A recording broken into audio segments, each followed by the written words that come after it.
muscular. Wait. I think the weight room is kind of. I think it's kind of taken away from his ability. It ain't muscles right there, Doc. It may be muscles under that other stuff he got over. Well, I'm just saying though, got to give the dude some credit, man. You know Leon Duncan, don't you? Absolutely, good man. So Jeff told Leon that he sucked at golf. Not Jeff telling Leon that Jeff sucks.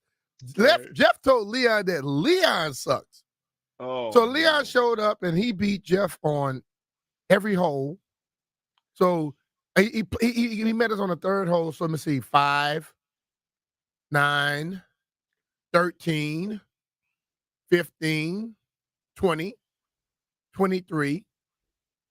He beat Jeff by 26 strokes in 7 holes. And then we move on to the back. And Jeff say, look, so we get to hole number 17. And I'm like, Jeff, man, you shot 140 last time we played. You might beat that, man. Where I sit. So he was sitting at. Hold on, I did not sound like that. He was sitting at 48, Doc. You hear me? 48. Going into the last 2 holes. If he shoots like average 8, he might end up shooting better than he did last time, and we could have some type of bragging rights. But the man commenced to shoot a 10 on number 17. Okay. And he had a 14 on number 18. Because we told him, you have to go all the way through so we can get in the hole, because we got to do this thing fairly. And the dude shot 72. So he shot 147 with some asterisks along the way. And see, I think knowing Jeff Walker and the talent that he is, that he was doing that for the audience. You actually want me to believe he was actually trying? I can't envision Doc, that he was actually trying. If you ask him right now, I guarantee you he's sore. Because listen, man, I never saw one individual in my life swing so damn hard and the ball is still on the tee. But wait a minute, that's what you said the last time you played with it. No, isn't he taking lessons? Doc, he said he been going to the range, he been hitting straight. That's what he said. Hey, bro, listen, the dude almost hit himself a couple times. Okay, I gave you 10 minutes of trashing on me now. Can I explain myself for this last 10 minutes? Go. Let's see what you got, Jeff. Okay. One, is golf easy? No. 2, this is not an excuse. I paintballed for 5 hours the day before. Okay. So hold on. No, listen. I knew it had to be something. Listen. I believe you. Listen. So the first like 4 or 5 shots, I was, shaking that soreness out, warming my body back up. Okay. But it's like by the time it got there, I was chasing B Mitch and Jack. Jack wasn't some random guy named Jack got placed with us because there was only 3 of us. And Jack was trash too. But if Jack was trash, I was like complete garbage. No, Jack just hit his first shot bad. Jack started hitting his little cut all day. I just know he was ending up where I was sometimes, but a little bit up the range. Y'all end up the same area, but the man was getting pars and bogeys, and you were getting quadruples and quintuples. In the chat, Seymour Butts said I would take Jeff's money. Yes, you would. I'm not even going to sit here and lie to you. I'm not even going to sit here and bet with you. I think the hardest part, and Doc, let me tell you about the last 2 holes. Okay. The hardest part is while you're watching 2 guys in front of you, 3 guys in front of you blast the ball off the tee. Right. So you trying to match it, you trying to psych yourself out. Yeah, but I just could not connect yesterday. I could not connect yesterday, Doc. Then even more pressure was that B Mitch and LD pulled out a camera. So I have video too. And they're narrating my last but they won't hole. put it online. They won't put that on. I mean, I don't care. I won't do it, but Jeff, Landfill sure will. I don't care because tough times don't last long. Tough people do. That's true. And I'm coming back with a vengeance. Like I'm coming back with a vengeance. I'm not playing. We can go again tomorrow. What's tomorrow? Oh no, I can't go tomorrow. I can't. I would, but I can't. All right. So, what's the final thing you have to say about the golf game yesterday? I'll let you in because I got to show Landfill these videos later on too. I'm sore. Oh, he hadn't seen them. Okay. Oh no. That's okay. okay. I'm sore. All right. My pride is hurt. Like I said, I told B at one point, Doc, I just started teeing up first to drive first. I'm like, I'm not even going to keep filling myself with that false expectation of that I'm going to knock the drive away. Out. You let them get in your head. That was your first mistake. But man, look, I almost broke to my club yesterday. I wanted to so bad. I showed him some things, and when he did what I told him to do, he hit the ball nice. But then the next time he hit, he go back to that crap he was doing again. No, he doesn't like have that memory to take stuff on with it. No, see, this is the thing. It's different when you're doing it fresh, but it's like once that fatigue starts to set in and you just learned it, it just kind of sets you back your way. Don't worry, I'm coming for you, B Mitch. You said that the last time we played, which was almost a year ago. You've gotten worse. That don't mean that don't mean nothing. All right, well, that don't mean nothing. I'm coming for you. From terrible golf to great baseball, we had James Wood yesterday make his debut. And let's take a listen to his first at-bat. James Wood went to high school at St. John's College High in D.C. before transferring to IMG Academy. 3-2 again on the way. Swung on, line drive, base hit through the hole into left center field. Jeff McNeil up with it. He'll play it back. Time will be called, and the baseball will go to James Wood, who does the shimmy shake to the Nationals dugout. Listen to these fans here in the nation's capital for James Wood.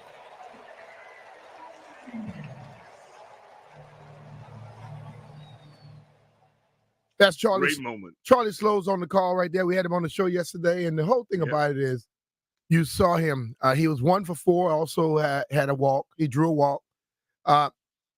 As Charlie stated yesterday, it was not about what he did yesterday. It was more or less about how he starts off to set up things for the future.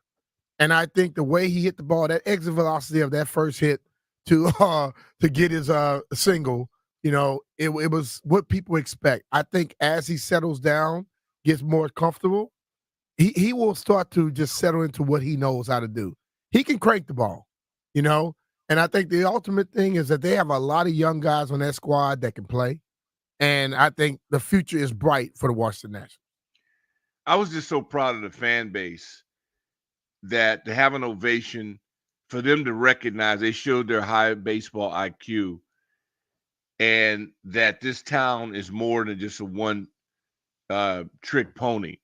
It supports all of his teams when the teams are worthy of it. And man, that was the excitement of it. He was into the moment. I felt so good for his family, man. It was great. Yeah. Did I anticipate a standing O for your first time at bat? I kept thinking about, like your first return. Just thinking about all those moments. I wish I was at home. And that, and that dude didn't flinch. That was nice, man. It was just great to have that energy. It killed me that they couldn't come up with the W, but it was really, really a special moment for the Curly W's. Yeah, they gave up 6. I think it was top of the 6, Landfill? Came back, scored 4 more runs. But the whole thing about it is, you sitting at 3-3, you can't give up 6 in one inning. You can't do that. I mean, I don't know if the pitching let them down or this. Well, no, it was pretty decent. It just, we had what I look at the Nats all season. Did the opponent beat them or did they beat themselves? Is it on? Did they have something happen on base? In this case, one of the best players, it was a fielding error. Mm-hmm. And I can't be mad at him because he makes so many great plays at shortstop. But really, they were their own worst enemy. They allowed the Mets an advantage to help beat them. So as long as we're in control, either way, I accept it. Yeah. And they were in control. They gave it away. We will take that. But you know what? I think the debut was electrifying in a sense where people really, really like it and they understand what we have in that young talent. But I think the future is even brighter, and that's the main thing. You know, James Wood, welcome up to the bigs, and let's show them what you're about. You know, you didn't get drafted where you did, and then people haven't had that hype about you for it just to be that one day. It's for the rest of this time, and I believe he's going to be damn good for a long time in a Washington Nationals uniform. Amen. All right, well, and moving on to Boston, we figured that this was coming, that Jason Tatum would get paid, and paid he did.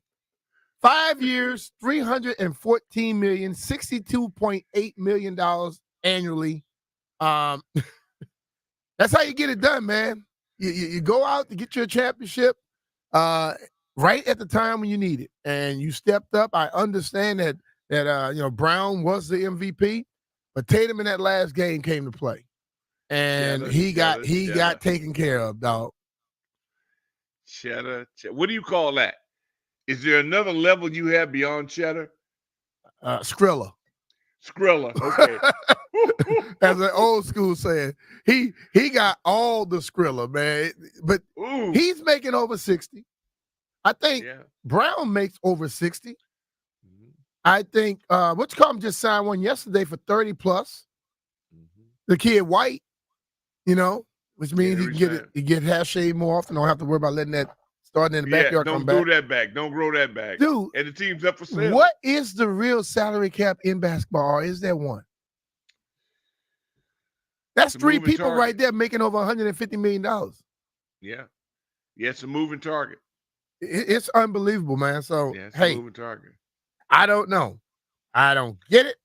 But, I'm happy for the Merler. I'm happy for him. I'm happy for James Wood. Happy for the Washington National fans. And, hey, Boston, go out and try to do it again. All I can say. You got talent. You got all your people coming back. See if you can get it done again. But we're going to take us a break here. When we get back, we're going to talk about the possibility of the Washington, D.C. metropolitan area getting the NFL draft. Found out Nikki Javala and who's the other author of that NFL? Mark Maskey wrote an article about it. We're going to discuss a little bit about the possibility of the draft coming to D.C. being on the mall. I was just down there not long ago, right, with the barbecue battle in the same area they're talking about.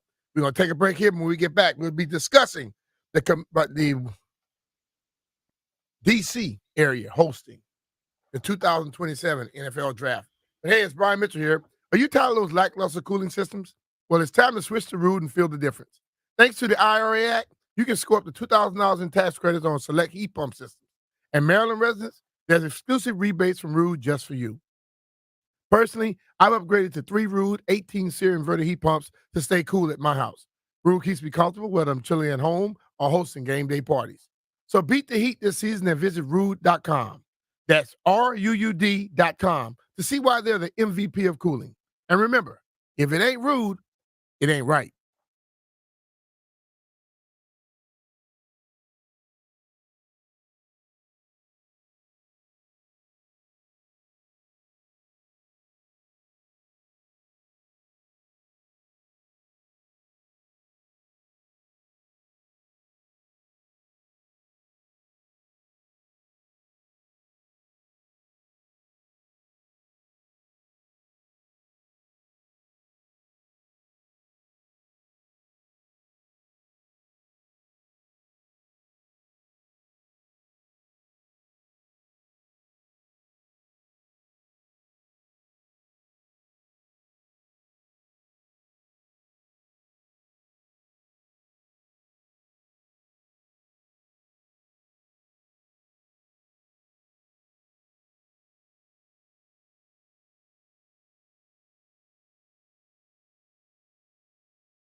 But over the last few years or so, they've been moving the draft to different cities. It's been in Kansas City. It's been to Nashville. This year was in Detroit. And I was up there, and I can tell you that city had over 755,000 people show up to the actual draft over those 3 days. They set a record. And I believe that the nation's capital will be a great backdrop for the NFL draft.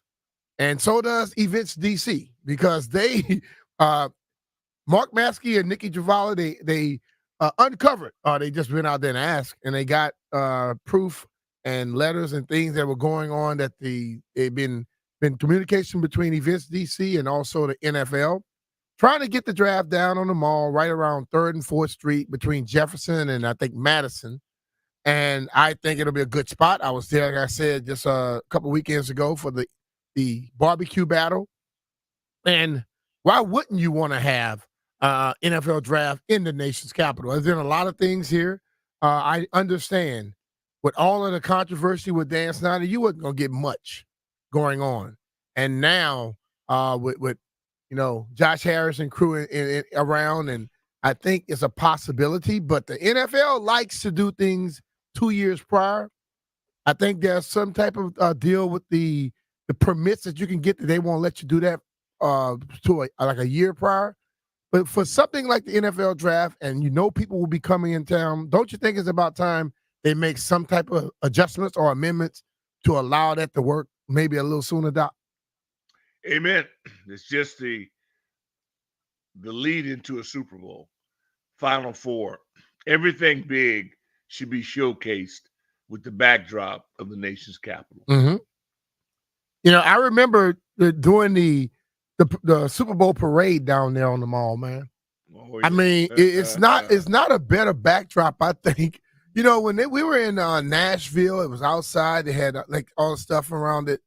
Detroit this year was nice, but I don't think any of that can compete with what Washington has a chance of giving. I agree. And I think by doing that it shows that Washington is doing what they need to do. The NFL is showing them more respect.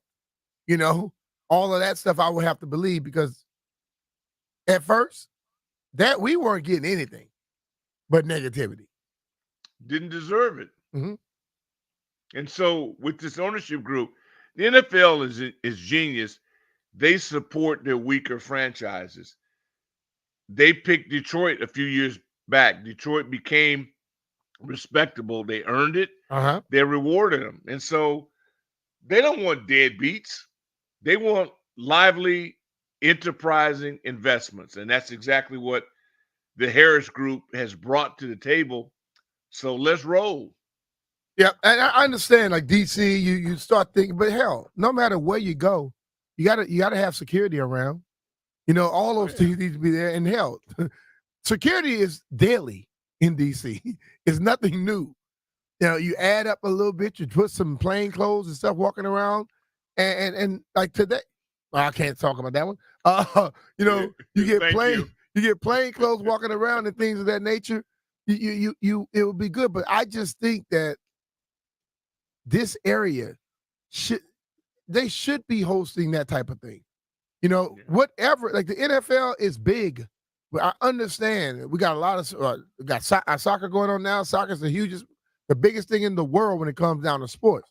But in the United States of America, it's about football, and I'm talking about not the FUTB. I'm talking about the FOOTB. Okay, it rules here in the United States, and if you have anything that promotes the NFL, you want to have it into the area that's supposed to be the most popular, which is the nation's capital. I think it's a good idea. I'm looking forward to it. I would love to see it hosted here, because I think all of a sudden now I can say something to the rest of the country that, the respect is back in Washington, D.C. Amen. Can't get to it fast enough. Yeah. And it's already built for it. You've already hit it. Let's just get it done. And I think by them announcing this, I pretty much put your foot on it, as the old folks would say. Yeah, but the thing about it is it's some hangups, like alcohol normally is not served, but they say they can adjust that. And it would have to be in only one place. Selling merchandise is another thing that you have to worry about, because we know one thing: when the NFL shows up, merchandise will show up. And also talk about how big the signs are. So there are things that may hinder, but I think there's nothing that's written in such great stone to where you can't make adjustments. Sometimes when you're trying to gain a little bit more and promote things in a certain way, you have to make adjustments. You can't expect everybody to bow down to what you want and not make any type of adjustments or leeways or sacrifice just a little. B Mitch, if they're doing business in Vegas, they can squeeze the nation's capital in. Trust me. Hey, Las Vegas, Nevada, they take all of the positivity and the popularity they can get. They're not complaining about it. But sometimes in our great city, great town here, we have people that start to think that they're bigger than everything. Oh yeah. You know what I'm saying? Yeah. I bet they want to get in on this one. They'll have their mug all over the NFL. I mean, I don't think it's just for DC, but I also think the Washington Commanders as well. Because I think whether or not it's DC pushing it or the Commanders are going to get the love for it. Because all of this stuff will be, the NFL rules in here, they're going to have Commander stuff around. Mm-hmm. It's not going to just be DC. It's going to be Washington. But like I said earlier, I told if that is said, then immediately everyone's going to say, oh, yeah, we about to get the team moving back to DC. And it may not mean that, but they're going to start discussing it soon. Yeah. It'll lobby. Oh, man, listen. It's going to be coming there. So, I'm looking at that. I'm trying to look back at that area, but you got the Capitol backdrop. You know what I'm saying? So it will be something nice. I really believe.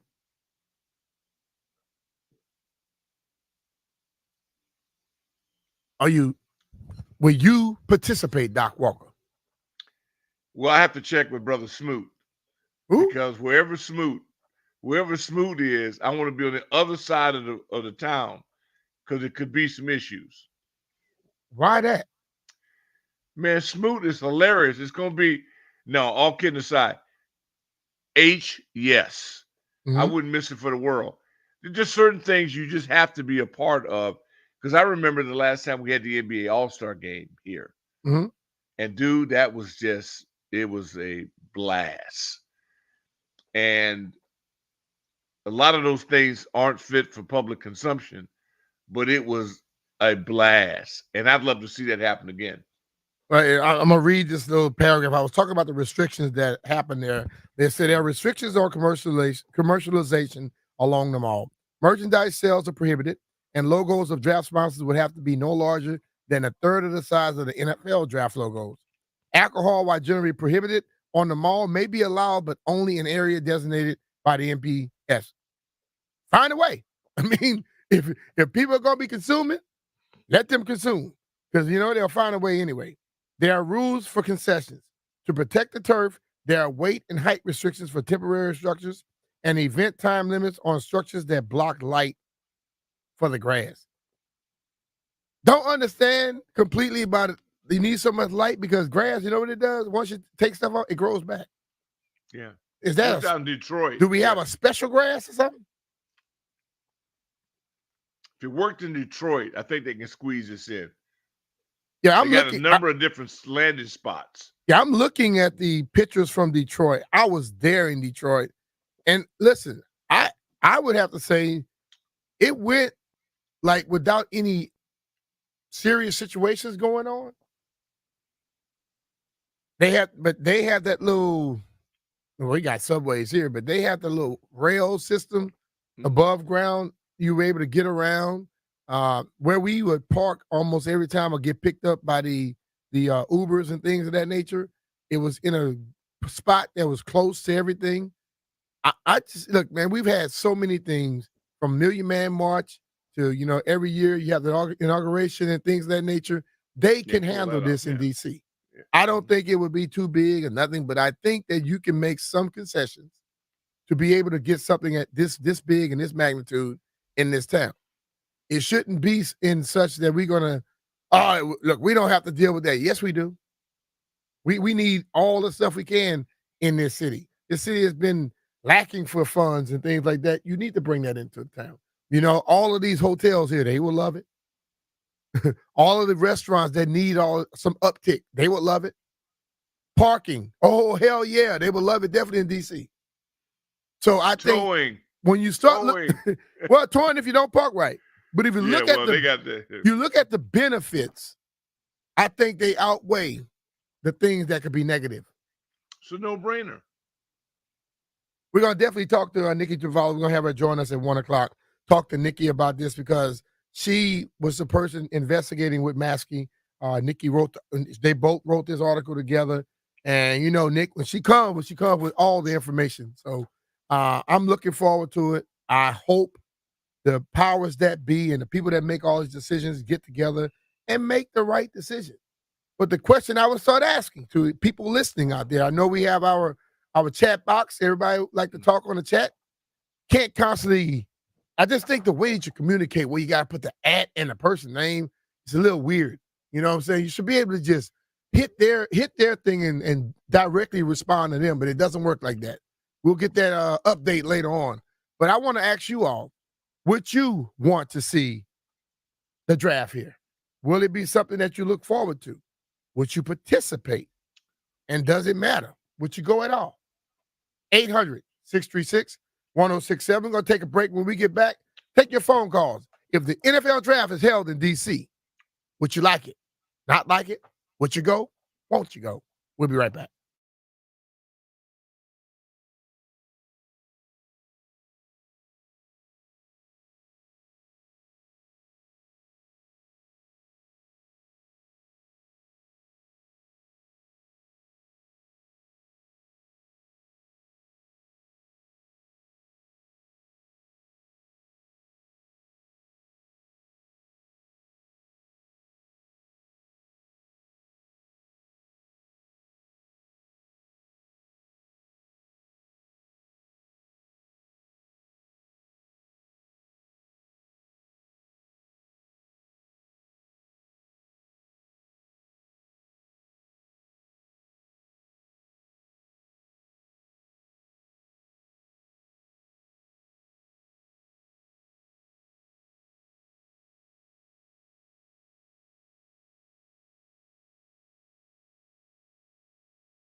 do you want it here? Start off in Suitland with our guy, Danny. What's up, Danny? How you doing, brother? I'm doing great, man. I like what I'm hearing. And, man, we're going to need that. The DMV will need that draft day. I'm on it. And when it happens, I need to be there. All right, and brother. also tell Doc, I want to ask Doc, man, about the Coach Butch, man. I used to play for him. And if he can, give us information so we all can be there to give him a good show. All right. That would be the 13th. Is a funeral been moved up to 12 noon at Mount Calvary Catholic Church, 6700 Marlboro Pike in Forestville, Maryland. All right, cool. Yeah. We'll probably get that information out again. I think a lot we'll of give it people love Coach McAdams, and we'll make sure get that information out again. But let's move on to Commander Tequila. Will you go to the? Would you show up to the draft, brother? Yeah. Good morning, guys. Yeah, I'll show up to the draft. I'll probably end up getting like a week off, maybe 2 weeks off, to participate and help. Not only doing that, it's like just getting myself a make. I got Angus Bull. I'll kill Angus Bull and have some taco with you and have a party. Yeah. I know my family be down here for sure. You say on the thread here on the stream, you said it'll be 1 billion people. Man, you know that's a lot of damn people. Yeah, there's enough for 1 billion people. Easy. You think about it, this would be bigger than an inauguration. Yeah, it may be bigger than I don't know about 1 billion though, because it was 755,000. It was 775,000 in Detroit, and that was a record. 1 billion is way more than that. Yeah. Okay. Just imagine, B Mitch. Just imagine, B Mitch, from the Capitol all the way to the Lincoln Memorial. How many people is that? I can see well over 1 million, but I don't know about 1 billion, man. Yeah. You know, that'd be. I'll put some money on that. Hey, I'll bet you on that one. Yeah, I'll take that too. Give me some of that. I want a piece of that. The million-man march at the inauguration. Yeah. Those are the biggest crowds I've ever been. Yeah, definitely. So let's take a break. I mean, we're not taking a break. Let's move on to Gaithersburg. Check out Barry. What's up, Barry? How you doing, man? Hey, good. How are you guys? Doing good, man. Barry. Hey, they need to do whatever they can to bring the draft to DC. Yes, I'm there. I'm bringing everybody. It's going to be awesome. And I will go to the Capitol for it. I will go to National Harbor for it. I would even camp out at FedEx Field for it. It'd be amazing. They need to do what they need to do to bring it here. So what is it about the draft that excites you so much, though? Community, mm-hmm. Everyone coming together. And, I mean, just picture what the commanders of the burgundy and gold section will be like. I mean, it would I don't know if it will rival, what the turnout would be for like a Super Bowl parade, but I think it'd be pretty darn close. I think the excitement would totally be there. All right, man. Appreciate your call. So far, a lot of people are totally excited about it. 800-636-1067. If the NFL draft is awarded to DC in 2027, would you go there? Does it make a difference to you? Let's go to Akakeek. Check out Gerald. Gerald, what's going on, brother? Hey, B Mitch, Doc Walker. Hey, I met both of you. I met both of you guys before. I met B Mitch over at Bowie Baysock Stadium at the celebrity baseball game. Okay. So many years ago, and I met Doc Walker at Forestville with Ricky Evans and Glenn Harris. All right. Many years ago. But yes, I definitely would go. The excitement, the DMV, we need some excitement. I would definitely go. All right, man. Appreciate it. I agree. Yeah, the one person I'm wondering if they would go to the draft that would make me really understand how exciting. Landfill. Would you go to the draft? No. I mean, absolutely not. But it would be cool if it was here. Yeah. Landfill. No, I absolutely think not. you make it to the draft, dog. That would make everybody say that's the only way they'll know that it's super special. Yeah. Because you don't like going places, but you go there, man, that would make everybody understand. The Harris this is a big should thing. extend him an invitation. They ought to have him read out the draft. They will have red wine and Coke on the mall, man. I don't know about that. I think I will make sure. You know what they won't have, though? What? Air conditioning. My house will. No, they have air conditioning. They build all kind of little tents. They're building around it. They're building a mobile air conditioning unit. Then roll him in. 800-636-1067. There have been uncovered papers that the Vince DC, Commanders and all are trying their best to talk to the NFL to get the 2027 draft here in the DC metropolitan area. Would you like to be there? While we're waiting on calls, Jeff, would you like to go? Of course, I'm going to be there. They better have let the libations happen on the national mall. How many water bottles if they don't? How many plastic water bottles you think people have on the mall with actual alcohol in them? Oh yeah, everybody's going to have one. Come on now, they're not going to stop that. But I think it will be the nation needs to see what DC fans are like. Yeah. Because we get a bad rap for FedEx and all the shortcomings that stadium have, but you read like as if you didn't earn it. You said we get a bad rap. Yeah, you earned it. Yeah, you're right. The organization. I'm not taking the we on that because that was out of my hand. That reputation was there before I got here. Steak water and all that stuff ain't got that. That's not on the fan. Yeah, that's not on the fan base. So they need to see how we really party and get down because I done DJ'd a couple times at the tailgate. And Washington fans are some of the best fans. How do you know we have mediocre product on the field, but you still come there, fully support, have fun, turn up? The nation need to see that, especially because we've been doing all that before. Now the organization about to turn around. I'm still set that it's about to turn around. Oh yeah, y'all better get hip before it get too crazy out here. That's all I got to say. Let's go to Rick on the route. What's up, Rick? Will you be there? Rick, you up? Hold on, Rick. There you go, Rick. What's happening, brother? Oh, good.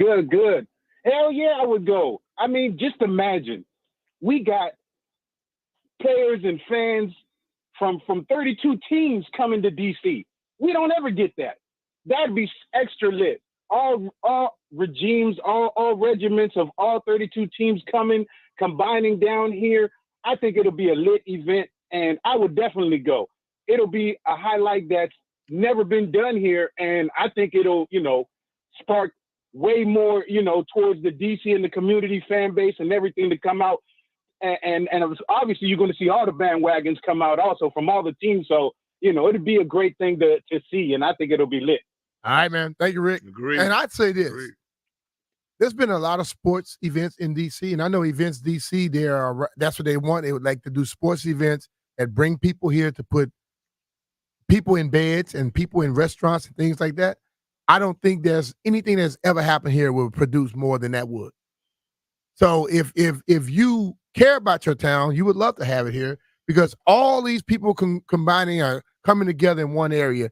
That means nothing but a lot goes into the economy, and you get a boost based off of something like that. And I think the NFL draft can do that for you. Let's close out with Big Tony. What's up, Tony? How you doing, brother? Oh no. What's going on, y'all? Hey, look here, man. Me and 300,000 Steeler fans that already live in this area, we're going to be in there. But look here, as Eddie Murphy said, I'm a Bennett man. I got to make moves, Slim. I'm pickpocketing everybody. And the day after the draft, I'm having a cell phone sale down on Bennett Road. I ain't going to have the phone number for you, but I can give you the phone, man. Y'all take it easy, baby. You know what? That's just some dumb stuff right there. Tony would not be able to do anything because you know what? Them little bitty legs, he can't much give away fast enough. Yeah, he know it. We have a lot more people trying to call. Maybe we will go back and deal with this. Tailgate Ted just surfaced. I've been waiting We'll on that. talk about this a little bit later on, but we have Barstool Nate coming up. Can't wait to get his take on James Wood making his debut yesterday and also all the moves made by the Washington Capitals. This is B Mitch and Finley, 106.7 The Fan. We'll be right back.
coming on. So let's go to the BetQL guest line.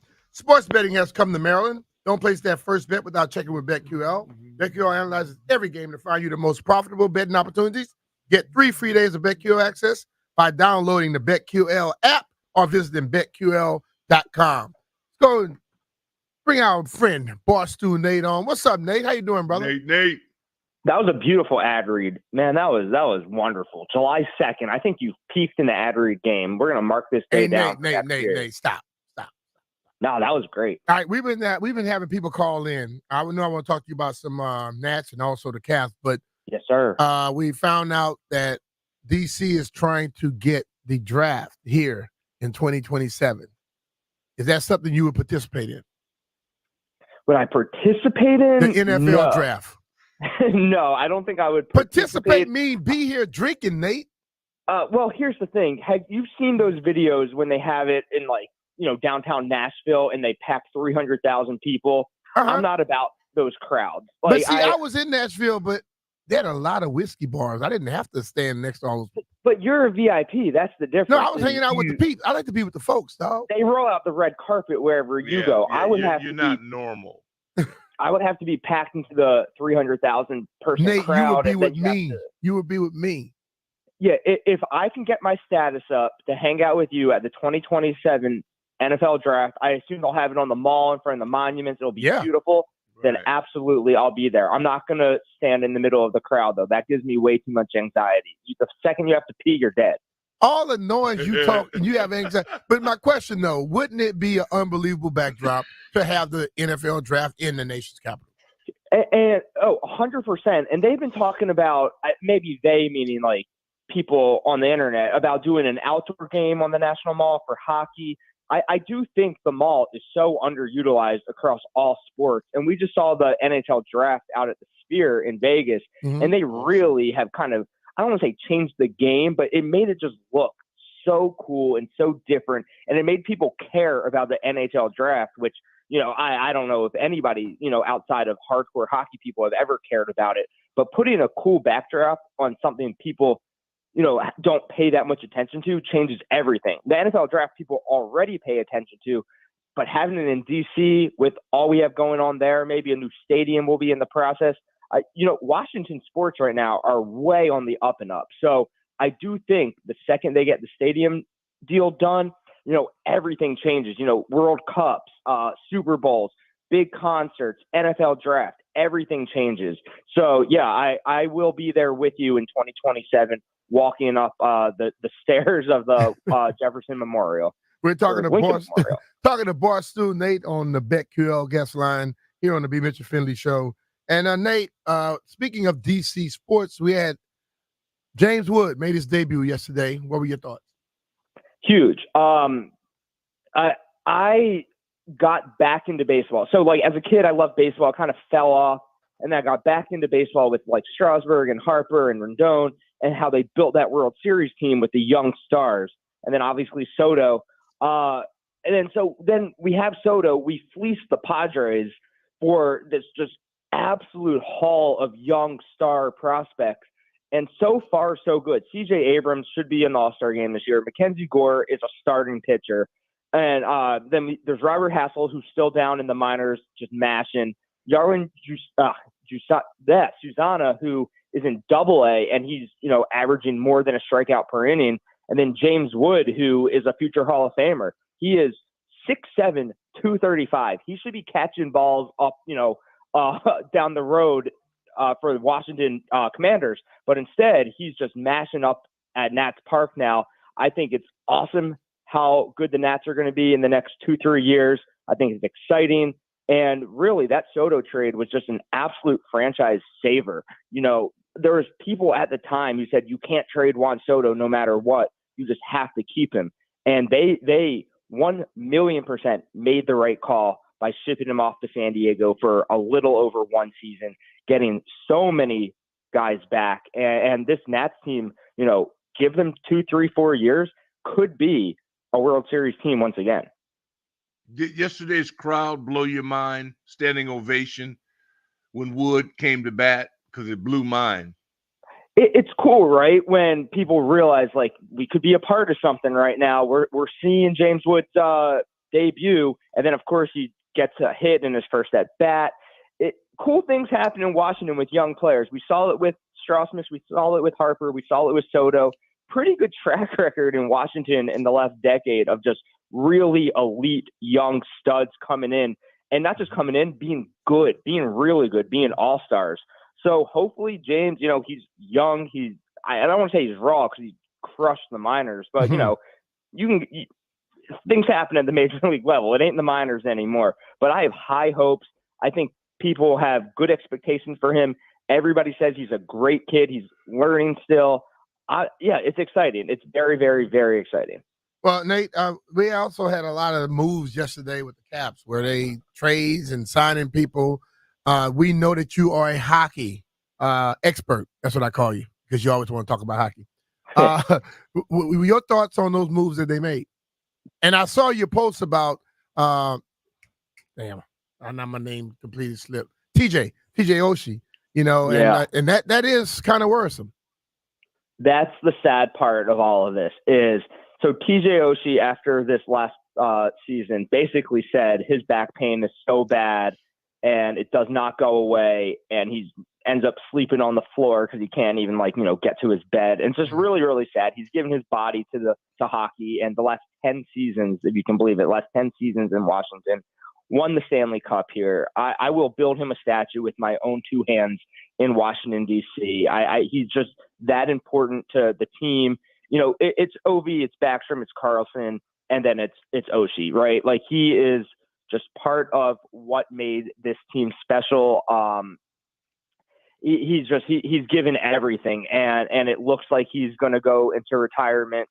I don't think he has anything to prove anymore. Obviously, he just loves hockey. Like, nobody loves the game more than TJ Oshie. But if anybody deserves, retirement and to rest and to get daily massages and to wake up and not have to just, put their body through hell, it's TJ Oshie. So as great as these moves have been, the writing is kind of on the wall, basically on the wall, that Osh and Backstrom, of course, won't be back. And it's very sad. But good for Oshie. I hope he enjoys retirement, and he'll probably just end up coaching somewhere anyway because he just loves the game so much.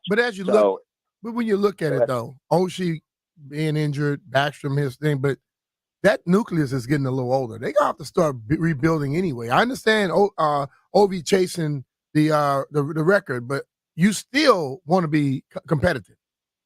Yeah, and that's kind of what was funny about last season is they made the playoffs with just an AHL roster for the most part. And we saw, the Rangers just destroyed us in the first round, which is what it is. And we kind of were sitting around like, all right, so do the Caps just not really do much? Ovi breaks the record and then they start a rebuild.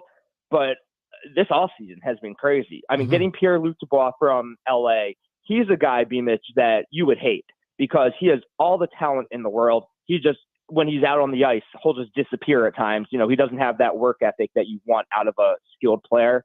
But if anybody can change him, you come to Washington with a veteran core. It's like, hey, man, you got to play. You got to show up every single night.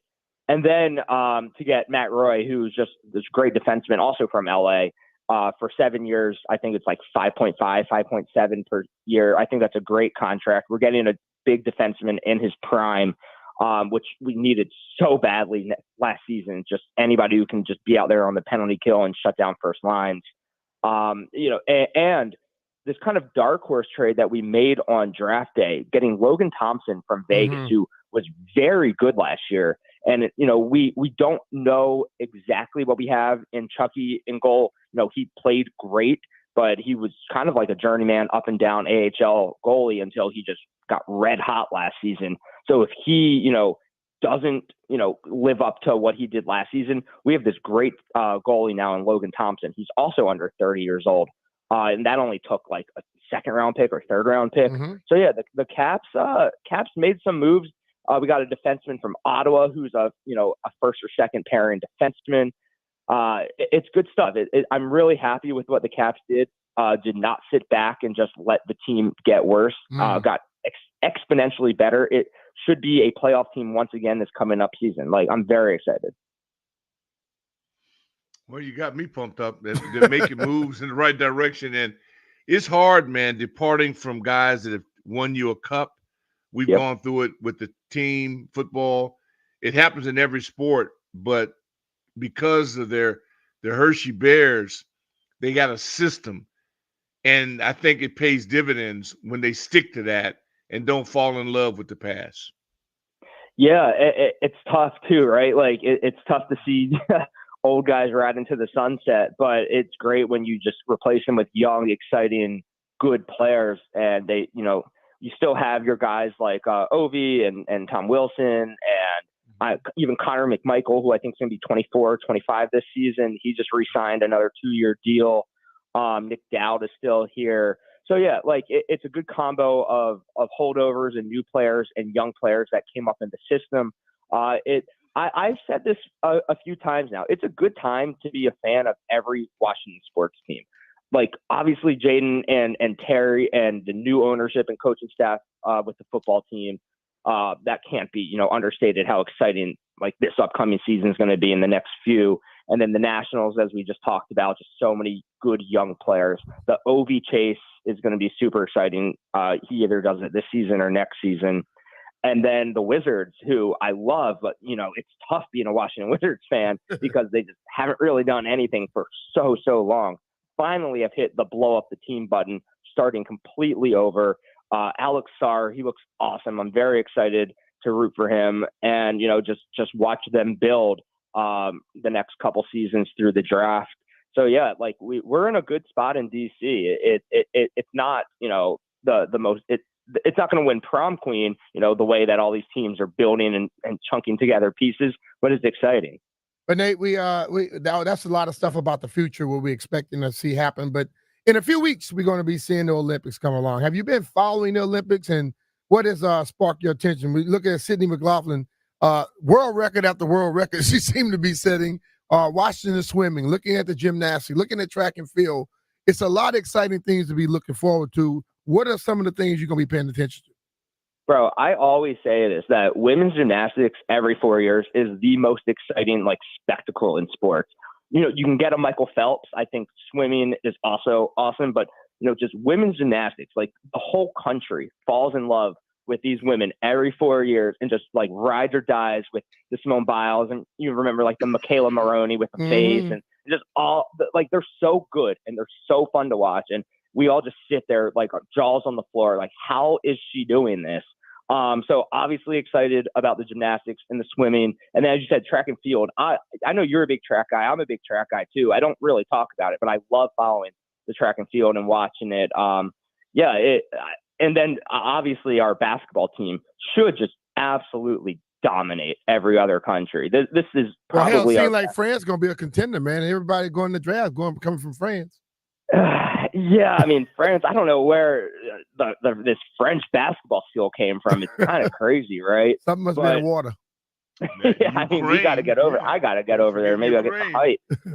But yeah, this U.S. basketball team is so good. It's still crazy that LeBron, 20 years later, is still on this team. But the young guys like the Tatums are just going to be so fun to watch. And Anthony Edwards, he just got paid. I tell you that. So fun to watch. Yeah, $300 million, right? $62.8 million a year. It's gonna be a very good Olympics. I love the Olympics every 4 years. I think everybody does. There's not much not to like about them. I'll even watch like the trampoline. Who cares? Like, you're watching the best in the world do what they train year round to do. It's awesome.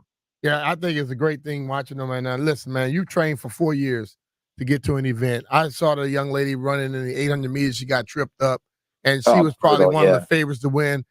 That kills you, and you got to wait 4 more damn years to do it. Unbelievable. And you don't know if you're at the end. Simone Biles is now in her 3rd Olympics at 27 years old, which normally does not happen in gymnastics. Yeah, she's the best athlete of our lifetime. Like, I think they banned one of her moves because she was the only one who could do it, and they said it's like too advanced. Like, if she was allowed to do it, she would just win the gold medal so easily that they're like, you're not even allowed to do the Simone Biles move. She is so good at what she does. And, her third Olympics, as you said, usually they don't do that in gymnastics. She's just one in a zillion. She's the best. Yeah. All right, Nate, yesterday I had a phone conversation out there where I was asking people the best win of Washington football team, the best win in history. A lot of people were talking about the Super Bowl against the Denver Broncos. I would never go against the Super Bowl in when we beat Buffalo in Minnesota because I was in that one, so it's kind of near and dear to me. What would be your favorite win of the Washington football team? My favorite win. So not like the most important, because the most important would be the best win you think in history for your team. Gosh, I was so young. I don't remember the Super Bowls. That's what stinks. Is I don't remember 1991, 1992. I don't remember beating the Bills. I can say historically, yeah, like the 1992 Super Bowl, Joe Gibbs' third Super Bowl would be the best win probably in history, right? But my favorite win of like the new-ish era, I would say like RG3 forward has to be that RG3 rookie season, because it was just we all. I wish we could go back in time and do this show in 2012. You wouldn't believe how excited I was. It was some hype. it was a lot of hype. I was putting so many people in the Hall of Fame that they were. Yeah, you put James Wood in the Hall of Fame yesterday, Nate. I saw that. Yeah, yeah. The dude had one hit, Nate. You already put him in the Hall of Fame. You put a lot of pressure on people, don't you think? James Wood's gonna have 600 home runs. It's okay. I feel good about putting him in the Hall of Fame already. But yeah, like that RG3 rookie season, I think besides what Jaden Daniels about to do this season, that's going to be the most exciting season that, of my like memory of watching this football team. So like 2012 forward, if you want to say like the RG3 era forward, then the greatest win is going to be when we win the Super Bowl next year. That's going to be the greatest win because this team is good. Let me tell you that. So I guess you were hanging out with Jeff last night. All right. And let me say this. Let me say one more thing. That went over his head. Let me say that. No, I got you. Thank you for working on July 2nd. I know JP couldn't be bothered to show up to work again, but I appreciate you guys showing up to work when most people have off. I think it shows a lot about your dedication and your love and passion for the show. I do this because I love the fans, man. I love the fans. I love talking to you, Nate. Yeah, I mean, the city of Washington. CK told me you can take off the day. I say, nah, I got to talk to Nate. Exactly. I couldn't. I canceled my plans. I said, I have to be on the show because if JP is going to gallivant around Europe and pretend that he's from every country and pretend to like soccer, I have to hop on and talk about real sports with you. All right, man. Well, appreciate you giving us some time, Nate. Thank you, man. All right, appreciate you. Nate. See ya. All right, that's Barstool Nate joining us here on the B Mitch and Finley Show. And the B Mitch and Finley Show is brought to you by Rude HVAC Equipment. Head over to rude.com to find your contractor near you and rebates and tax credits. That's RUUD. And remember, if it ain't rude, it ain't right. Well, you saw me just ask Nate. And yesterday we had the call segment going, and we didn't get a lot of people an opportunity to talk. People were calling in about the best win ever in Washington Redskins / Commanders history. And I'm going to open the calls back up for you to give us those calls today. 800-636-1067. And there were a lot of people calling in at the end of the having a draft in D.C. segment. We couldn't get to you. You can call in on those too. 800-636-1067. We're going to allow some people to talk other than just me and Doc and whoever we have calling in. B Mitch and Finley, 1067 The Fan. We'll be right back.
And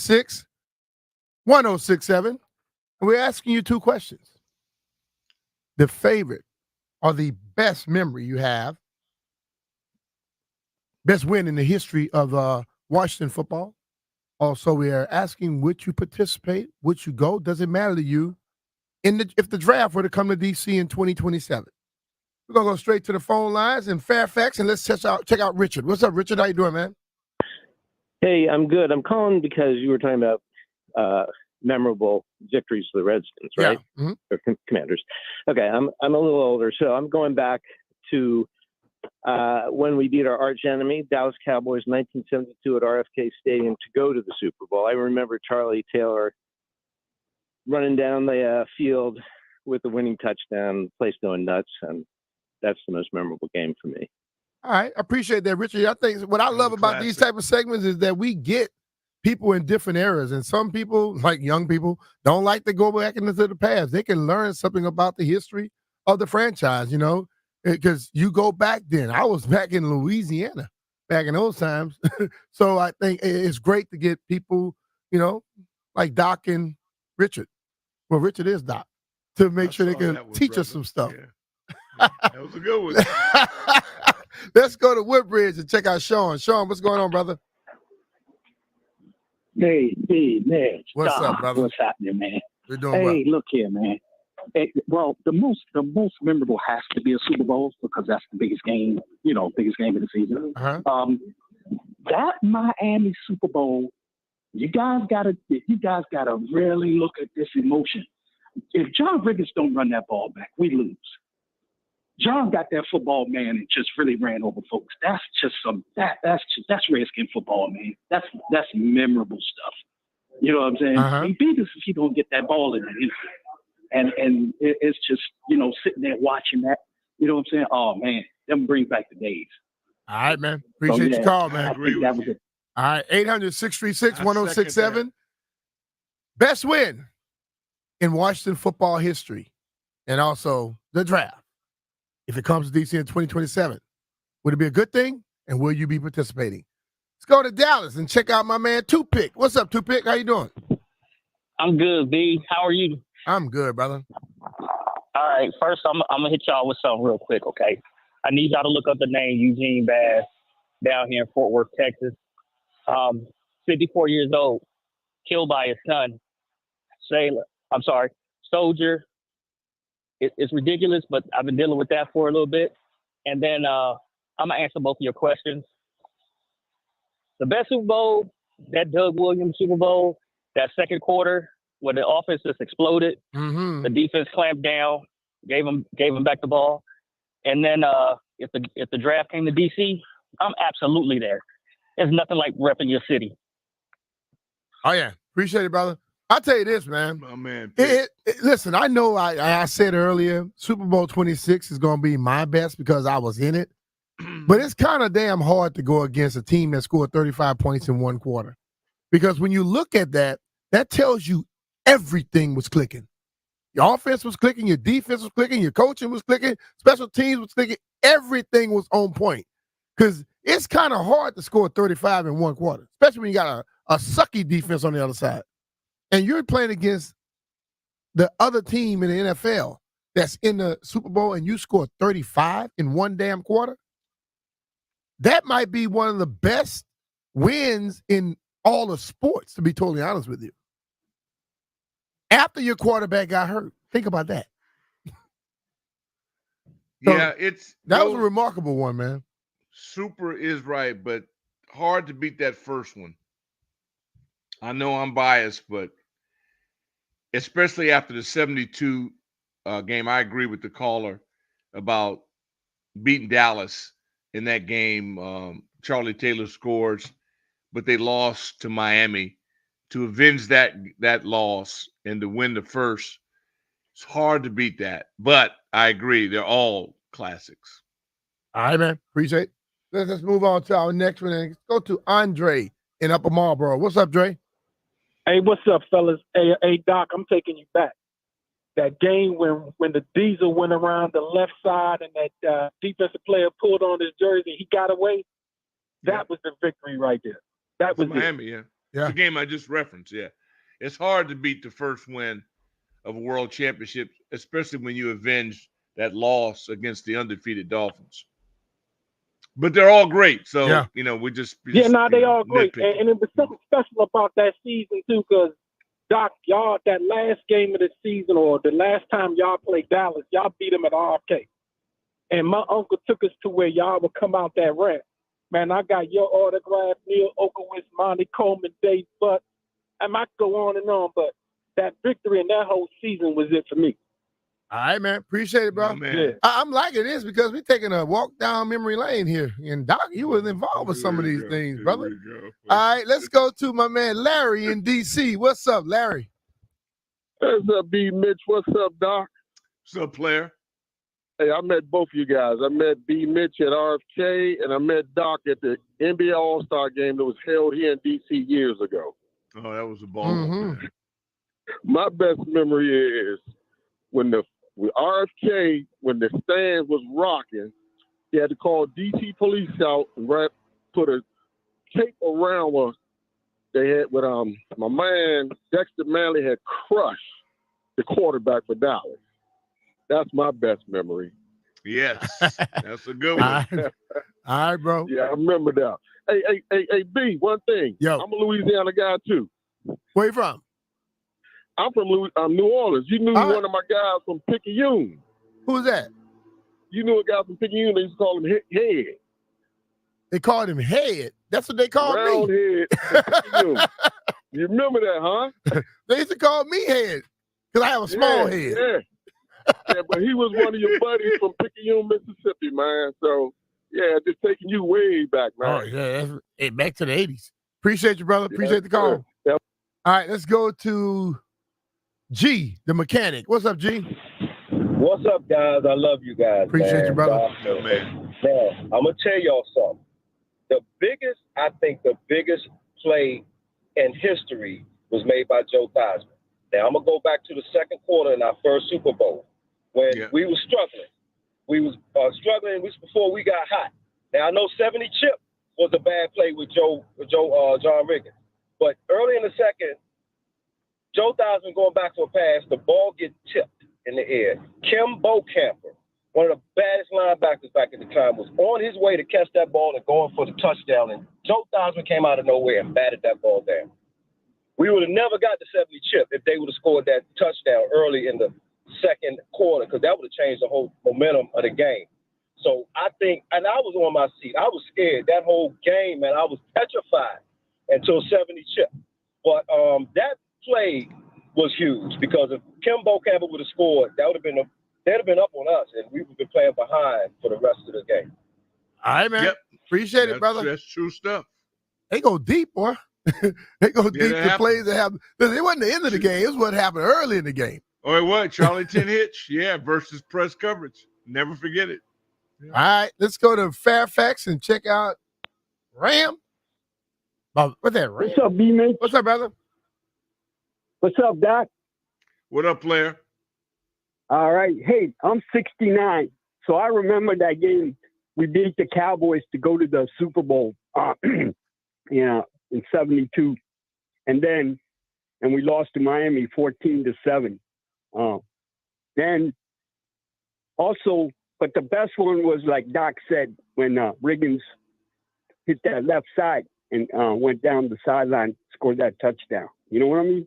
Oh, yeah. Because that was the best, that was their first Super Bowl. Even though it was a shortened season. So, I don't know if they put an asterisk by it or what or not, but that was the best. Hey, shouldn't be no asterisk. They made it there. They won it. That's all that matters. All right, we're going to take a break here, but if you're on the phone, make sure you stay there. We're going to carry this over another segment. I'm enjoying it. 800-636-1067. Get to find out the best win in Washington football history. And if the draft come here, will you participate? B Mitch Finley, 1067 The Fan. We'll be back.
Welcome back. B Mitch and Philly, 106.7 The Fan. Want you all to know that since we're not here Thursday and Friday, we will be doing Ask B Mitch Anything starting at 12 o'clock. Also, Nikki Javala will join us at 1 o'clock, and we'll have Dave Jagler joining us at 1:30 to discuss James Wood's debut yesterday. But we're taking your phone calls right now on the best win in Washington history, and also will you go to the draft if it's here in 2027, that we see that Events DC is trying to get it here in DC in 2027.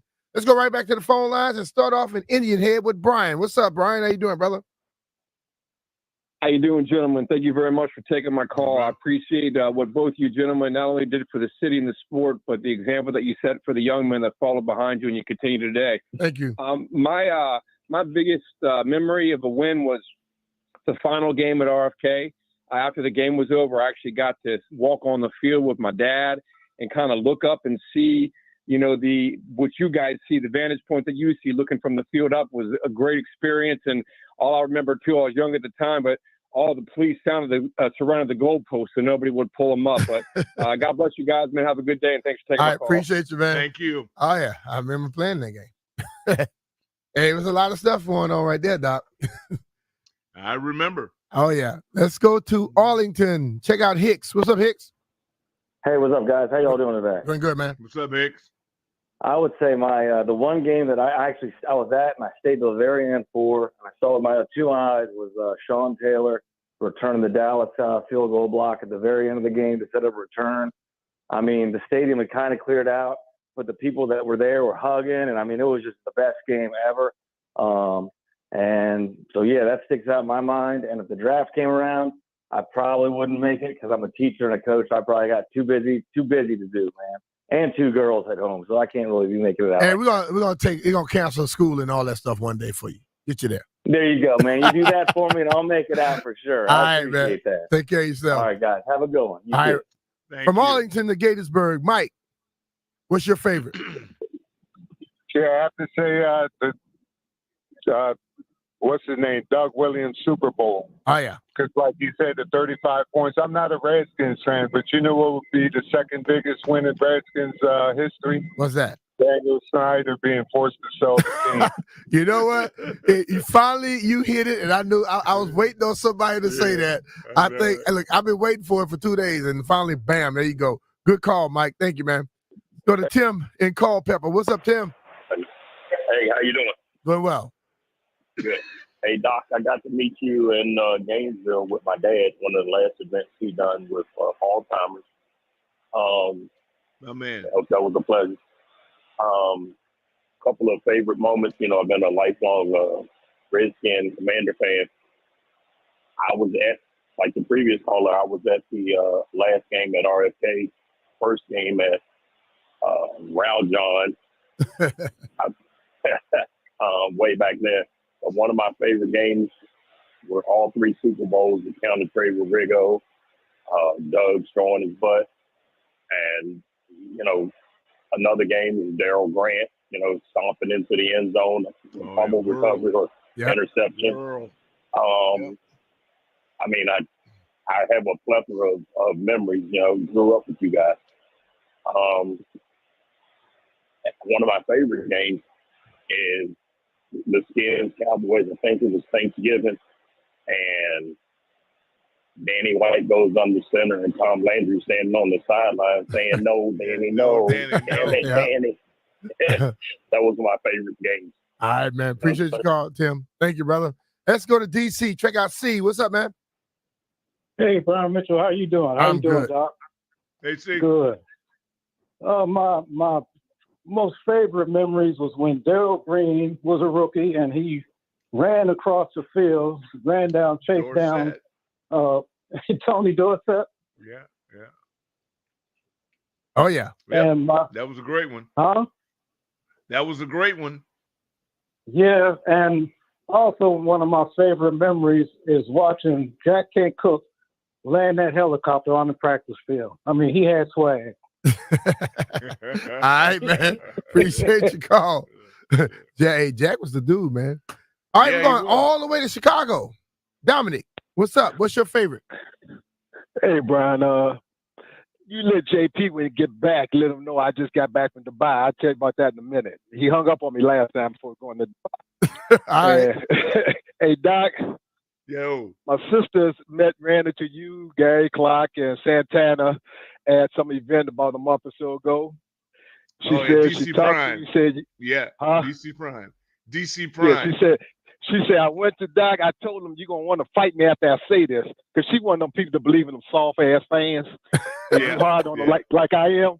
Yeah. She said, yeah. So you might remember. I said you should have told him about your brother Chicago.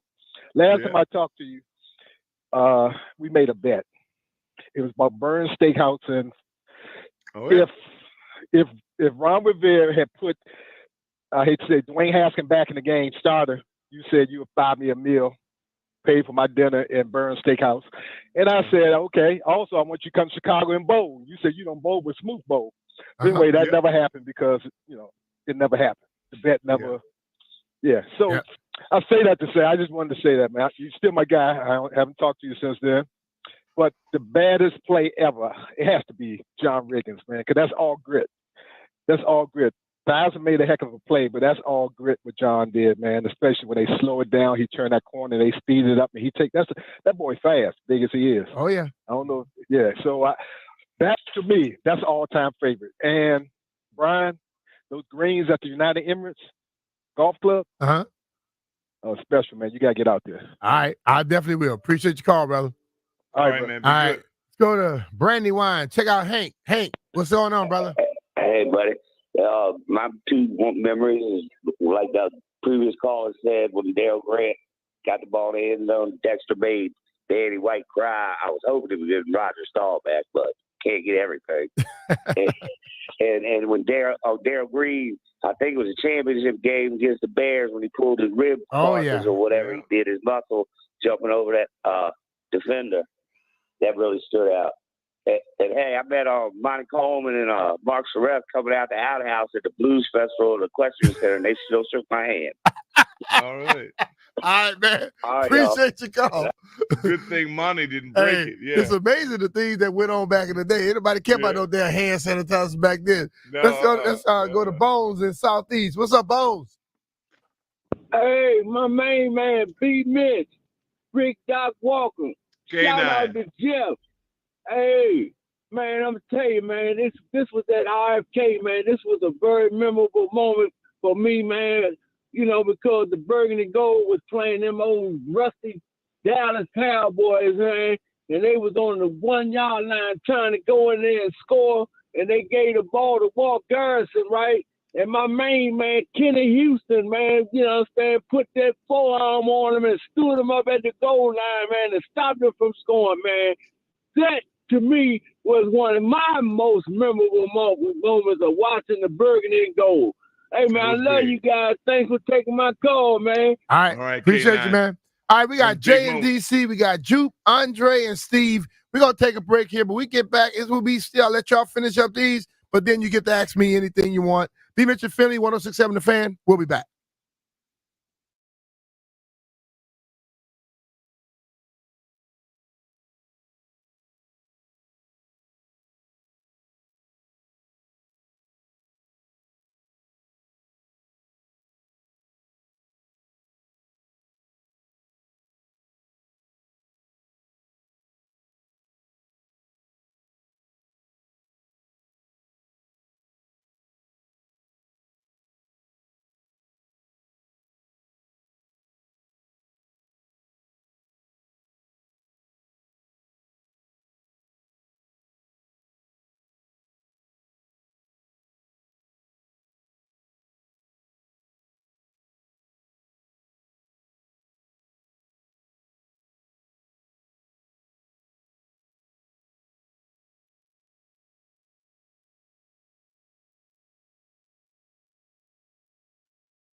Last night, James Wood made his MLB debut, and it was a sight to see. Over 25,000 fans cheering on James Wood as he stepped up to the plate for the first time.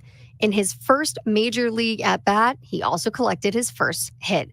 A single to opposite field. It was 106 miles per hour off the bat, already showing off his power. And the best news is that Nats fans get the chance to watch him again. 6:45 p.m., the Nationals and Mets will play Game 2 of this series. DJ Hur's on the mound for Washington, so make sure you tune in right here, 106.7 The Fan, to listen live. And 6:45 is first pitch. Now, moving over to the NHL, the Capitals have been very busy recently.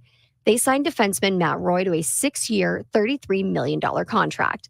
Now, that contract does put them nearly $5 million over the cap after factoring in the lost contract of Nicholas Backstrom. So they are going to have to make a move here soon, and some people are saying that the move may be TJ Oshie.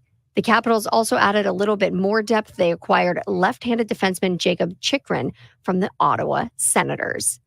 And a little bit of NBA news. Cleveland Cavaliers All-Star guard Donovan Mitchell has agreed on a 3-year, $150 million max contract. And the Celtics are making moves as well. Jason Tatum has agreed on a 5-year, $314 million extension, the largest contract in NBA history. From the Crop Metcalf 5-Star Sports Desk, Savannah McCann on The Fan.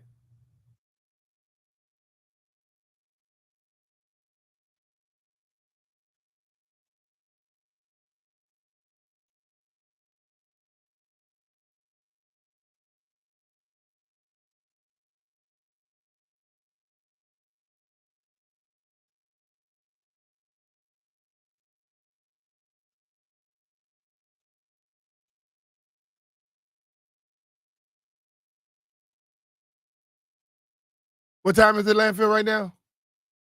12:02? Yes, 12:02. And I finally got the show sheet? Yeah. I tell you, all that stretching Jeff do. I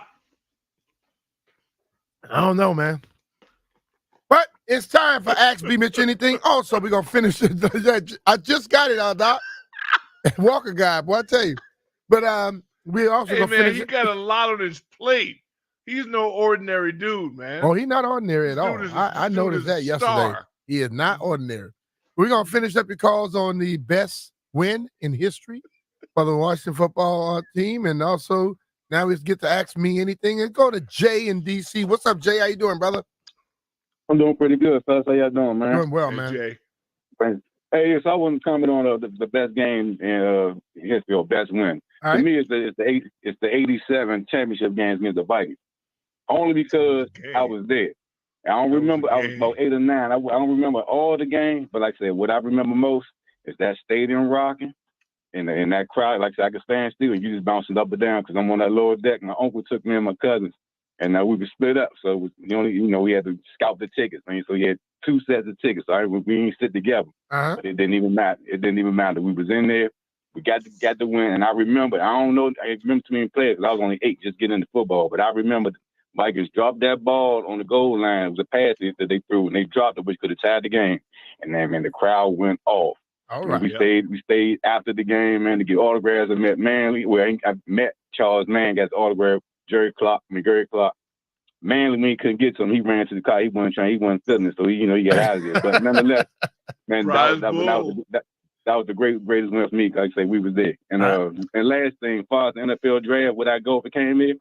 Hey, I'm 46 now. I'm at that age now, man. Look, I'm trying to experience anything and everything I can. I don't think it'll be that exciting, but it'll be new. So I like the experience just to see what's different about it than watching on TV or sitting at home. So I would go. Ticket was affordable when I had the chance. I get in there. All right, man. Appreciate you, brother. And that's the thing about it, man. As you get older, you realize that, you know what? If I got opportunity to do it. Because when you're gone, you won't be able to do anything. Let's go to Jupe. What's up, Jupe? How you doing, brother? Doc, B Mitch, how y'all feeling? We're good, man. Hey, I'm good. And I know I won't be able to talk to you guys before the Thursday, so happy 4th to you and your family. All right, man. You too. Appreciate it. All right. So I wouldn't say it's the best win in history, but just memorable to me was the Dwayne Haskins selfie game against the Detroit Lions. That was my very first football game I attended. I was there. had a blast, man. Don't ask me what happened in the game. I remember the selfie because outside of that, I was tore up. My friends got me too lit. Hey, that's part of enjoying the game, Juke. Yeah. Exactly. Hey, I got a question too, B Mitch. So, the ticket. Is it true we still getting those free preseason tickets for coming to the Team 980 versus 106.7 The Fan show? Well, that's what they said to you. Call All up. right. I remember them saying that, Landfill. Gotcha. Yeah. Because I've been keeping check on my email just to see if something come through. So I just wanted to know how that works. Oh, yeah. Make sure you reach out to the powers that be at Odyssey because they said that night, and I know people were excited about it. So thanks for bringing that back up, too. All right, no problem. Thank you. All right, man. Appreciate you. Let's go to D.C. Check out Andre. What's up, Dre? Hey, what's going on, fellas? Chilling, man. What's up, Dre? Yeah. My favorite memory is the Doug Williams Super Bowl. Because I had the Touch the Class T-shirt. So, and one of my memories is the Fun Bunch.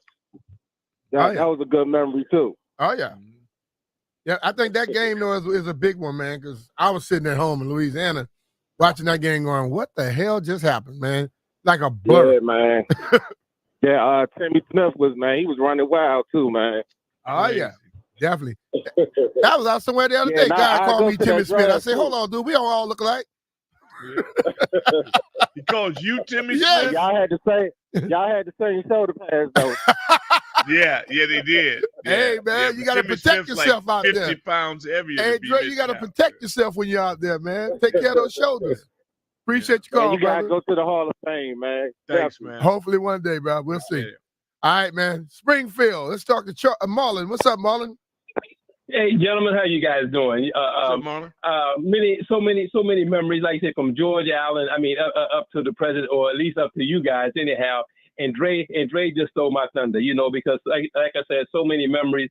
But seeing Doug throw the ball all over the field during the Super Bowl, to me, that's just all time great. You know what I'm saying? And along with all the others, and I just appreciate you guys listening to you every day. You guys keep doing a good job, okay? All right, man. Appreciate you.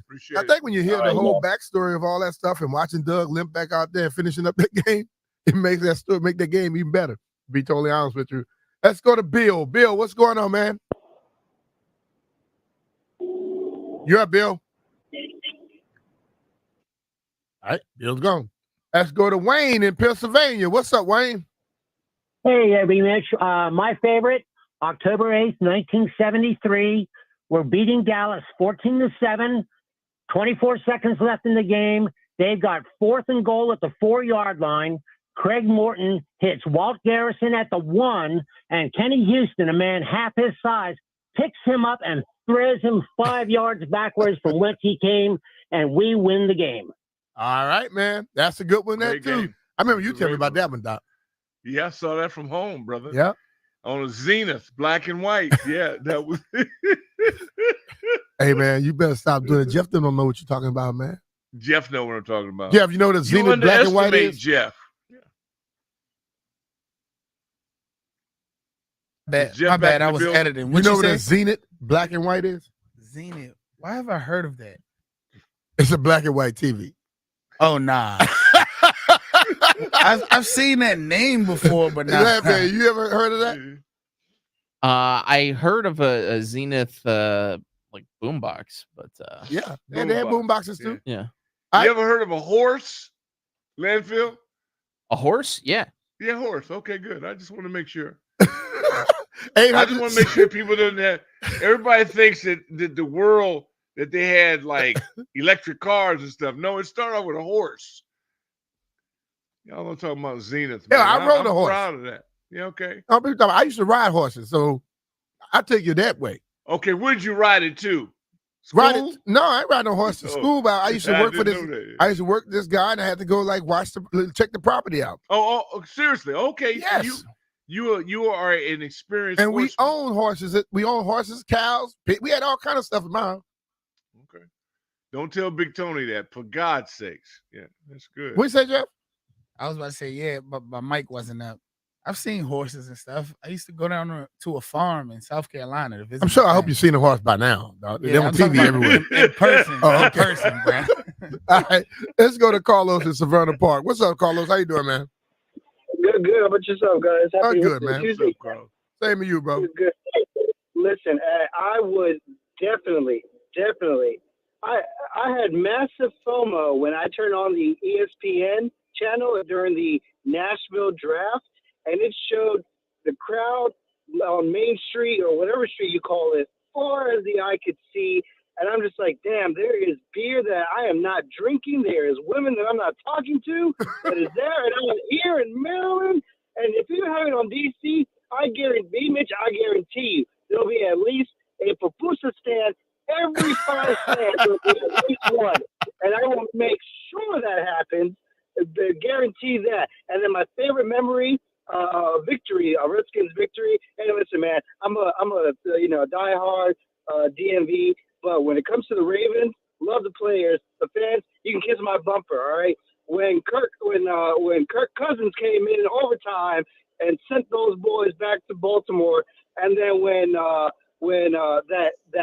other game in Baltimore when Jamison Crowder ran that kickoff return or punt return for a touchdown, and all Joe Flacco had to do was convert a first down to get Justin Tucker for a field goal, a complete pass, game over. Any win against the Ravens, because I know we play the Ravens this season, and Doc, I know you don't want that smoke, but give me that smoke. I am not afraid of Baltimore. All right, brother, man. All right, Carlos. All right. Bring No, those you shouldn't be pupusas over afraid here, of man. anybody. I know that. Shouldn't be afraid of anybody now. All right, let's go to Silver Springs. Check out Steve. Steve, you asked a question, or you can tell us about your favorite win or your participation in the draft if it comes here to DC. What's up, brother? Hey guys, how you doing, man? Love the show. What's up, brother? Good. Hey, my favorite game, and we lost the game, but it was an explosion. My favorite game was when we played 1999 Cowboy game at our stadium, and we lost in overtime. I happened to be at that game. It was a beautiful day. I'm sure you guys remember. That wasn't my favorite game. I couldn't stand that game. Mm-hmm. I know. No, but gave him too many damn chances, it was an man. explosion. It was an explosion game, though, B. I know you was in the game. Yeah, what that Rocket Ishmael went crazy? And Rocket Ishmael went over the top on us in overtime. It was just we were stunned in the arena. Like it was, but the whole thing was electric, and that was pretty much one of my favorite games.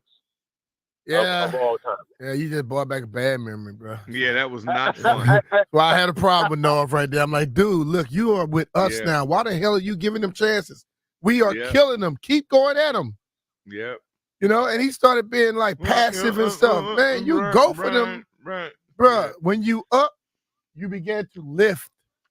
You begin to lift the one foot off the, you put one foot on the throat and you lift one up. That happens, man. Mm-hmm. So I don't know, man. Give me your favorite win, Doc. Oh, favorite win is Pasadena, Miami Dolphins. And when you win, because of the Dallas Cowboy, well, no, that's not true. Beating Dallas to go to the Super Bowl at home at our place, World Grant's touchdown, slamming that ball, the prize bull sack, Tony McGee on the X stunt. Yeah, I got to say, being at home was special, but the Rose Bowl was home for me in front of all the home folks. So really, I'm stealing because I had back-to-back unbelievable burgundy and gold moments.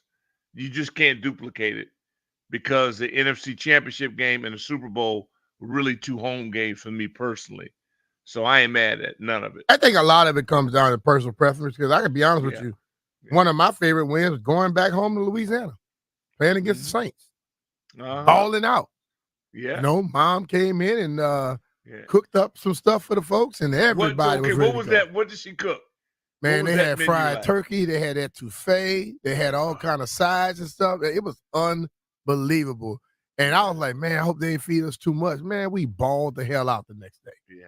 Yeah, that's it's hard to beat those moments. Whenever you get the same people that were there for your high school games to be at your pro game, nothing beats that. That's it, man. Let's go to Tampa and check out Walt. Walt, what's going on, brother? Walt. My favorite afternoon guys. What's up? What's up, Doc?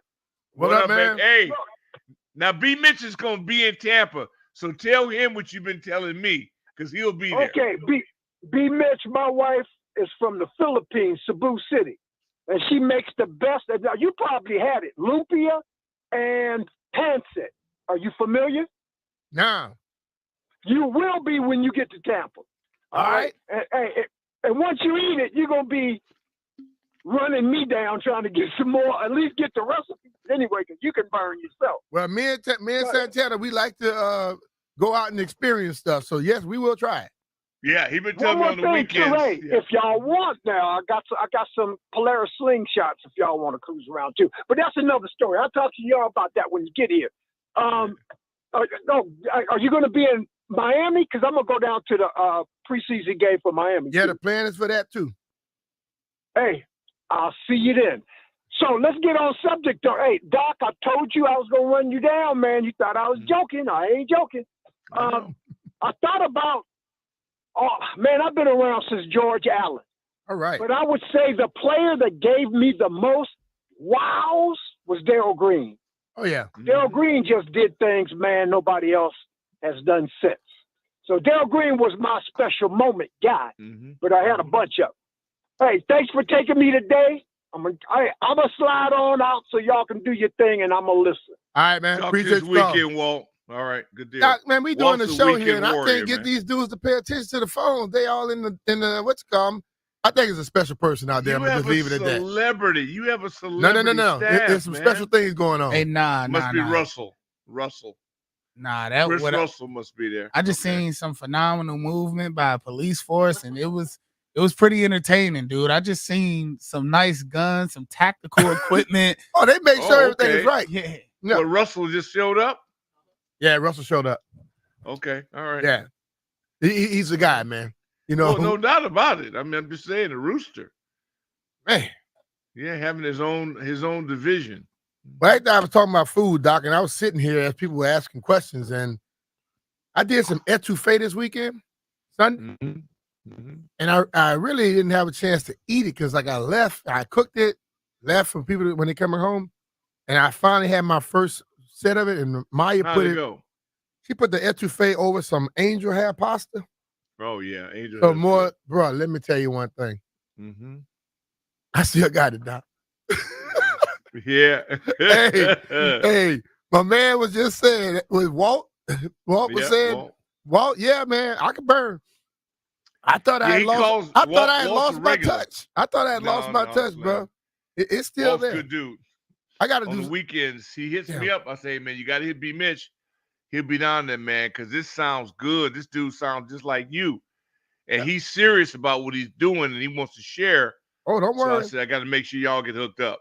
We're going to have to do that, but I think I'm going to have to cook a plate of that and bring it in, Landfill. You can eat it. Jeff can't. I mean, not a plate, a whole pot. Jeff, you can't eat shrimp, can you? But you can, before you add the shrimp, just take mine out. Etouffee without any damn meat in it is no good. What do that for? Oh, so it only has shrimp in it? I'm cooking shrimp. I'm not. Hey, look, just bring me some. I'm going to take my, because I told you I ate a piece of shrimp. You've been taking your chances all over. You ate that gumbo with shrimp in it. You only jambalaya with shrimp. Yeah, so I'm good. Yeah, but I'm not going to do that to you. Oh, yeah, look. I can't let you do that on my watch. If I get sick, I mean, if it, I just pass it to my mom. Like I, take some out, try it. Your mom will hold me accountable if her baby boy got sick. Bro, I'm 30, bro. I'm quite sure you. Let me tell you one thing about parenting. Once you get one, don't make a damn difference how old you are. You're still their baby. That's right. Ask my son at 35. Boy, I get around you, better tell you in front of your friends. I say I love you, better say you love me. I don't hear that for crap. Sure, yeah. Yeah, we trying to, man, I'm 30 years old. Your mama don't care about no damn 30. She care about just taking care of your big head. All right, let's take us a break here. We get back, Doc. We're going to have a discussion here. The Commanders' best case and worst case scenario for 2024. Okay? I really want to get your take on this, Doc, and I want to get mine. And we're not asking Jeff because his best and worst going to be higher than anything we could think. Well, what about landfill? What happened? That's what the beauty about yesterday. I had vintage, Mitchell, and landfill. Well, you know what? Happens Landfill every talks. time I come on, landfill just like he just evaporates. All landfill, when landfill slides up to that mic, I know he's ready to talk, and I just go to him at that moment. Okay, all right. When he's sitting back, he don't want to talk, so I don't bother. Okay. I'm not like Jupu. I'll do it when he's ready. You know what I'm saying? So we'll be back. B Mitch and Philly, 106.7 The Fan, and we are brought to you by Rude HVAC Equipment. Head over to rude.com to find a contractor near you and available tax credits and rebates. That's RUUD. And remember, if it ain't rude, it ain't right.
I tell you, boy, get a man on the moon. They can't make this damn camera follow me. It's supposed to be following me, and they follow me one way. When I come back the other way, it don't follow me again. Getting on my damn nerves. Doc Walker and I are rolling here. JP Finley will be back tomorrow. Been gallivanting around Europe. We'll see what kind of stories he has to tell. Celebrity. We'll see what kind of stories he has to tell. Celebrity. He's not a celebrity. That one, he's second fiddle. No, third, maybe 15th fiddle. Some celebrities out there. Miss Giorgio, no longer Giorgio. Oh, yeah. So that was the main one there. And then, Anthony, he's sporting it. Anthony better be doing a lot of work in Miami when he get back, though. I tell you, boy. Drop some dollars there, brother. But best and worst case scenario for the Washington Commanders in 2024. Doc Walker, you are a student of this game. You don't get hyped up about a lot. JP called Landfill the cheap BS officer. I think you're the godfather of BS officering. All right. When you look at this team, what do you think is the best case scenario? You mean like a fictional record?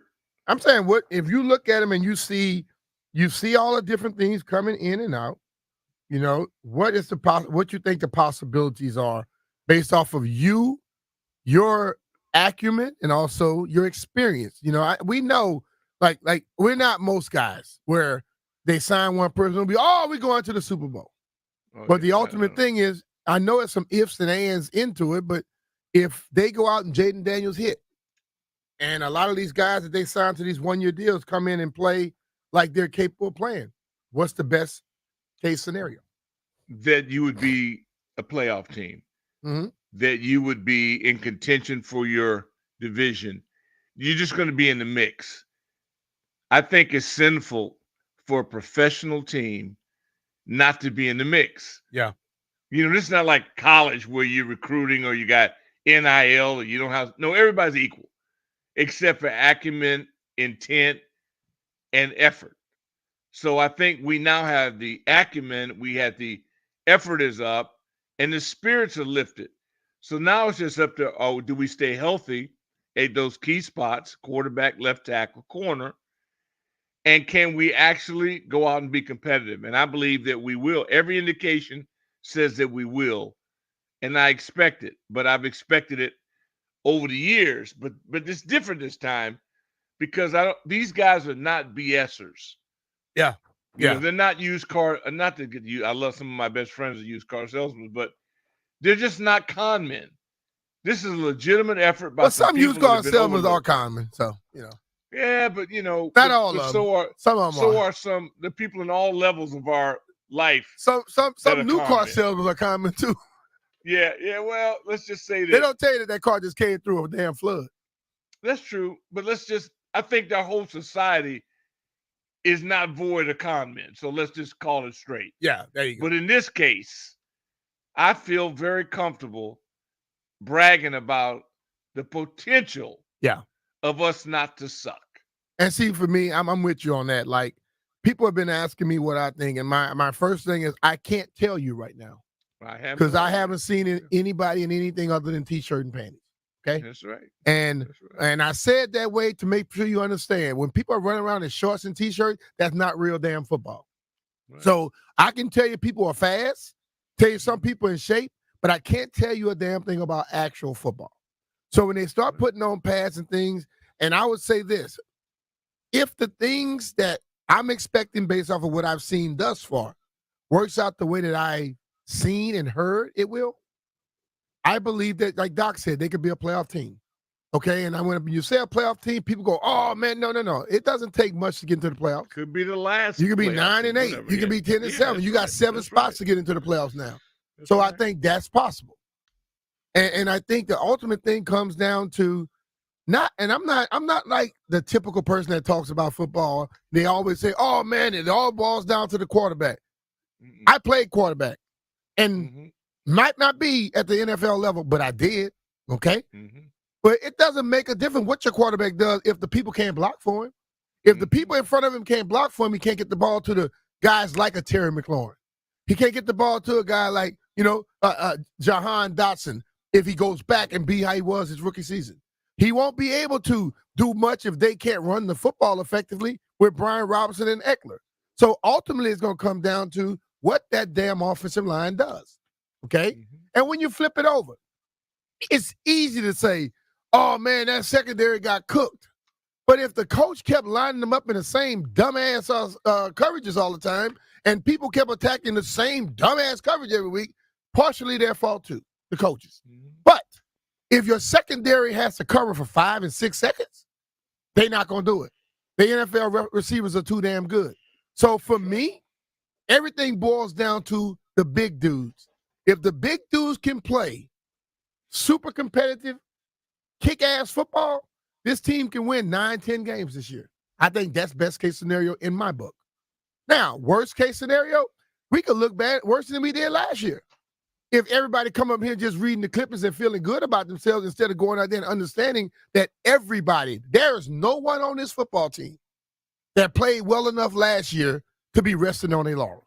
No one. I don't care what somebody did about this, that, and the other. Everybody has to improve. The guy that was as good as any most consistent player on this team, Terry McLaurin, he's still working out when people are on vacation. So if he feels he needs to work out and get better, like I used to see Art Monk and Darryl Green always doing something. I'm like, damn, these dudes are good. But it sets something to me where guys be like, oh, man, I did all right last year. No, you didn't. Your team won 4 damn games. So worst case scenario, they could be 3-14, 4-13 again. But I doubt it, but that could happen if people don't understand that they have to improve their game just a little. See, I have a great deal of respect for esports.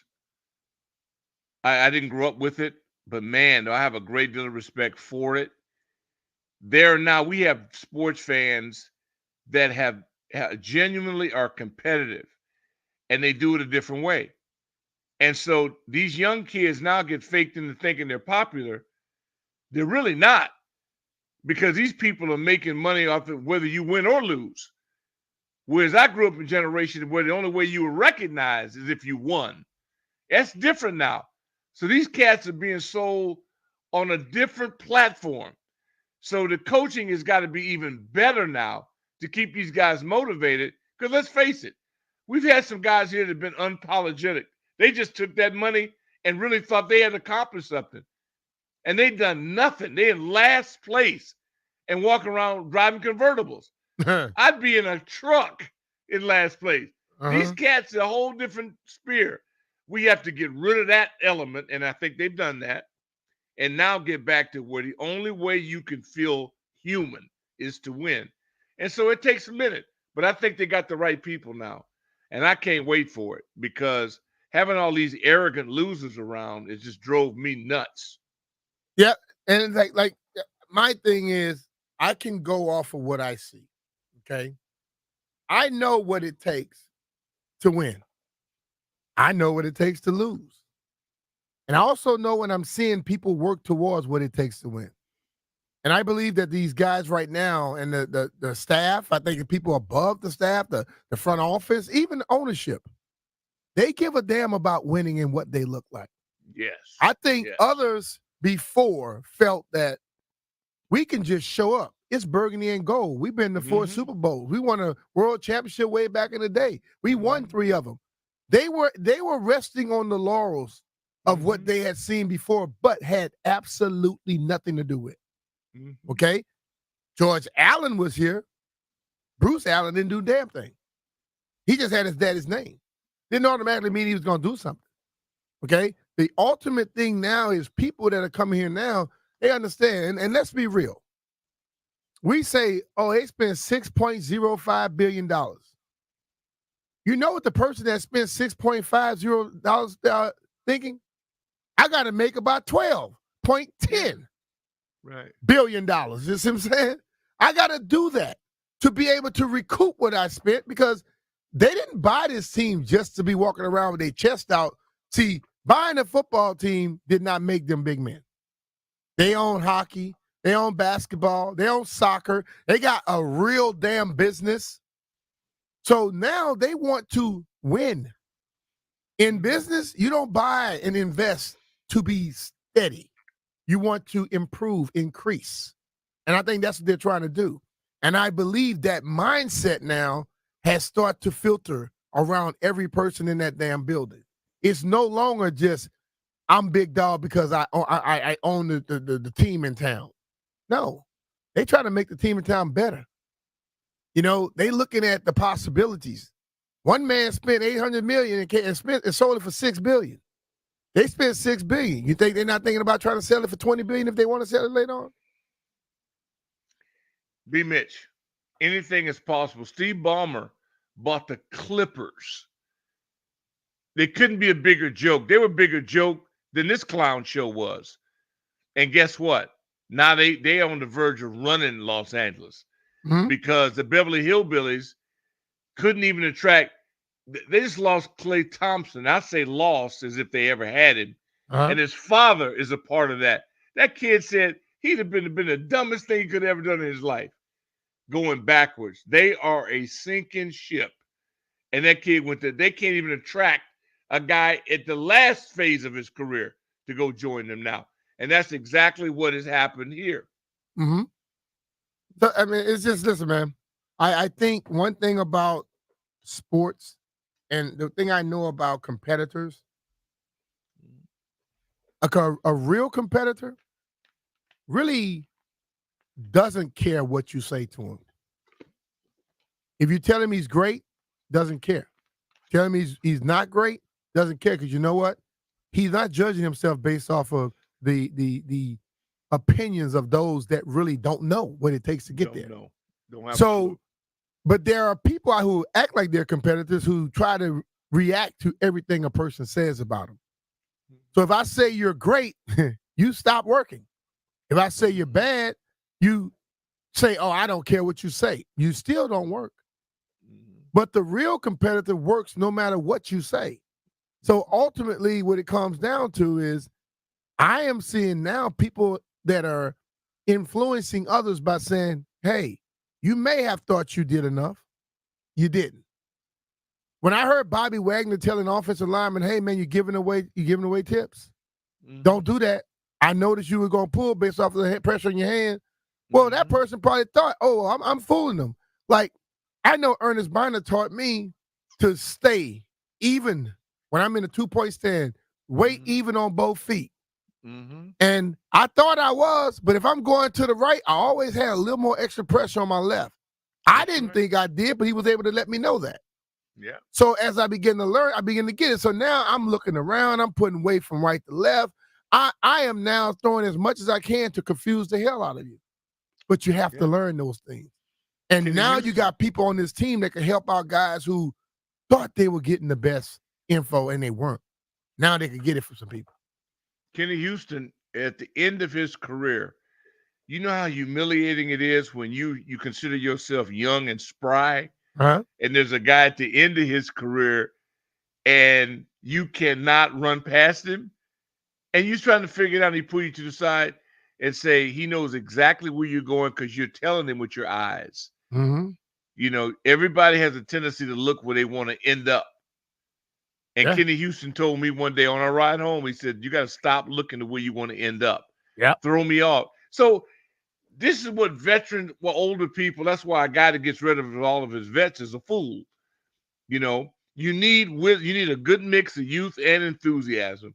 But that's what I think this team has, and you've seen it. You're out there, and I hear it, and I just feel it, man, because it reminds me of our teams.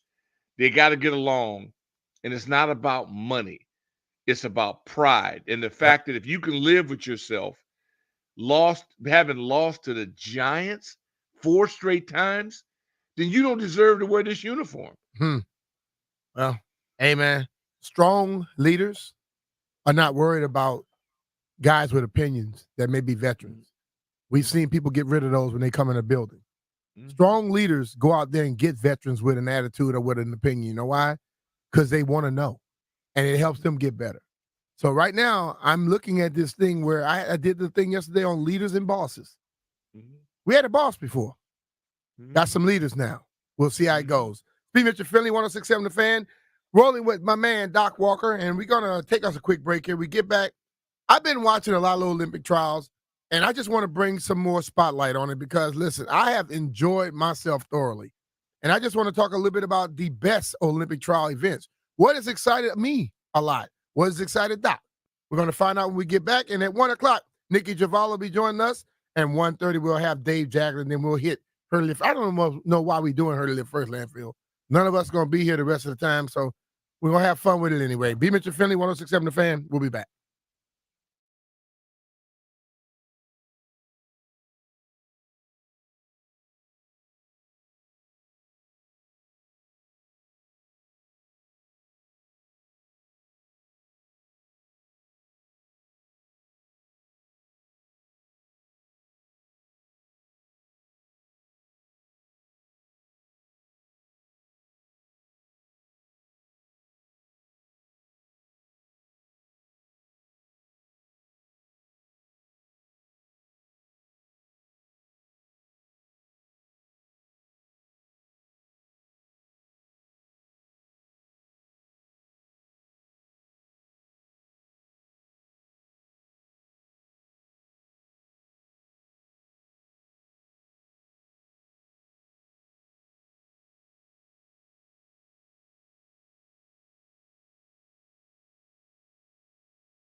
Welcome back, B Mitch and Philly, 106.7 The Fan.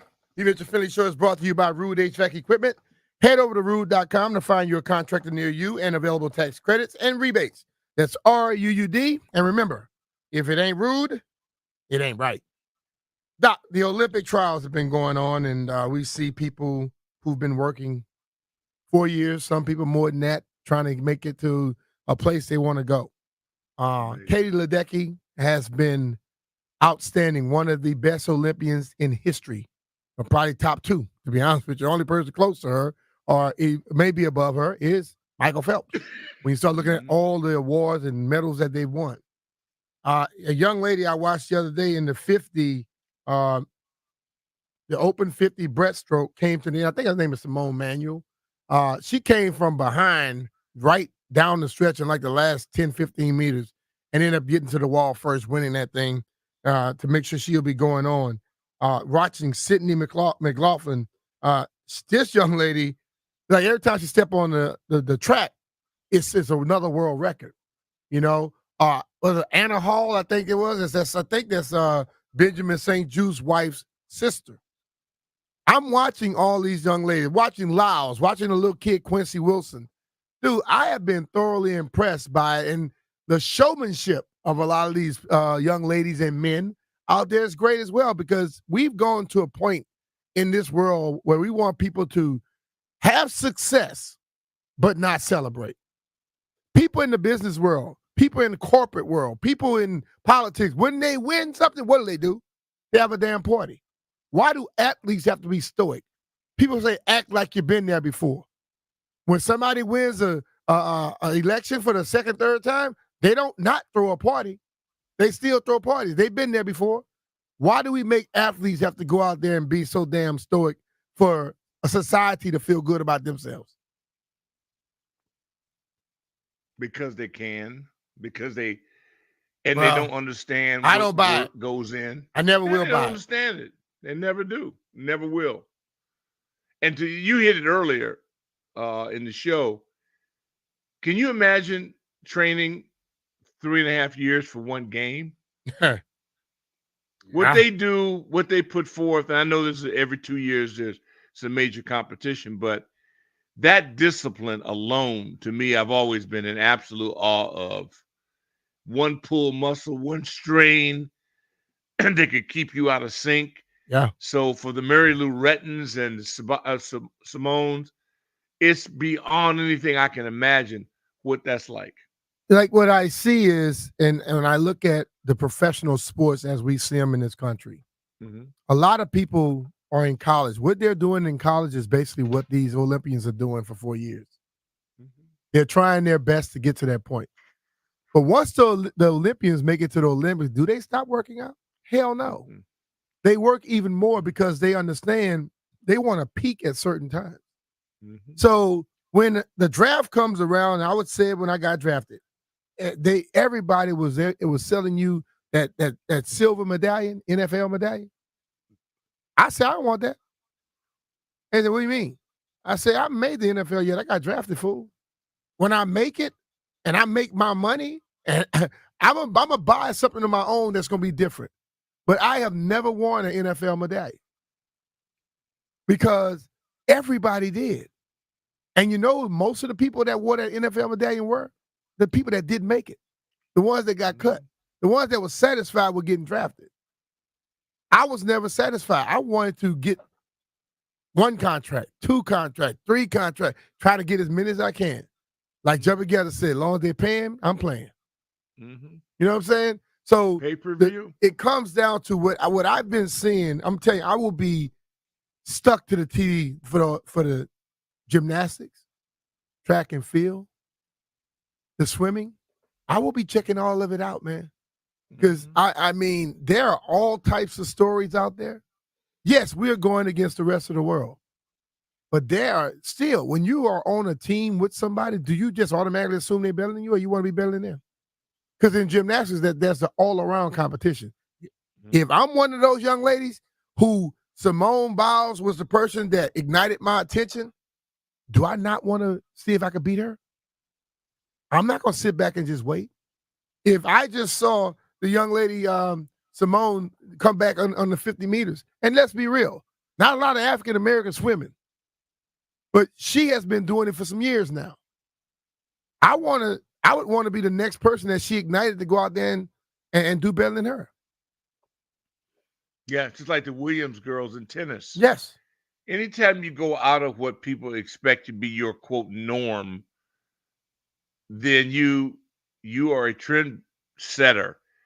And it's just like moving into a new neighborhood where you're the only person that looks like you on your neighborhood. Mm-hmm. That's what it's all about, man. So I love the Olympics, even figure skating. I don't care what it is. If it's something that I know what training must be like for these people. Same thing with the marksman. I love it when they're shooting. Mm-hmm. They have time when they I love anything like that I know is not easy at all. Oh, yeah. And to be honest with you, none of this is easy. You know why? Because when you get to the Olympics, you are facing the best of the best from every country out there. That's what I want to see. You know, so this is like when I get upset, Super Bowls, finals, when one team just dominates the other team. Yeah. And I guess a lot of people don't understand why, because you're supposed to be playing the best of the best. Hey, that's why you don't want those sweeps in the finals. Yes, if this is the best of the best, that shouldn't happen.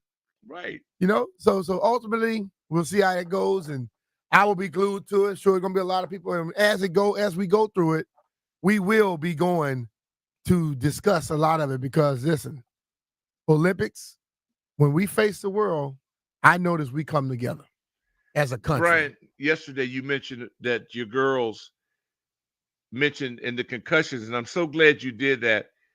People don't realize, well, the majority of people, I'm not certain, realize how much pain and what you expose your body to. Any sport that you elevate or there's contact involved. Oh, yeah. And as a parent, that had to be nerve-wracking. I mean, I watched them at one event. Man, going up, flipping and all. I don't know how you even sat there. I said, I got to leave. I can't do it. No, it's crazy. It was tough. I love this. Yeah, but they would check me all the time. To my, now, if Willie was doing it, you wouldn't be caring. That's I said, right. I would care, but I wouldn't act like it would do what y'all say. Well, we athletes just like him.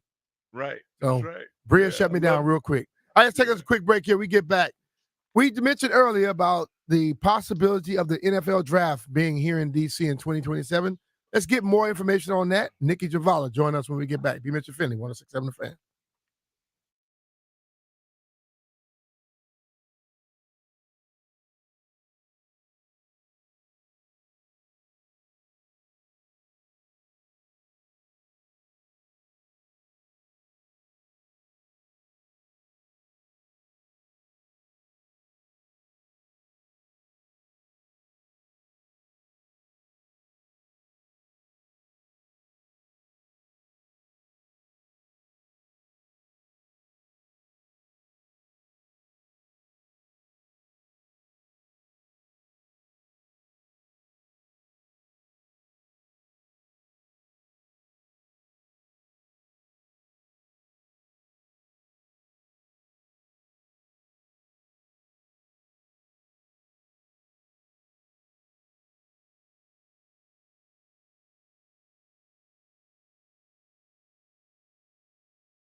All right, B Mitch and Philly, 106.7 The Fan. We're going to be going to the BetQL guest line. Sports betting has come to Maryland. Don't place that first bet without checking with BetQL. BetQL analyzes every game to find you the most profitable betting opportunities. Get 3 free days of BetQL access by downloading the BetQL app or visiting BetQL.com. All right, you hear that song, you know who we talking to. That's our friend, Nikki Javala, joining us. Nikki, how you doing? I'm good. How are you? I am fantastic. Well, Landfill sent me the article that you and Mark Maskey wrote, and I had heard a little bit about it, and I started to see that, and I got a little excited. So I'm going to say this. I've heard from somebody, let me say it like that, they've talked to people inside the NFL that really wants this to happen. So what you've been seeing, do you see it working in that direction? Yeah, I mean, they're one of multiple teams that are being considered right now. I think what's unique about DC is sort of the challenges of getting it on the mall and some of the restrictions that come with that. There's no commercialization or not as much commercialization allowed on the mall. You're not allowed to sell merchandise, typically alcohol if it's not allowed, but, they can make exceptions and have it in like designated areas. So there are a lot of things that run counter to your typical big NFL tentpole event. But if they can work through that, and I believe they can, and the NFL usually gets what it wants. So yeah, I think it could happen. And I think it's honestly a really strong sign of where the Commanders are at, because they had tried to get the 2024 draft, and that fell through for reasons probably many of us can speculate about. Yeah. So, with new ownership, that things starting to turn around, I think it would probably mean a lot to the NFL and certainly the Commanders to have, such a big event here in DC. Looking at Detroit, and Detroit was a city that was depleted at one point, but they seem to be coming back. They set a record with over 775,000 people coming there in a 3-day period. You can automatically assume it'll be more people here in the Washington, D.C. metropolitan area. And when I look at all the positives, I think they outweigh the negatives. Yeah, I mean, this has always been a pretty loyal market for the NFL. I mean, obviously a couple down decades really for Washington, but this has been a loyal fan base and a marquee market for the longest time. And it honestly, economy-wise for the NFL, it's huge. To have the Commanders start to show signs of turning things around, that just opens up a lot of things for the NFL, and this is one of them. Having fans back in the seats at their stadium, that's huge for the NFL. So yeah, I would think DC would have a bigger turnout, and these have become huge events. I mean, the fact that 775,000 people showed up to Roger Goodell announce names it just shows the power of the NFL right there. So yeah, it shows the popularity, just how much it's worth to, these NFL cities that, get to host these things. Power play also for ownership groups, a new ownership group, to give them a chip. I mean, they solved the problem for this league, and I would think the league owes them one for ridding them of a rodent. I mean, I won't comment on that part, but I think the NFL is happy to have like the DC market go back to being a respectable market. I mean, this was again such a marquee franchise for the longest time.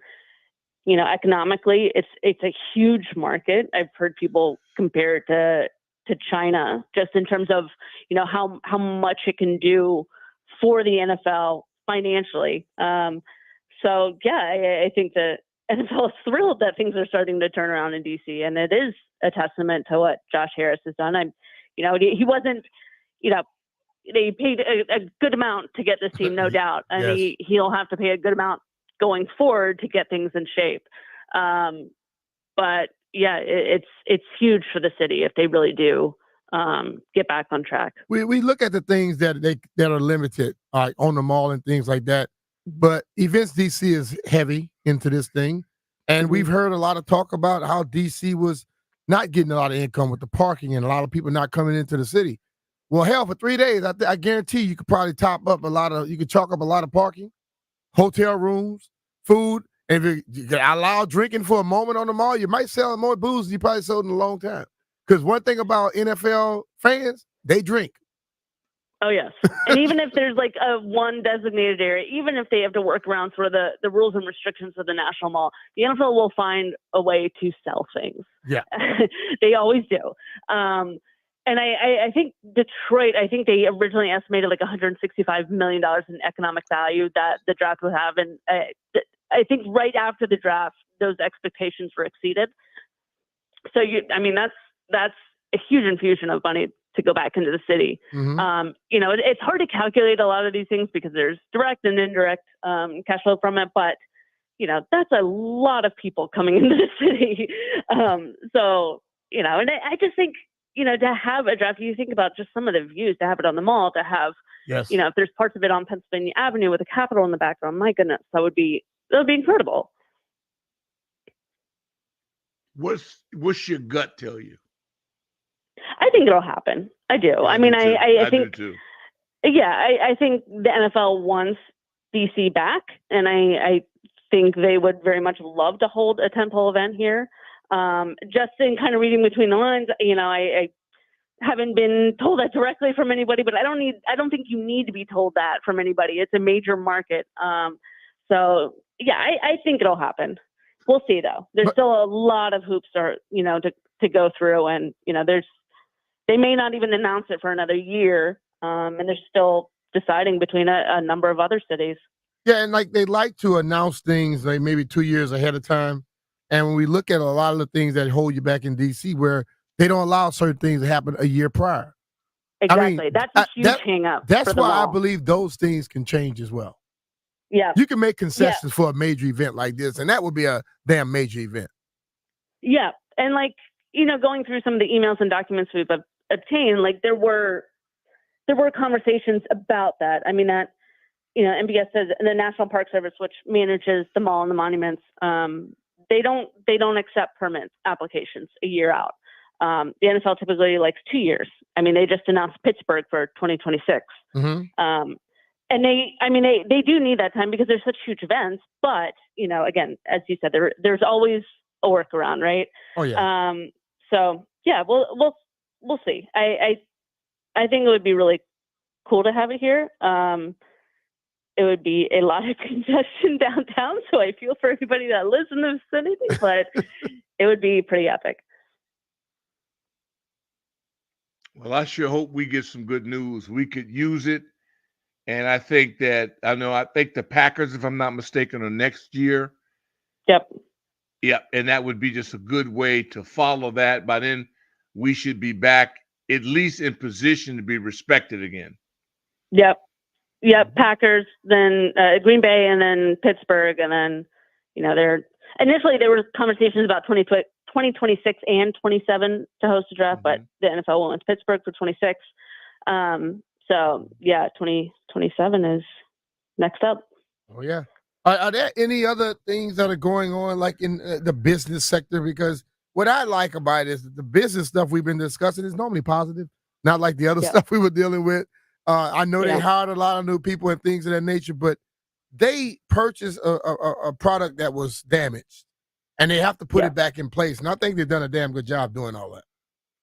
Definitely, and I think they acquired something that was, probably more damaged than even they expected, and they've looked at it more in depth than the casual fan too. I mean, they went through the books. They tore. They know every in and out of the franchise now, and they're, I think that first year was probably, they turned over many stones, and you're like, oh my gosh, had no idea this was coming. I mean, you think back to even last year, the games, the hot water breaking and how many leaks. I mean, so many freaking leaks at that stadium, and just things that no other organization really encounters on a weekly basis, just because it was let go for so long. Yeah, it could be week to week or leak to leak. There you go. It could be either one of them.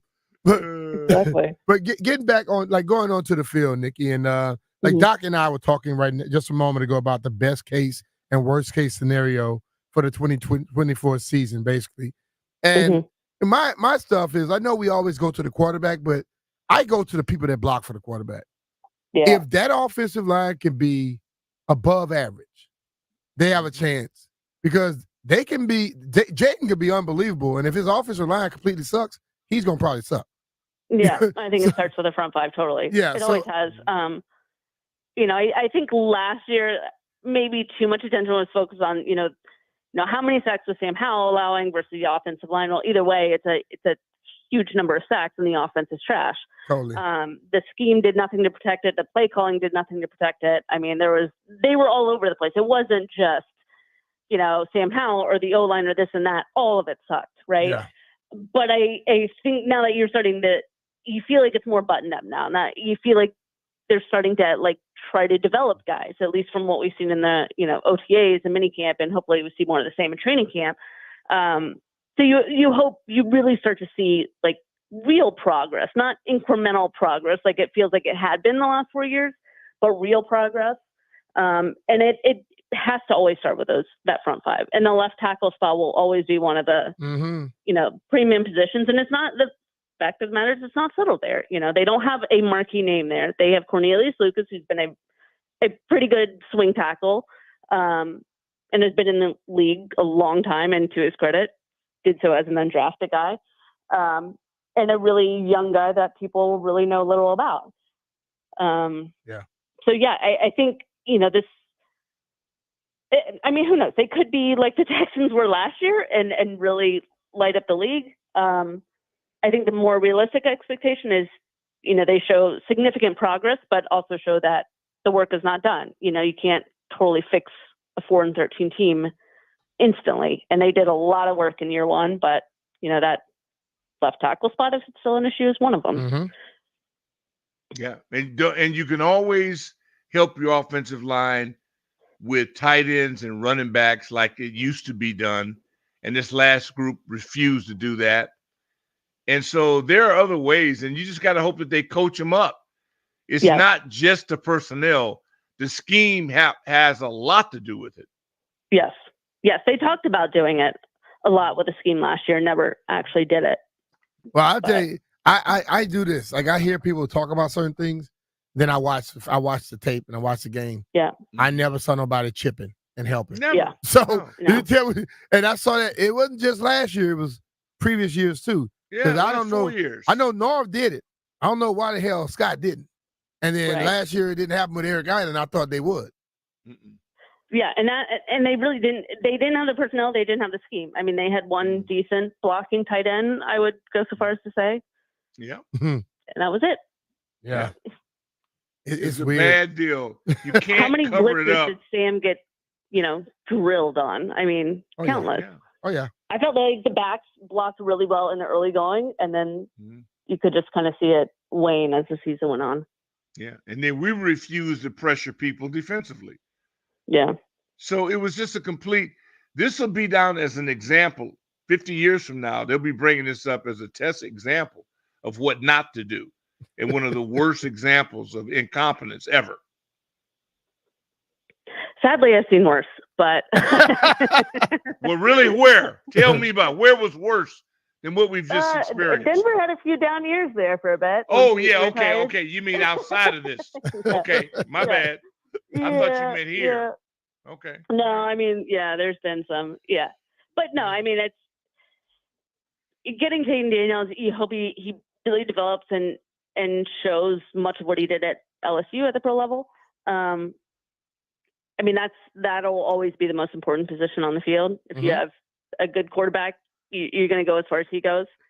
But yeah, they need to develop guys too. They have such a young secondary, and there was no development. You know, it's the pros. I know you're expected to just know and do certain things, but you're getting like 19, 20-year-olds out here nowadays. Like, you got to develop these guys. You know what helps? You got to have a coach to do that. You know the guy went to 7-Eleven and hired his coaches. What are you talking about? Nah, but you know what? I'm gonna give you a shot at that, Nikki. Best case, worst case scenario. Best case, a deep run in the playoffs.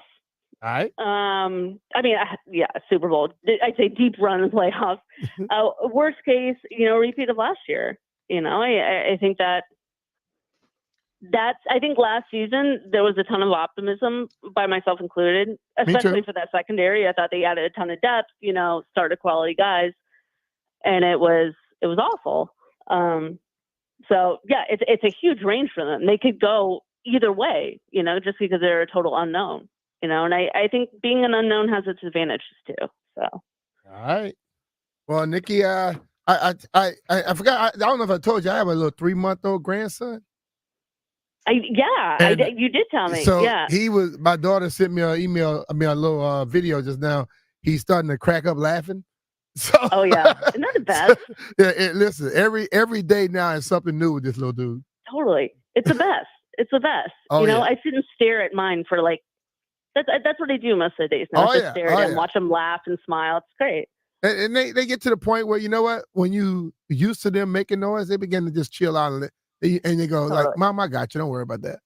Yeah, exactly. Like him right now. He's just chilling. He was screaming 5 minutes ago. Yeah. See, you say, you know what? She's not coming. She must be doing something. Let me chill out.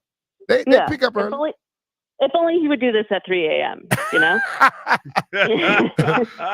Well, good luck to you, and you go take care of him now. All right. All right, guys. Nikki. All right, that's Nikki Javala joining us here on the B Mitch and Finley Show. Here with Doc Walker. Yeah, totally. She brings a lot of information to us all the time. Love her. Take us a quick break, and let's talk about James Wood from last night. Dave Jagler joins us when we get back.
All right, B Mitch and Philly, 106.7 The Fan, here with Doc Walker.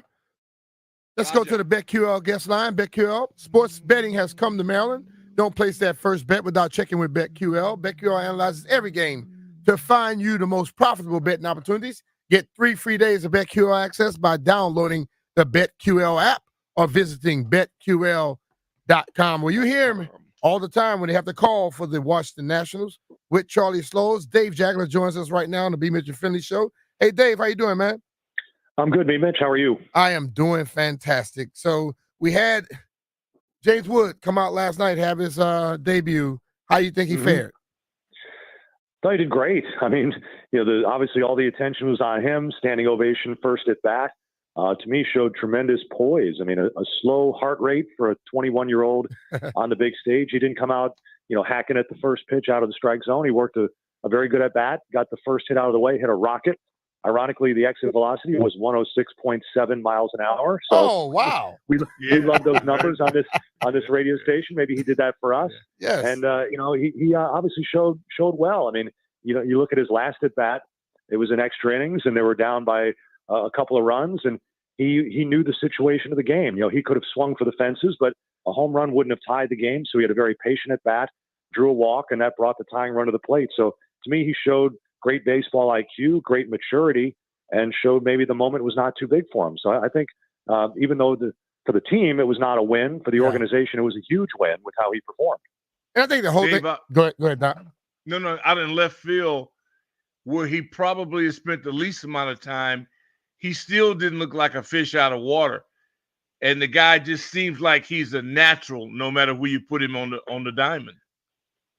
Well, Doc, he stands out. I mean, athletically. I mean, just the physicality about his body. It's not a baseball player type physique. What he has. Right. I mean, there are very few in the game who look like that. And when he runs, I think he fooled the Mets in that ninth inning when he hit the ground ball back to the pitcher. I mean, I think the pitcher always looked, oh my God, he's going to beat this out. And he rushed the throw and threw it away. I mean, you don't figure a guy that big is going to be that fast.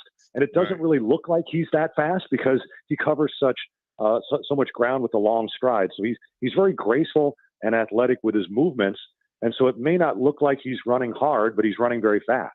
You look at yesterday, and I think when it comes down to it, his debut, he gets a hit on his first at bat. He goes 1 for 4. He has a walk. That's not going to necessarily be the story. Like, people are not going to look back in amazement. But what do you think his possibilities are as he goes forward? Well, I mean, the hope is that he's going to be, a centerpiece of the lineup. I mean, last night he was sitting 6th in the order, so you kind of feel like that's easing him in. You hope he can be a 3-hitter or a 4-hitter, someone who's going to carry this offense and be a dude. I mean, right now the Nationals offensively have some pieces, but they don't really have that big power threat that other teams fear as a guy who can hit a 3-run homer and change a game around. I think you're looking at him as that weapon. Someone who can change a game with one swing. Now, he doesn't just hit for power. We talked about the at-bats last night and the speed. He can win games other ways, but ideally, he's a guy who gives you a home run threat when he steps in the box. Dave, I tried to judge the Nationals by whether or not they beat themselves or someone is just better has a better roster. But Abrams that's a miscue by a guy who's been terrific at the plate. Looking at him right now, how do we judge him at the plate and then on the bases? It's been weird of late. Yeah, he's not had a great stretch here on the bases, but when you look at the total package, I mean, we're going to find out the All-Star selections here in a week, and he's very much in the discussion to be on the All-Star team for National League shortstops. I mean, you've had a couple of injuries for some of the other big shortstop names in the National League, but Abrams is putting up as good a numbers as any of that position in baseball. So it's been a weird season in that he had a great April. He had a very, very poor May, but he had an all-world June. So he's had a little bit of inconsistency, but the good has been very good. And I think over the course of the first half, he's really filled out his potential. Defensively, he's been much better than last year.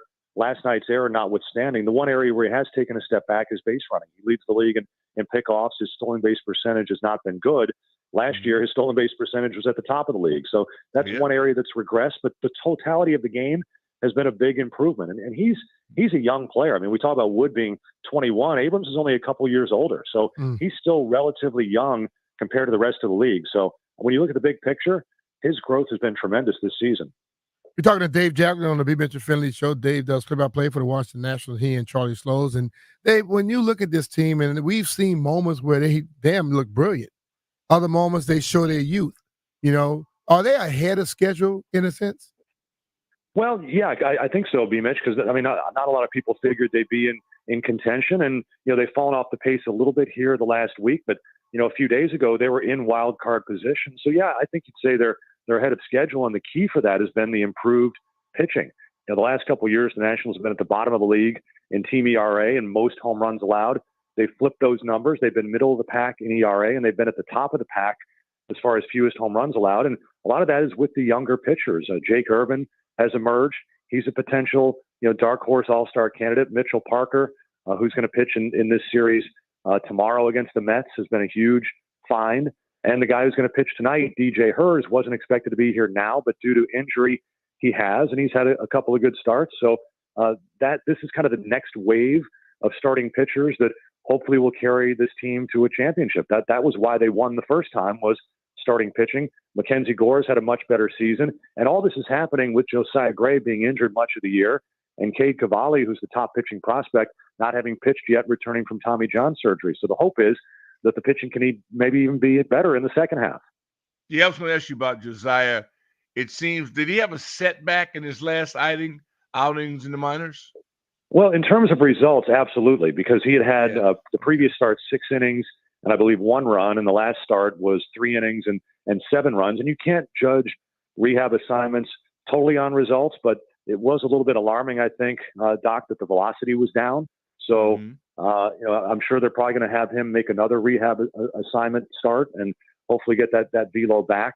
So, the key is to try to avoid surgery, and they've played it carefully with the flexor strain, and he was down for a while, and he's ramped up very slowly because they want to just make sure that he's fully healthy when he makes it back to a major league mound. I don't know if I haven't heard that there's any sort of health setback, but I think results wise, it was definitely a step backwards. So I think they want to see a little more progress in that respect, and trying to keep him fully healthy to get him back on the mound. How many years you think it'll be from this point for this team is like really, really out there doing the things we expect them to do? Well, I mean, they're in contention this year if they can kick it into gear here before the All-Star break. I mean, next year is what we're looking at. I mean, James Wood, that was a huge day for the organization yesterday because we talk about the young pitching, but the position players, there are a lot of very notable players coming up, and Wood is really the first arrival. The next guy may be Dylan Cruz. He's already moved to AAA from AA, and maybe after that it's Brady House. And this is the next wave of exciting young talent, the Harper, Rendon, Turner type prospects who are coming up to the big leagues. And I think those guys, if not later this year, very early next season, are going to be here. And that's when you hope to take the National League by storm. So if you take out the Strasburg, that's not a mishap. That's just an injury. For the guys that are still in their prime and playing, how will we be able to judge this in the long run? Are you talking about individual players or for the whole team? I mean, we like the whole that we've not necessarily given up, but chose not to retain for whatever reason. A lot of these guys are still in their prime, and we're still growing tadpoles. So I'm just wondering, at what point do we determine whether or not this worked? Well, I mean, obviously, if you want to focus on the Juan Soto trade in particular, the Soto trade probably accelerated this process of being back to contention and relevance by maybe 2 years. I mean, you're talking about Mackenzie Gore, who's at the front of your rotation, C.J. Abrams, who's potentially an all-star shortstop, and James Wood, who you hope is a middle-of-the-order 30 to 40 home run impact bat. None of those guys would be here if Juan Soto was still here, putting up all-star Hall of Fame numbers, about to hit free agency. I mean, so obviously Soto is probably going to be a Hall of Famer, but for the organization, you can't call that trade anything but a huge win. Obviously, it's a shame. Yeah, it's a shame to see Trey Turner playing in the division and Bryce Harper playing in the division and Kyle Schwarber playing in the division. But, you know, Harper left and they won a championship. I mean, it's a new group of players, and just funny how quickly things turn over. There are only 2 players left from the 2019 championship team on the roster. Patrick Corbin, who's in the final year of his contract, and Tanner Rainey, who's, you know, is pitching kind of, you know, middle to mop up innings in the bullpen. This team has changed a lot, but I think that the signs are pointing forward that this team is going to be back to relevance and contention. And that's, you know, it's going to be a whole new group of players, different names, but I think guys you can get behind and root for. That just shows you how good Rizzo is. He's awesome. He makes moves and all of a sudden, boom, they right back. Yeah, B Mitch with the Masson deal strangling him. Still locked around the neck. Yeah. Well, I mean, I mean, Rizzo has done an amazing job as far as, you know, he built this thing the first time. I mean, when Mike took over as the GM 2009, I mean, they were in the midst of a 100-loss season, and that was coming off of a previous 100-loss season. He was kind of building like they were an expansion team. So he built it up the first time. They had an extended run of success between 8 to 10 years, and that team got a little older, and now he's had to retool and kind of start from the bottom again. And, you know, right now they've worked their way up to kind of middle of the pack, and now the next step is to make it back to be a consistent postseason contender, and that's the goal. Well, Dave, I think I'm excited. You know, I've been saying this about the whole DC sports scene. They got a lot of young talent around and people that seem to be in position that know what they're doing. So I'm kind of excited about the future, what it holds for not only just the baseball team, but everything else as well. And that's a good feeling to have, I think. I mean, what a great story this is for James Wood. He's a local kid. I mean, he grew up in, you know, he was born in Rockville, grew up in Olney, and, you know, went to high school here in D.C. before he went down to IMG Academy. His family, they're D.C. folks. I mean, this is great to have a local product come up. I mean, earlier this year we had Trey Lipscomb up and down in the big leagues, and he's from Frederick. So, I mean, it's good to have some local kids come up and do well. And, I mean, the crowd was tremendous last night. When he came to the plate and got an ovation, they were hanging on every pitch like it was a postseason at bat. The crowd was awesome. The energy was awesome. It's just a shame they couldn't finish the deal. But, you know, folks who came to the game last night, they had a great time, and they get the glimpse. They could say they were there for hopefully the beginning of a very special career. Definitely. Remind me of Zimmerman, man. Just having that, being a Cav, and just local help, running into this guy down at the Starbucks or whatever. Things like that matter. So I just want to keep it going. Yeah, no, it's really cool to have you know, some DC connection with our franchise, and obviously James Wood's going to be at the head of the list. That's it. Well, Dave, man, we appreciate you giving us some time, man. Yeah, hope you have a lot of big calls to call with James Wood in the future. Yeah, last night was the first hit. Who knows? Maybe tonight's the first home run. We'll keep our fingers crossed. There you go. Appreciate it. That's Dave Jagler joining us on the B Mitch Finley Show on the BetQL guest line. Baseball coverage on 106.7 The Fan is presented by T-Mobile. Switch to T-Mobile and you can get tons of benefits and still save on every plan versus AT&T and Verizon. Use your savings calculator to find out how at T-Mobile.com/switch. We'll be right back. This is B Mitch Finley, 106.7 The Fan.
What up?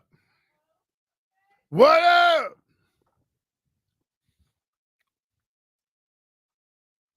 Oh, man. Been a weird show. It was fun. Started off with a bang because we got to talk about Jeff's 147. Yeah, that was a classic. I'm Yeah, going that to was a make classic. sure I know that the stream loves Jeff. I'm going to give Jeff to him. There you go. This is your guy. I'm going to go slow-mo. Jeff Walker. That is insane. He's a scorer. That is He's a score in the middle. That is He's a insane. score in the middle. There you go right there. man. The camera looking for me. No, I'm trying to show them Jeff, dude. B Mitch is holding the scorecard from Jeff's round yesterday up to the camera. Yeah. I was letting all the people on the stream know that Jeff is their guy. Like, like I saw a lot of them saying how Jeff get messed with. Jeff deserves a raise. I'm like, how much money Jeff paying these damn people? The people He's a feel pretty it. popular guy, though. He's pretty popular. I mean, I'm just saying, but still, man, look. Hey, want him to get paid, pay him. Hey, Doc, I haven't seen you all day, man. I've been looking at the thing. But anyway, I want to thank everybody who joined us today. Barstool Nate. Yeah, I want to thank Nikki Javala. I want to thank Dave Jagler. I want to thank all of you who participated in the best win in history for the Washington football team. For Will You Come Here in 2027? If landfill stop, you got to stop. In 2027, if the NFL draft ends up being here. And also, we had asked B Mitch anything today because we won't be here Thursday and Friday. So tomorrow, since it's the last day, we're going to allow everyone to give us their best. You won't be here. No, I'll be here tomorrow. You won't be here Thursday, Friday. No, I got some things. But your boy will, though. So The night watchman will be. Well, we giving them bleep you Wednesday tomorrow. Okay. We're gonna do the what up Wednesday, bleep you Wednesday, whatever how you want to do it. But we're gonna have fun with it because we like to give people that one outlet every week to let people know how they felt if they mess with them. Landfill, I know you have one, don't you? Yeah, I think we could talk about it tomorrow. I mean, probably now, but I'll wait till tomorrow. Yeah. Jeff, you gonna have one for us? Oh, yes. What, it gonna be me for showing your scorecard to the stream? We'll find out tomorrow. Well, Doc, since you won't be here tomorrow, can you give us your bleep you for the week? Where am I at tomorrow? I'm not gonna be here. Well, they're gonna have me on another assignment tomorrow. I thought Landfill had me with maybe that's a to be determined. I don't know. Yeah. That's what I was told. Landfill told me no. Okay. He told me he told me that Dumbo, Ears will be back. Oh, that's right. I'm on another side of them. The other big shot then. That means if JP's in, Sheehan must be out. So that's it. They can't be in the building together? They can't, that's what I think. Well, that's like Janet and Michael Jackson? They're the same people you think? So JP's back. That must mean Sheehan's out. So I'll be on his side of the building. Yeah, okay. JP is returning from his 15th vacation of the year. 15th, yeah. He'll be back for 1 day. July 2nd. He'll be back for 1 day, then he'll take 4 days off. Don't talk that loud, man. He may hear you and then decide to take it off. Then I'll be in and then I'm gonna be upset. So I won't be upset. Yeah. Okay. I knew these days that were coming up, so I'm not worried about those. There ain't any more gonna pop up. Got problems. Yeah. Well, JP's a man of the city, and he's he had to go to France. That was Italy. Oh, Italy. Excuse me with the Italy. My bad. Yeah. So, Landfill, let's go with her here first, brother.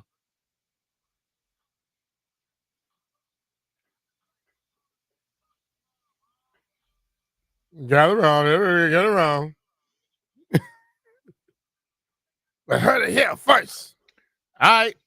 Jeff, what happened last night? Well, I took me beating you by more than a certain amount of strokes. I know I won. Nope. That didn't count. That wasn't on FanDuel, and the odds was already too high. The odds was like a minus 10,000 yesterday. But I made it. I didn't win. Take B Mitch minus 45, I won. I didn't win on the golf course, but I won on the bets. My bet was the only bet to hit last night as Cristiano Ronaldo scored a goal, even though he almost lost it because he had a penalty kick that got blocked. He came back in PKs, hit a goal. He didn't score a goal. Yes, he did. It was 0-0. They won in PKs. That doesn't count. That don't count. For real? No, Yeah. man. No the way. game over, bro. fool. If you you almost not a bet. Nah, they don't count goals in PKs. No, dude. They're not on Bro, regular I'm goals. sorry. I've never bet a goal like any goals on soccer before. I thought if he scored in PKs, you need to learn it's about crazy. betting if you're gonna be bringing it to us. So hold on. If I go and find this, I'm gonna take the 0-1 right now. But I'm letting y'all know if I go look this rule up and after and it says it counts as a goal, I'm taking my 1-0. But I'll be 0-1 for right now. Okay. Owen Walker. I'm taking the White Sox plus 1.5 because Flexen is pitching, and I think the name Flexen is cool. Flexen? Give me Flexen. Brazil to beat Colombia. What? What's the odds on that? Minus 115. Man, y'all tripping. You're tripping, B. I'm gonna fight you, Landfill. Not if I fight you first. And then I want to parlay that too. Oh Lord. I want Paraguay to beat Costa Rica. Okay. Wow. I don't know who I want to bet on. That's normal, huh? Can't pick those Bamas. Give me the Blue Jays. Uh-oh. Parlay Look at with. you. Oh, man.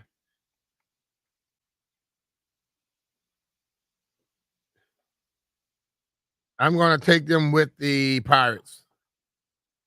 Blue Jays, Pirates. Doc, you betting today? Because they're not going to give you a win if you're not You're here not tomorrow. gonna give me a win now, man. I'm just gonna ride with Landfill. All right, cool. I mean, both of y'all could be losers. I'm gonna fight you. I don't care if you fight me, Landfill. I've had to fight a long time. I'm ready to fight somebody. All right, again, as I stated earlier, I want to thank everybody who joined the show today. Barstool Nate, Nikki Javala, Dave Jagler. Doc, I want to thank you for being here today, too. Thanks for having Landfill and Jeff, appreciate you, brothers. And I don't know if I'm coming tomorrow. If I wake up, I may be different. I may just die not to come in here tomorrow. And I want to thank every one of the callers that called in and tuned in. And I really want to thank the chat room right here for the stream. I appreciate y'all. B Mitch Philly, 106.7 The Fan. Peace. See y'all tomorrow.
What up, everybody? Grant and Danny here on the Fan. No GP today.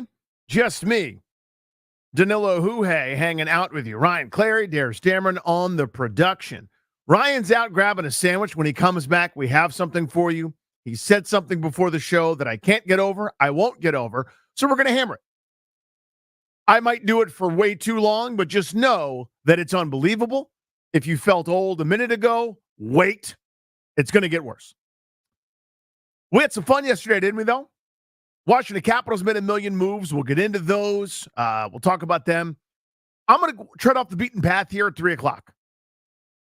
Send up the bat signal. Soccer people, soccer fans, most specifically Team USA fans, of which I am one. I care about the United States of America. You put USA on the jersey, I root. I'm happy. I want to watch this country compete against the other countries in the world in a game that everybody plays. I don't do the tough guy like, it's soccer, or I don't care because they're good and we're not. I don't do that. I need to beat everybody. I need to let everybody know that you come into our dojo, you're going to catch a slap. And that's not the case. We're going to talk about some Team USA soccer. So send up the bat signal. Tell your soccer colleagues. 9 guys named Keegan or Aiken or Bradley or Yates or Jonas. All of your soccer buddies that get together and watch the Euro Cups, right? Get them all assembled, 3 o'clock. We're going to talk about it. I got a roster projection from Ben Standig. Way too early to do that, but that's what July is for. Way too early stuff to kind of get into. I got Jeff Zilgut's going to join us at 5 post-rating to talk all the transactions in the National Basketball Association, and we'll talk some James Wood here in a second. But he just returned from getting his sandwich, Darius. So if you have Ryan's theme music ready, please go ahead and hit it. Oh, he's got to get his headphones. I apologize. Take your time, Rhino.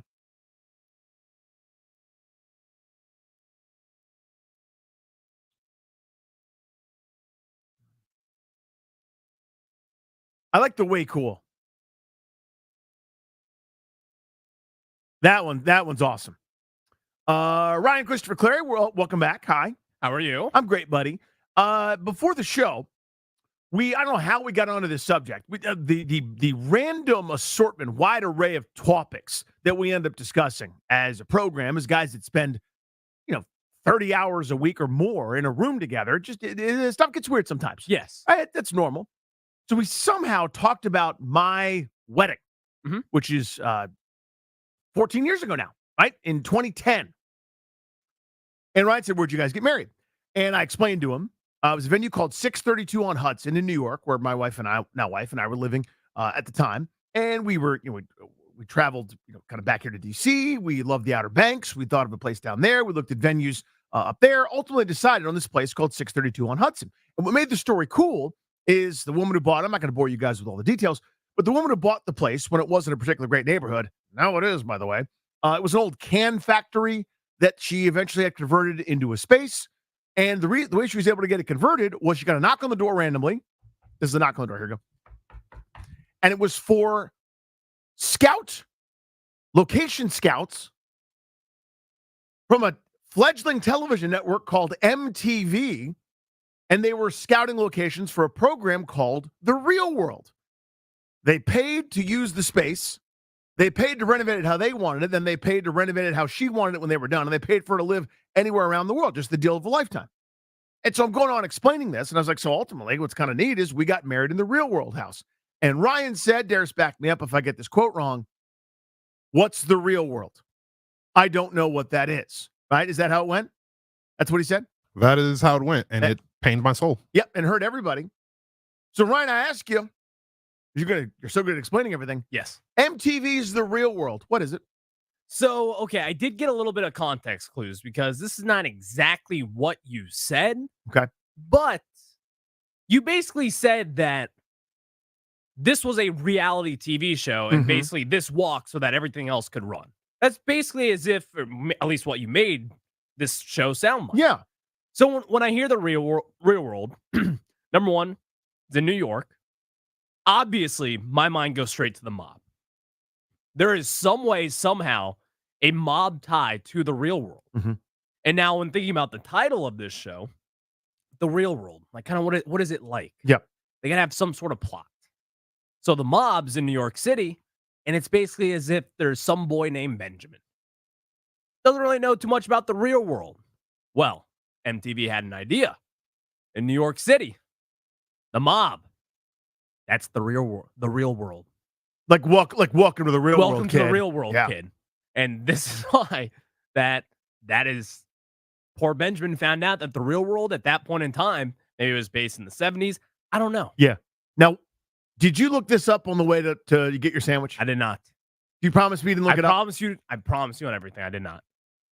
All right, so Benjamin, that's obviously wasn't the character's name. Of course. But the fact that you got that much from the context clues? Yeah.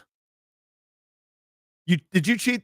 Did you know we were going to do this and you No, kind I of did cheated? not. I swear to God. So give me the summary then. So in other words, we'll call your character's Benjamin. So the name of the guy's not important. How would you know if you never saw it? Of course. So the character kind of gets a rude awakening. Yeah, he gets a rude awakening into the real world. And so that real world is like, hey, like you have to work for what you get. Yeah. You don't just get something for free. You have to work for it. And where does the mob fit in? Well, the mob fits in because at that point in time in the 70s, when I think this show is based off, they run New York City. They run it. And so that is why that's his welcome into the real world. And unfortunately for him, poor Benjamin had to deal with it. Poor guy's got to deal with it. Poor guy's got to deal with the mob. So then how did that give us reality shows that like we know them today? How was that kind of the initial, as you said, I thought you put it very eloquently. Yeah. That show walked so others could run. Exactly. Or was it crawled so they could fly? What did you say? You said it really well. They walked so they could run. Yeah. So the real world walked so that whatever reality TV show could run, like soap operas, whatever it is. Right. So the soap opera is a portrayal of a reality show. Sure. Yeah. Sure. So real world happens, then it's all the like Days of Our Lives, Dynasty. Yeah. Those kind of like real Modern world type Family. shows. Something that I grew up watching. Yeah, Modern Family. Modern Family. That's I like love kind of like a soap opera, right? I mean, it's funnier than a soap opera. No, it's not. I do know what soap operas are. Right. Now, I guess they are kind of reality TV if you think about it. I'm not a big reality TV guy, No, but I I get do that, know that yeah. Modern Family is reality TV. I do know that because it was on ABC. Okay. So give me some other, that's interesting. Give me some other reality TV shows then, right? Because it's like that, they're looking at the camera and talking to you kind of a thing. Yeah. Right? So it's reality. Yeah. Full House back in the day. Everybody Hates Chris. Right. Everybody Hates Chris is in that as well. That was the Chris Rock show, right? With like a young Chris Rock. Young Chris portrayed, Rock. And he used to do the narration? Yes. Yeah. Malcolm in the Middle. Those are kind of mine. The Goldbergs back in the day. That's reality TV, I believe. Dude, you love the Goldbergs. You I talk love about the Goldbergs. that show all the time. My mom is Mrs. Goldberg. So yeah, I love the told us that. Goldbergs. So I think that kind of compiles my file on reality TV. Okay. All right. So like I had a slightly different definition, but yours actually makes a little bit more sense to me. Thank you. Yeah. That's what I thought. So again, Benjamin, like that, just to let you in, like how could you know the name of the character Benjamin? So it's I not would not Benjamin. know. Yeah, there's no way to know. But like your guy that you picked as Benjamin. Welcome to the real world. Like that was the whole show. That was the mob. He found out the mob kind of runs it, and that is why they titled it The Real World. And that's what ultimately gave us Full House and Malcolm in the Middle and Everybody Hates Chris. Yes. Darius, thank you with the music. Thank you, Ryan. I can't believe. I know. It feels like he does this so often where he just nails it out of nowhere. I don't get it. It's a little frustrating. We always think we have him in this like gotcha moment. I still think he looked it up. I think he looked it up on the way. He was gone for a couple minutes. He went to Cornucopia. He had a minute to wait for a sandwich or something, and then he looked it up. Like there's no way you could know about the mob tie-in on the real world without. Anyway, so now you see why I had to stop and do that. Everybody, does everyone get it? All right. Thank you for indulging me on that one. Were you at the game yesterday? Were you at Nats Park yesterday? That was awesome. That was a really, really, really cool night at Nats Park. Darius, remember, we didn't talk about this, but I would love any of those highlights of that one of them base hits that little teeny tiny James Wood, the youngster. Of course, he rose to the moment, got a base hit his first AB. That was special, man. You could tell in the ballpark last night. You could tell that people got the assignment, as the young kids say, right? You could see feel, taste the jubilance, the joy. Everybody got that this wasn't a July game against the Mets. I mean, it was technically, but that's not why however many people were there. I don't know the exact numbers. Tens of thousands of folks came. It's not why they rose to their feet. It's not why everybody in the left field stands was chanting his name. You know what this is. You know what this was. This was a day that was about tomorrow. Yesterday was about the future. It was about the window, right? It was about that little glimpse, right? You squint, look towards the horizon, and you could see a third of yesterday's lineup. Mackenzie Gore on the bump, C.J. Abrams, all-star caliber player at shortstop, potential superstar James Wood in left field. More to come. More to come from that trade, even still. There's going to be a day, hopefully in the not-too-distant future, where all 5 guys, not the delicious burgers, where you can actually get a grilled cheese as each bun. You got to ask for it. You got to find someone that knows what they're doing there at that 5 guys, and you go, I want a grilled cheese as my 2 buns between my patties. They'll do it for you. Okay? Keep that in mind. You got to be hungry to finish it. Get the large fry. Don't wuss out and get the small fry. Make a meal of it. Okay? That can be today's meal. Just telling you how to live your life and get a milkshake. I love 5 guys.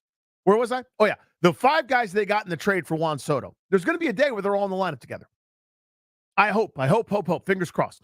Not fingers crossed to suggest that we're good friends. Fingers crossed, meaning I'm kind of hoping and praying that it actually happens. But right now, 3 guys in a big league lineup already means you won. You won the deal. He's not on the team that he was on in Juan Soto, and these 3 guys already are, and they're more hopefully on the way. You add in the Dylan Cruz element to the mix, you got something. This is what's happening. Yesterday, people bought tickets. The Nationals did a fantastic job here. I know it's slightly unorthodox, the way you had to make a roster move, and I feel bad that there was somebody kind of caught in the crosshairs of it. But with all due respect to Eddie Rosario, this is the gig. There is something brighter, happier, and bigger on its way. It's fans sharing this experience together. This was great. This is what it sounded like before James Wood's first at bat in the second inning. The left fielder, number 50, James Wood!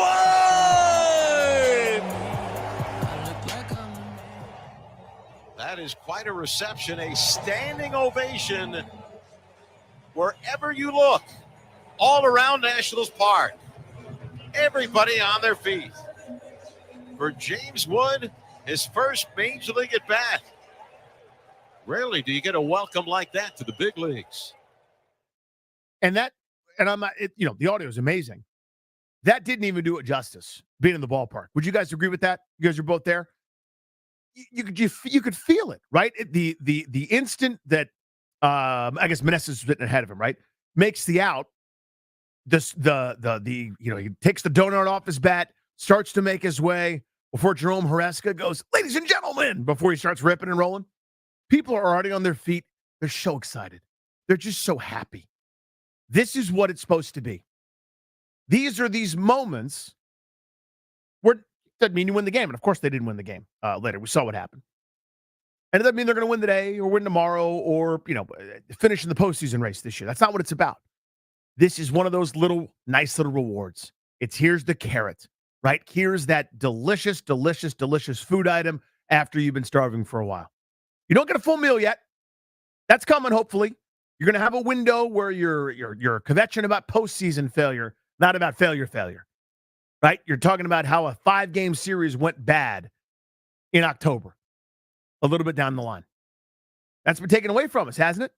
You remember 20, 21, 22, 23. Fart noise, gross, unfun, tumbleweed at the ballpark. So much Joey Meneses. Oh, a lot of Joey Meneses. So many Nelson Cruzes. You know what I mean? It's just, ew. Come on. Next thing. You got one last night.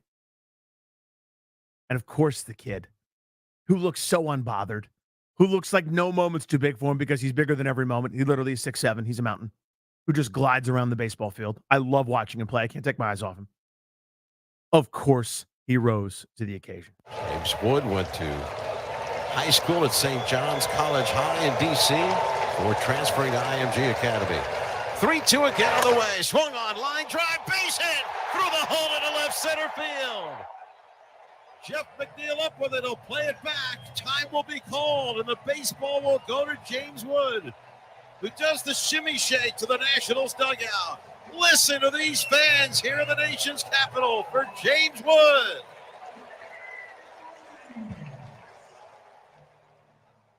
Come on, dude. Come on. Chills. If you're not moved by that, we can't part as friends. We have very little to offer you if that didn't fire you up. If you weren't happy, if you didn't crack a smile, if you didn't jump to your feet in that yard yesterday, I don't know, man. I don't know. I don't know what you're doing. I don't know what we're doing. I don't know. Because that's it. Short of the good stuff, the real stuff, those championship parades, which we got a couple of. Remember those? Short of them bad boys, these are the moments. It's the moment before the moment. It's the out-of-town preview in town. You got James Wood last night.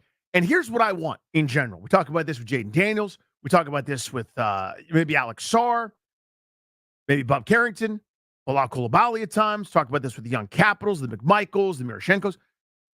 I just want to see the thing. I want to see the reason that it's going to work. It doesn't have to work right this second, I promise you. James Wood could go over his next 12. Okay? He could drop a fly ball in the outfield. I just want to go, and when I'm there, I want to see the thing. And you got it, didn't you? You got the Oppo single. Left on left, please and thank you. Taking a pitch, mid-90s, inner third, hands inside, staying late, spanks it to left field. What was the exit velocity on that, Danny? You know, Darius, that's a great question. And it turns out, and this is true, 106.7 miles per hour. It's a great day on 106.7, the Fan. Now, in all sincerity, we talked about that with him pregame, and we said, would you mind? And he was like, I don't know. And we're like, listen, it's a big ask. Be nice of you if you do. And he said, fine. My first at bat, I'll spank a single to left field, 106.7 miles per hour, in honor of you guys, the flagship station at the Nationals. Fine, I'll do it. He didn't have to do that. Nice of him to do so. 106.7. Any hoodles, you saw the thing. You saw the hit tool. And you saw him getting down to first base in a real hurry. That big man was a moving, wasn't he? On that error, right? You saw him get down there as fast as anybody in baseball. That's not hyperbolic either. Them's the facts. 30.3 feet per second. I got news for you. If you're listening to this broadcast, you can't do that. You don't know anybody personally that can do that. You don't know a 30 feet per second guy. A couple of major leaguers can do that. Unless you know Quincy Wilson from Bullis, who's going to the Olympics. He could probably do a 30 feet per second when he's really moving. He's going to the Olympics, by the way. 16 years old, Bullis High School. That guy could do it. If you know him, maybe. Other than that, none of you all are friends with somebody. The fast kid you knew growing up couldn't do that. The fast guy that you know who works with a strength shoe now, who's really going to pick up basketball or who plays pickleball with you or dominates the tennis matches, that guy can't do it. The 6'7" kid can do it. Please and thank you. Up there from St. John's College High, the Keydets, up there at St. John's. That guy can do it. You saw it last night. You're going to see more of the little nuggets, the little tiny things that he can do that nobody else can do. The home runs he's going to hit. The hose he'll unleash on people. Gliding around that baseball field, making the impossible look effortless. You got to see it last night. That was so freaking cool. God, that was cool. God, that was fun. It'll never be. I was talking to our pal Awad down in the capital of the Commonwealth, Richmond, earlier about this today. Nothing could ever be Strasburg again because that was the first one. We hadn't had baseball.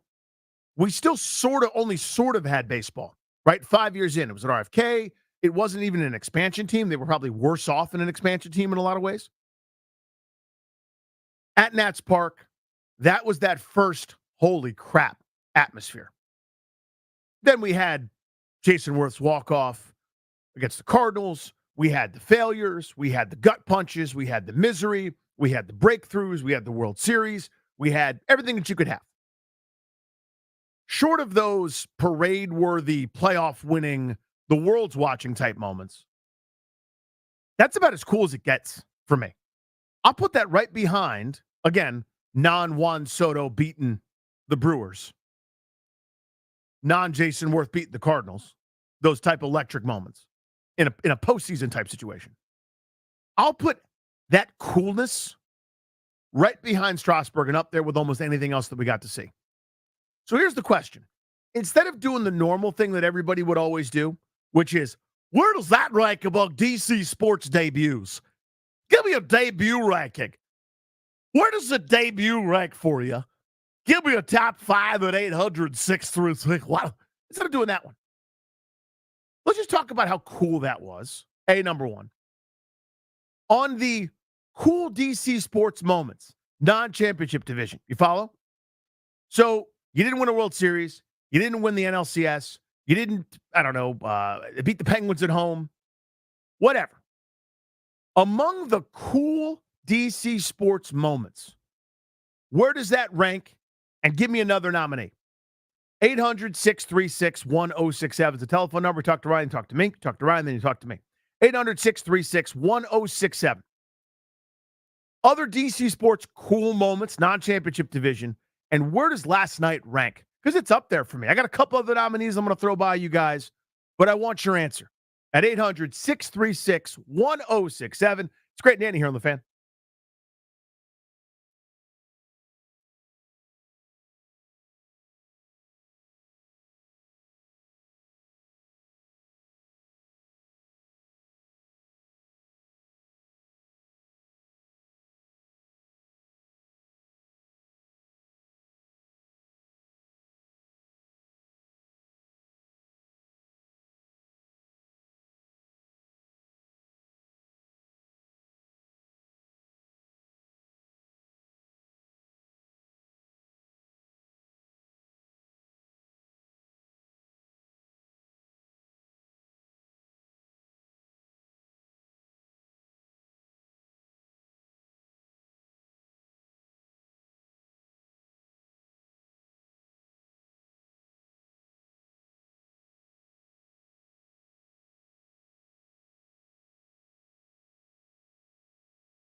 Off the hill, Diekman has it. He turns and throws low and throws it away. It bounces down the right field line. Woods on his way to second after a late start, and he's in there with a head-first slide safely. And the Nationals have the winning run in scoring position with nobody out here at the bottom of the ninth inning. That's Charlie Slows on the call on these airwaves. Great to here on the Fan GP today. Hanging out with you guys until 6:15 p.m. I want to let you know that as an exclusive sponsor for our show, the law firm of Condorian Morad can guide you and your family in the right direction by helping you draft your will, set up a revocable trust, or create a healthcare power of attorney. Schedule a free consultation with their estate planning attorneys at kmlawyers.com and be sure to tell them Grant and Danny sent you to score yourself a great discount. That's kmlawyers.com. So 3 o'clock, I want to talk about Team USA Soccer. Stay with me. We're not going to break down the 4-5-1 or the 3-4-3 or any kind of form. We're not going to do that. I can tell you that Tim Weah's red card was a disgrace against Panama. We're not breaking that stuff down. It's a big picture question I want to have with you guys at that time. Talking about this, though. Yesterday was great. Yesterday was awesome. James Woods' debut at home, big crowd, everybody into it, everybody getting it. It was just really cool. Non-championship division. I got a couple nominees. Non-championships. Where does that rank among the coolest moments in DC sports memory? Right? I mean, there have been big games. You beat Dallas last game of the regular season. That's like a little bit too high for me. And I'm going to cheat with one of my answers eventually. But Darius Ryan, you guys be thinking a couple of years. We'll go to the phones first. I want to jump to Dean in Woodbridge here on line one, who had one that I absolutely thought of, but I'll let you take it, sir. This is a great one. Hey, thanks, man. Great talking with you. You too. I don't know if it was Harper's rookie or second season, but there was some bad blood between him and that Phillies pitcher. He got hit in the batter's box, got around to third, and then the guy stole home on him. That was just hustle. It was electric. I still love it. That was one of the coolest plays, coolest sequences. Thank you. Mike Rizzo, who usually doesn't do stuff like this, came out afterwards and said what was true. That was gutless. It was Cole Hamels. Threw at Bryce Harper because he was a rookie. What? What sin did he commit? Did he pimp a home run too hard? Did he yell at you? Did he show you up? No. He had the audacity to step into the batter's box in a major league game. So Hamels hit him, and Harper ended up stealing home. That was badass. Kristen at Silver Spring. Cool moment. Hey, Danny, how are you? I'm very good. How are you? So I'm going to actually take you to task on this topic because I disagree with you that championship things shouldn't be in the discussion. And the reason being is in 2019, that wild card win set the table for us to go to the World Series. And last night, we didn't win any World Series, and we're not going to this year. But you set the table for the Nationals rebuild and what can be with the Nationals going forward. And you had to have last night and the energy and the vibes that occurred last night to start to bring this fan base back. And so I would argue that it does worthy conversation with those championship-like days because this is the start and this is the landmark by which we're going to grade the success of the Nationals going forward. No, I smell what you're cooking, and I appreciate that. To me, not to diminish what you're saying, I think it's a semantic difference. In other words, you would say Steven Strasburg's debut in 2010 set the stage for it took a little while, but of what was to come right after his Tommy John, the year off, 2012, that season, and it kind of began the makings of that long run of sustained success. That's absolutely what last night was to me. It was this new version, this 2.0, this rebirth after climbing to the top, falling down to the very bottom, rebuilding, starting again. Great moment. So I see your point there for sure. I'm just kind of saying the easiest thing to say over the last couple of decades is probably the Caps won the Stanley Cup and the Nationals won the World Series. I'm eliminating those and giving some shine to maybe some other moments and trying to quantify it for Wood, but I totally get your point. So let me throw a couple at you. Stay on the diamond here for a second. See if you smell what I'm cooking on this one. October 1st, 2012. They lose the game to the Philadelphia Phillies 2-0. So what am I talking about? If you remember, that day, the Nationals' magic number was 1. Either they win or the Braves lose, and the Braves lost. So the magic number was 0. Thousands of fans were still at Nats Park after the Nats got blanked 2-0. And the Nationals and everybody else are watching that game on the Jumbotron. And the Braves lose as they kind of fell apart to end that season. And the Nationals, for the first time in their existence, clinched the National League East. So all of a sudden, this sort of organic, real, genuine, what do we do? What do you do? What should I do? What am I doing? We're still here. We're kind of hanging out. This is fun. Everybody ends up celebrating. They're partying out there on the field with the fans that were still in attendance. The game had been over for a while. It was a breeze by standards of the days then. It was 2 hours and 48 minutes. Now an eternity. Well, this is pre-pitch clock. So the game's long over, and everybody's kind of hanging out. That was awesome. That was an absolute blast, an organic, really cool moment where this team that is, still starting to ingratiate itself back into this marketplace, trying to win over so many fans that either went without baseball, went to Baltimore for their baseball, or otherwise. Nobody had gone through that yet. You'd had a nice pre-All-Star break run when they first came back in 2005. But, come on, that was it. They'd never even sniffed this level of success. They'd won 96 games to that point, would finish with 98. Still the most wins they've ever had. That was really, really cool. Caller had this, but he hung up. Let me take you back to 2005. What have we heard about young Alexander Ovechkin? A goal-scoring extraordinaire.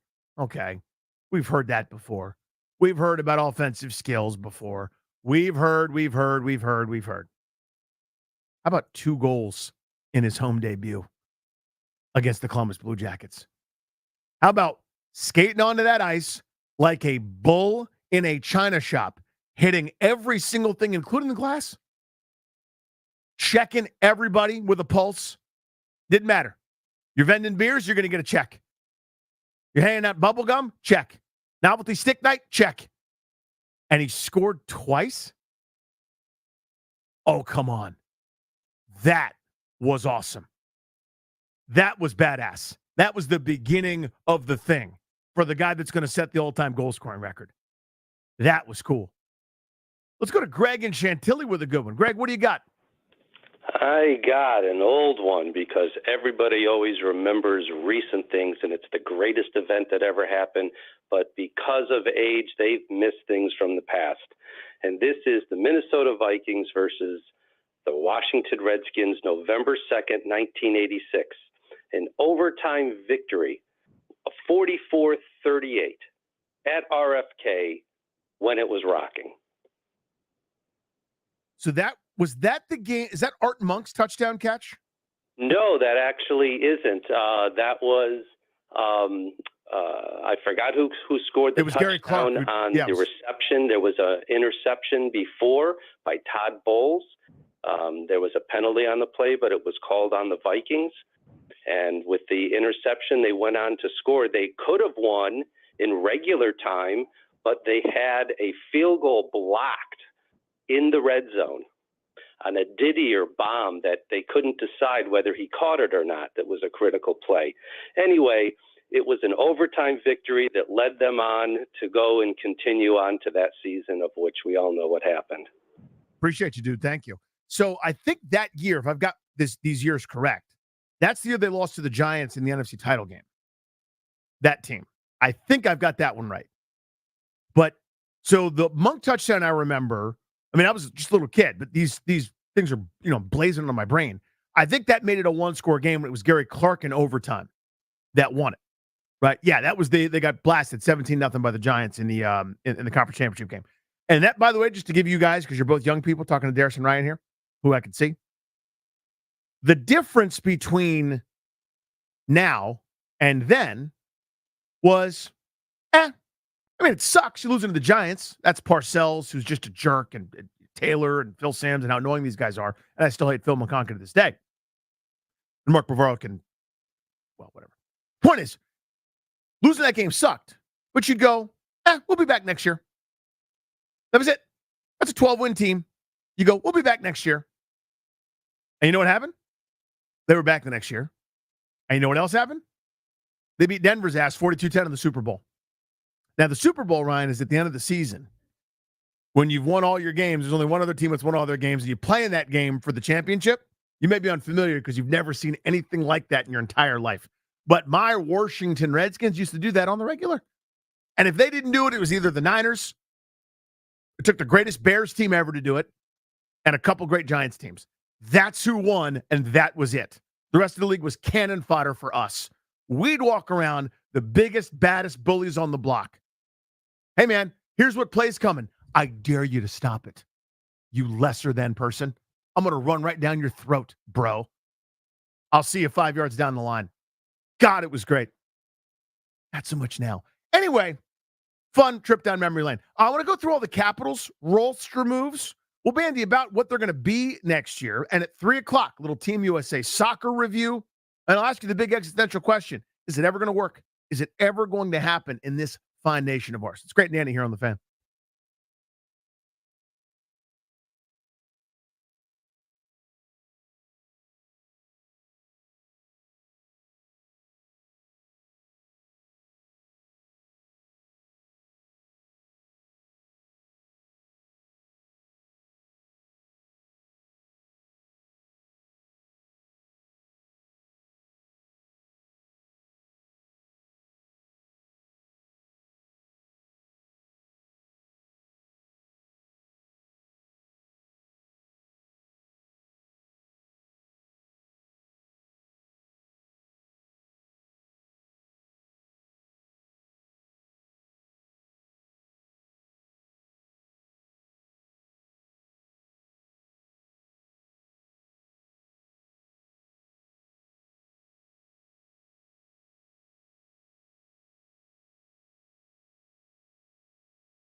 It's G&D here on The Fan. Just Danny Huhay hanging out with ye until 6:15 tonight. 5 o'clock, Jeff Zilgett will join us to break down all the things that are happening in the National Basketball Association, of which there are many, quite frankly. A lot of changing. This is kind of like it's their sort of, I don't know, it's almost like we gear up towards this now in the NBA, which I kind of lament, which I don't love anymore, but you know, it just sort of seems like this is the new reality, right? We're always sort of talking about what's going to happen this summer. Well, now we're in the middle of the summer. Transactions can happen fast and furious, like those dumb movies you guys like where they race cars. And here we go. So we'll break all that down at 5. About 12 minutes when I have a conversation with you guys about soccer in America. Also, a reminder, you could check out the program if you want to see my stupid face. I'm waving right now to the YouTube folks. YouTube.com, 1067 The Fan. You can find us. Some great banter, if I can, in the old comment section. They're roasting my pal Rhino. You didn't come out looking real good there with your assessment of the real world. Yeah, I read some of the comments. Yeah, it's tough, right? It's tough. You hate to see it. Yep. Whew.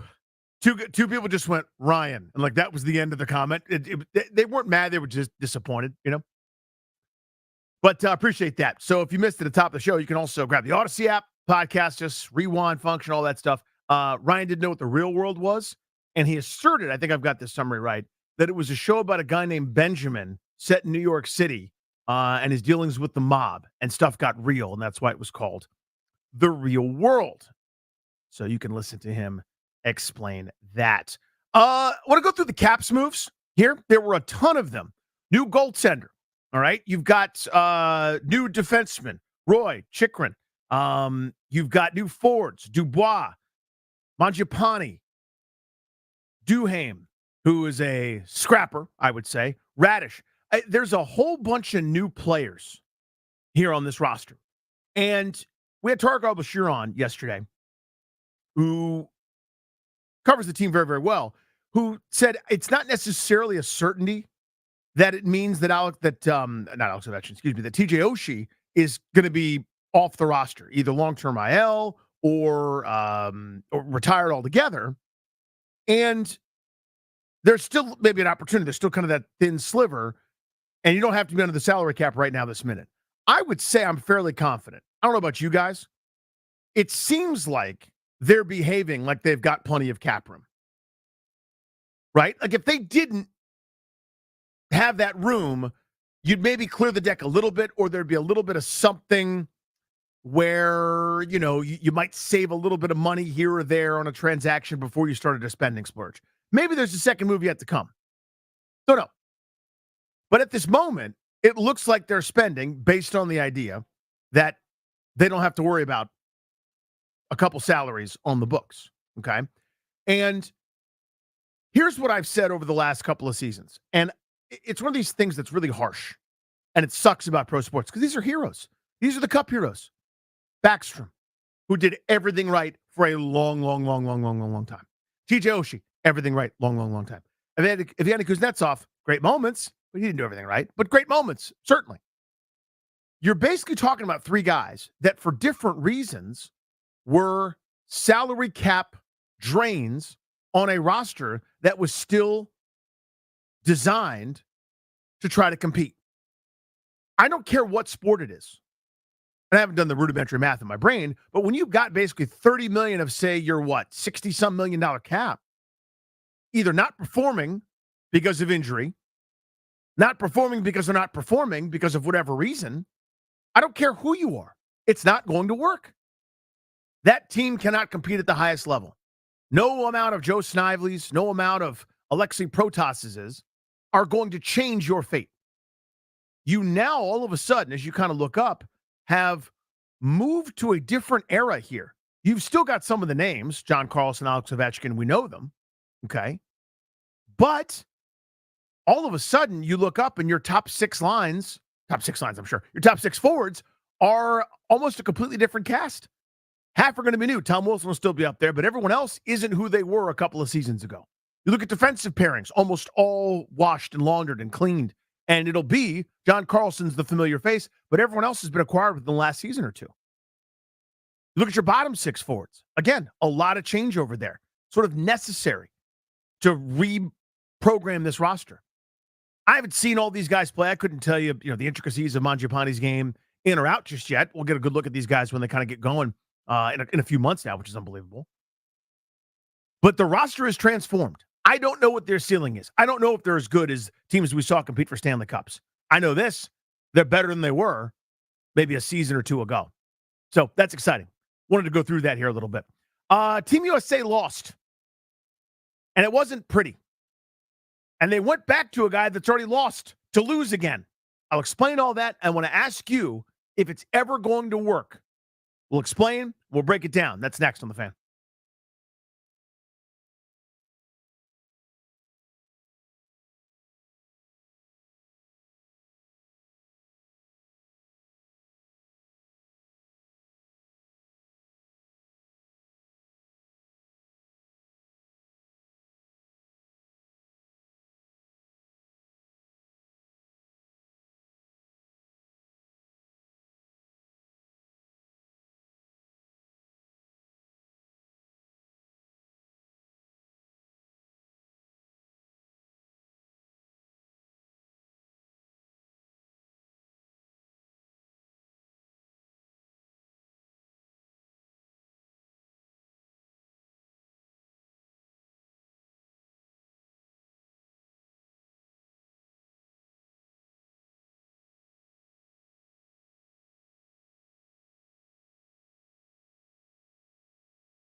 What's up, guys? G&D here on The Fan. A special greetings and salutations to our Richmond audience. Hi, everybody. 910 The Fan, down in the capital of the Commonwealth. Everybody else, 1067 The Fan, Odyssey app, whatever's your pleasure, whatever butters your bread. All good as long as you're listening. Spread the word, tell a friend, etc. 1067 The Fan's merch shop is open and available to the public. I've got my We've Got Wood shirt. You can get yours as well. Also, kudos to your Washington Nationals and all the folks that, sometimes behind the scenes don't really get enough shine. Really cool, coordinated effort. They gave 10,000 fans a Welcome to the Show James Wood shirt when they got to the ballpark on Monday. That's awesome. That's really cool. I can't remember a time where something like that has happened. Everybody got their ducks in a row and were able to get it done. That was really, really, really well done. And, of course, a little shout out to the gentleman from Breaking Tea. They ain't dumb. They got themselves involved with that, and rightly so. Good deal. Here's what I want to talk about. Now, I'm going to be frank with you guys. We probably wouldn't do this if Grant was here, but he ain't. Normally, I'm not going to sit here and tell you the ins and outs of Team USA men's soccer losing in the Copa America tournament to Uruguay. Uruguay is pretty good. U.S. has had a tough history with them. And this Copa America is basically North American countries, Latin American countries, a little bit of South America as well, kind of in this elite group. It's the biggest thing the U.S. can do, I would argue, that's not World Cup, right? So World Cup, you get Europe too, and then you get Asian countries, but mostly the European countries tend to be juggernauts, right? You get Brazil, of course, South America, Uruguay's really good, Argentina defending champs. Then you get all the normal powers, the France, the Germany, the Italies, Spain, Croatia's really good, Portugal's excellent, about England, but whatever. They're really, really good at national teams. The U.S. is not on that level.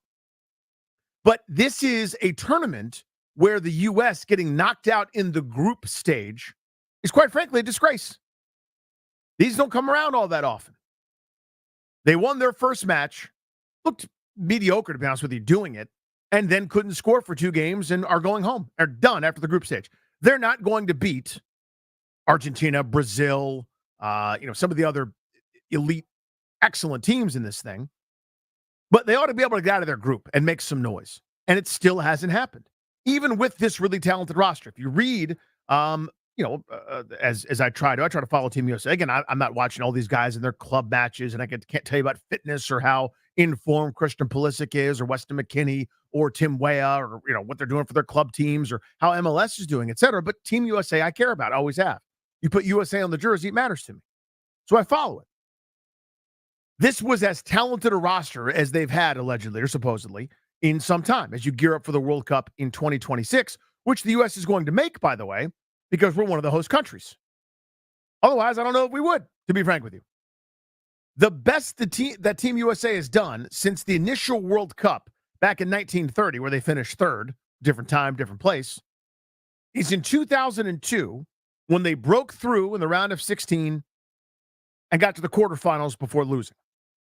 That quarterfinal appearance, all the way around the world, where games were on at 3 o'clock, 4 o'clock in the morning local time here on the East Coast, that's the best they've done.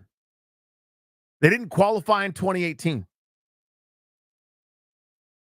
Usually get bounced out in the elimination stage, right? First round of 16, if they get out of their group, despite fortunate draws. This is the first time that Team USA has even made the Olympics. There's an age limit, so you don't get the A squads, but it's a great indicator of development for future stars. Some of the current USA players played for the under-20 version of Team USA in the Olympic Games. It's a nice chance for guys that aren't quite superstars yet to sort of, showcase the world. They didn't make it in 12, 16, or 20. They made it in 2024. So they'll be playing for in the Olympics here this coming draft, or this coming round. The failures at the international level of USA soccer are exasperating, infuriating, and frankly not okay. At the highest levels, what you have among fans are 3 camps. Camp number 1, I don't care. The tough guy, I like football and nothing else, and let me watch wrestling and do a podcast. Okay. Different category. I'm not talking to you. Totally fine. Like what you like. I'm not yucking your yum. Category 2 is the Yeah, but the excuse makers. This isn't an indicator. Well, yeah, this is hard. I understand it's hard. I get it very much. And then group 3 is me, who can't believe we're still here. We can't believe we're still here. The reason that folks like me can't believe we're still here, you may not have noticed. Look around. This here's the United States of America. We've got more great athletes than any country on this planet. We've got more resources for athletes than any country on this planet. We've got as much infrastructure for athletes as any country on this planet.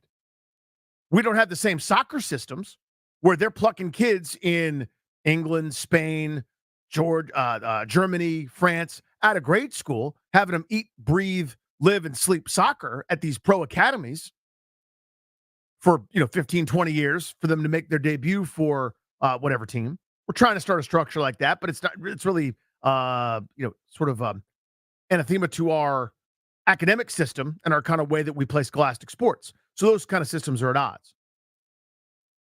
But we're trying to sort of catch up.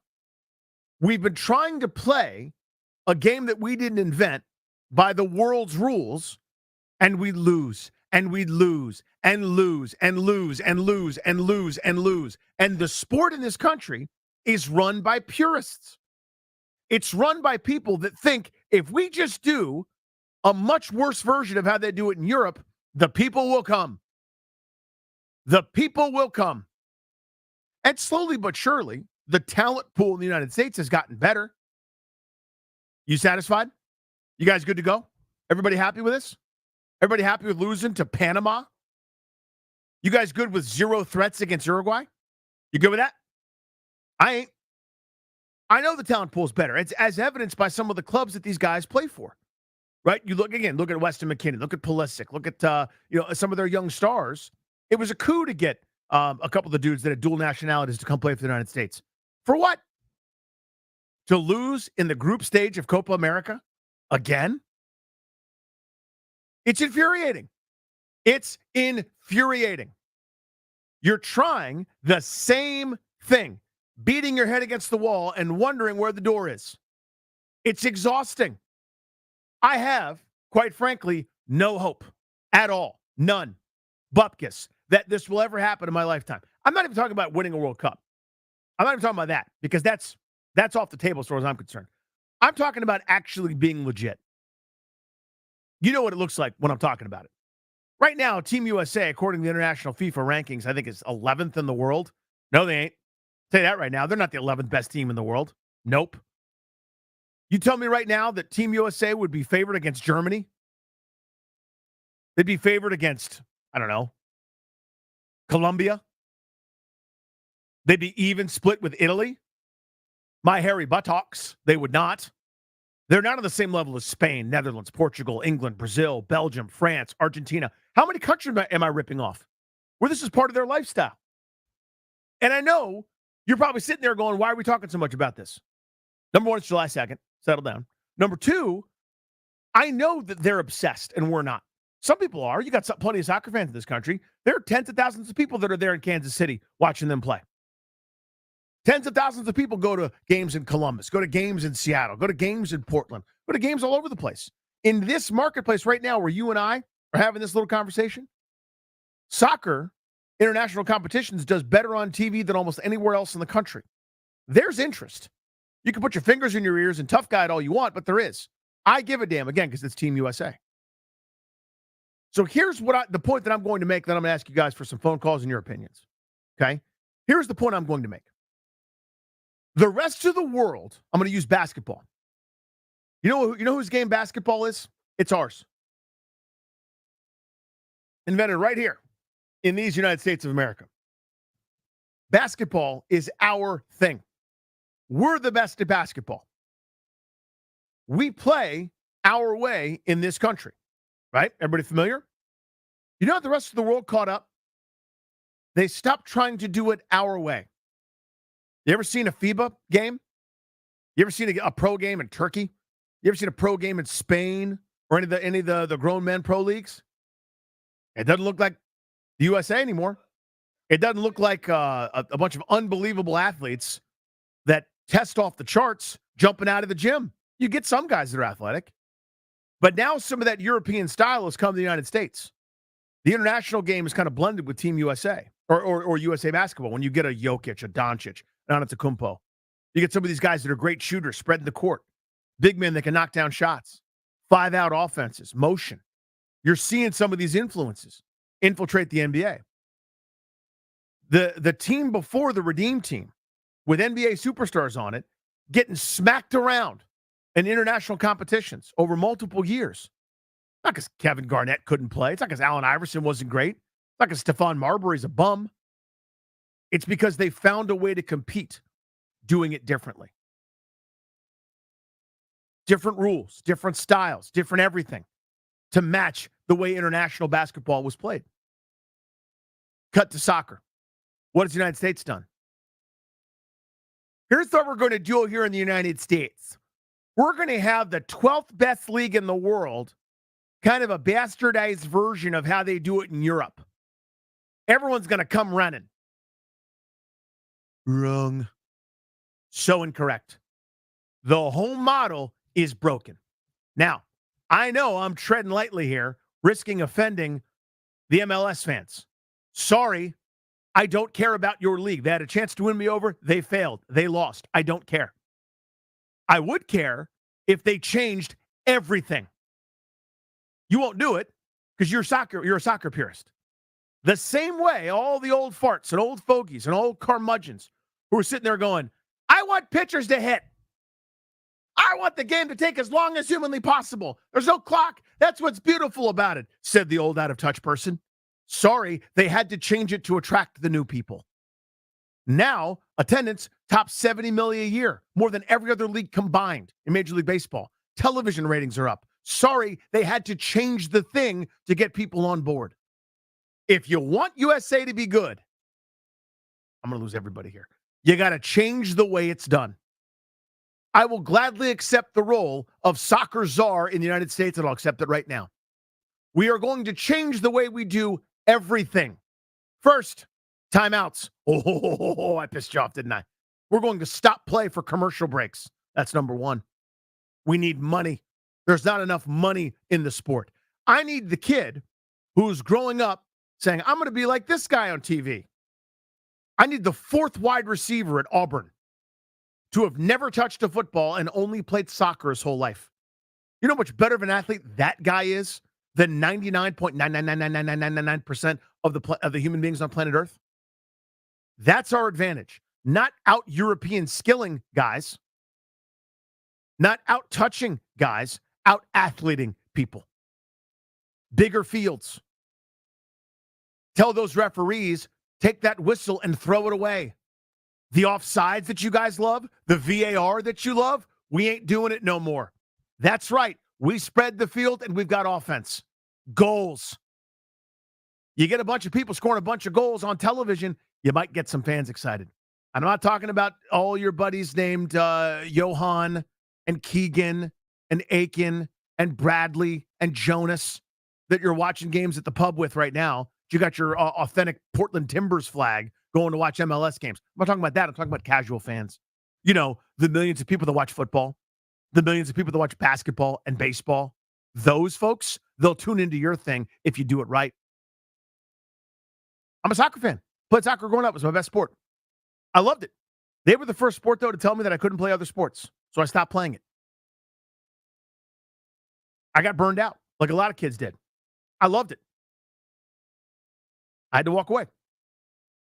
Make somebody not walk away. If I'd had a kid, the way some kid right now, who's not that big, is watching Steph Curry knock down shots from half court, hit step back threes from 30 feet away, who changed basketball forever. You got a whole generation of kids that doesn't even like layups. I know I coach some of them. All they want to do is, can we practice step backs? Bro, you airball free throws.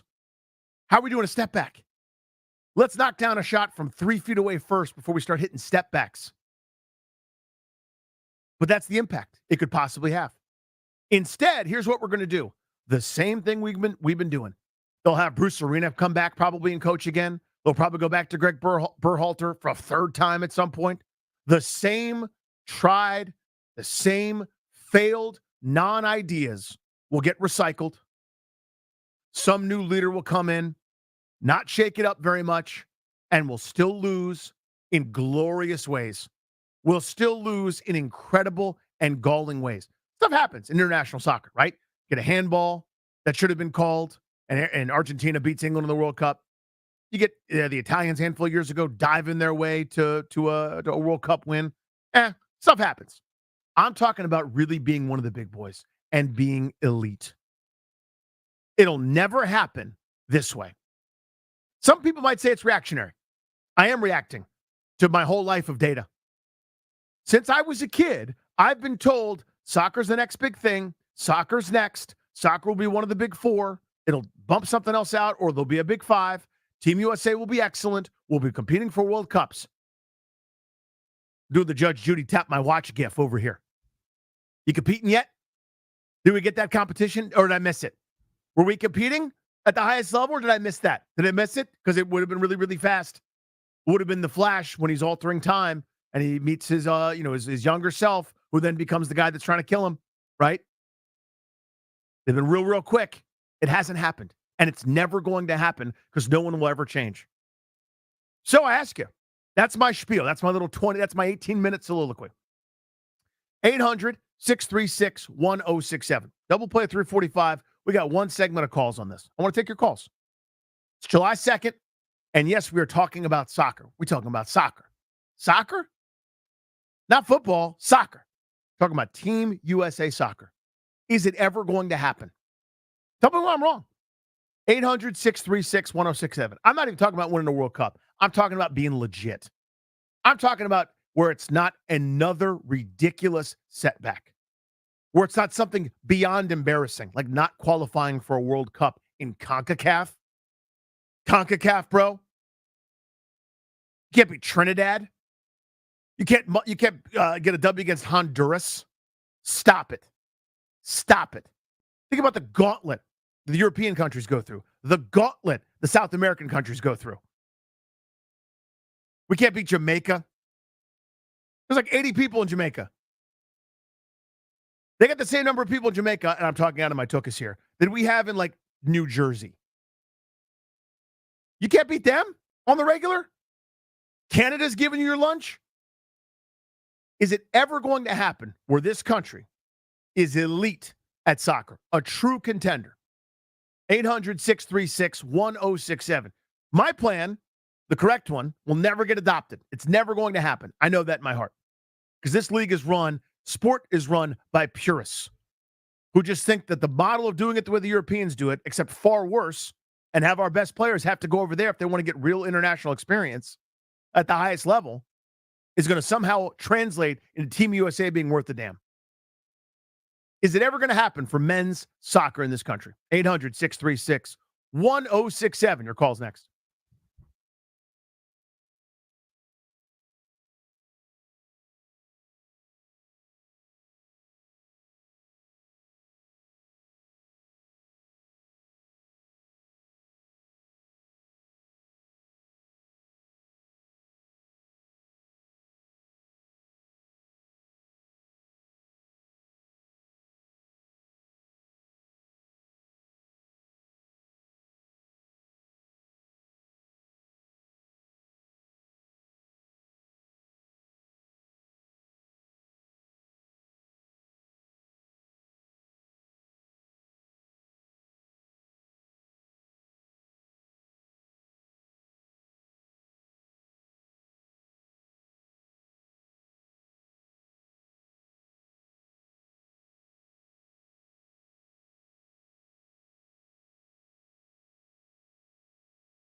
Is that on the players? Is that on the manager? Is that on the federation? Where are we saying you need to be better?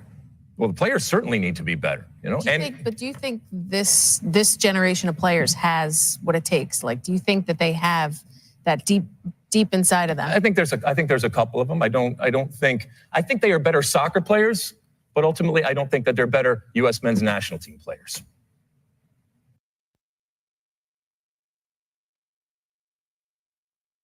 That's from Fox Sports. Clinton Dempsey, you heard that one voice there. Because here's the thing, and welcome back. It's G&D here on The Fan. No, Graham, just standing with you. There's talent. That's undeniable. This talent level is better than it's ever been. Okay? Cute, cool, fun, I guess. You're still doing the same crap. Again, they did not qualify for the World Cup in 2018. That should be the beginning and the end of any kind of discussion. Any pushback, I could point to that. When I screamed back in, I can't remember which Olympics it was, but when I went, hey, wait a minute, we didn't make the Olympics? That's ridiculous. It's not the A team. It doesn't really matter. Eventually, some of those guys might work up their way up to the A team. Guys, that was a harbinger of things to come. And wouldn't you know it, they didn't make the World Cup a few years later with some of those guys that didn't make the Olympics. See what I'm saying? Smelling them cooking? My question to you at 800-636-1067 is it ever going to happen? I'm not talking about winning a World Cup. I think that's preposterous. Ever being really and truly elite. Ever actually being one of the big boys. Ever actually having a tournament where you go, well, yeah, that's a tough draw. I want to be the tough draw. When do I get to be the tough draw? When is it when the little ping pong ball comes up at crooked-ass FIFA when they're doing the intros and going, this team is in this bracket, right? Whatever accent I just made up. And everyone from England's going, oh, damn it, USA. And everyone from Spain or Brazil is going, crap, it's the U.S. We got a tough draw now. We're in the group of death because the USA's in there. Hadn't happened in my lifetime. Is it ever gonna? Bowen, Fredericksburg. Is Team USA Soccer ever going to be legit? Bowen. And scene, that's all you get. There's a really good point he made, though. Let's go to Anthony and Calvert. Is it ever going to happen for Team USA? I sure hope so. First of all, thanks for taking the call. Secondly, I really wanted to hear a soccer opinion from Fredericksburg because I guarantee you would have had an accent. That'd be unique. But I never played soccer. I played sports, but there's certain things in sports that are ubiquitous. They transfer, leverage, angles, spacing, etc. And I've coached my son and daughter's soccer team. I've even reffed a couple of them, younger ages, mind you. And I'm a novice. I'm not even a novice. I don't know what I don't know, and I can tell by looking at it, it's just not there. So I hope you're right about this. It's got USA on the front. I'm into it. Like, I love watching women's U.S. soccer. Yep, I do. It's valuable to me, But the men's team, they're just walking around like, they're just like, that's cool. They were playing soccer. I don't get it. Appreciate you, dude. Yeah, and just a quick note about the women's program. And this is women's sports in the United States in general. We're way better than the rest of the world in almost anything and everything because we focused on it because of Title IX. You've got more access, opportunity, infrastructure for women's sports in this country than anywhere else. Nowhere else do they have intercollegiate athletics. That's unheard of in 99% of the countries around the world. The idea that two schools would get together and play and people would watch it is totally foreign. In England, it's like, the Oxford and Cambridge rugby match will take place on polo grounds before the cricket. A couple of people are doing it. But you've got international level, high-level competitions that are taking place. So our women, in nearly any sport that you can think of, are miles ahead of women around the world.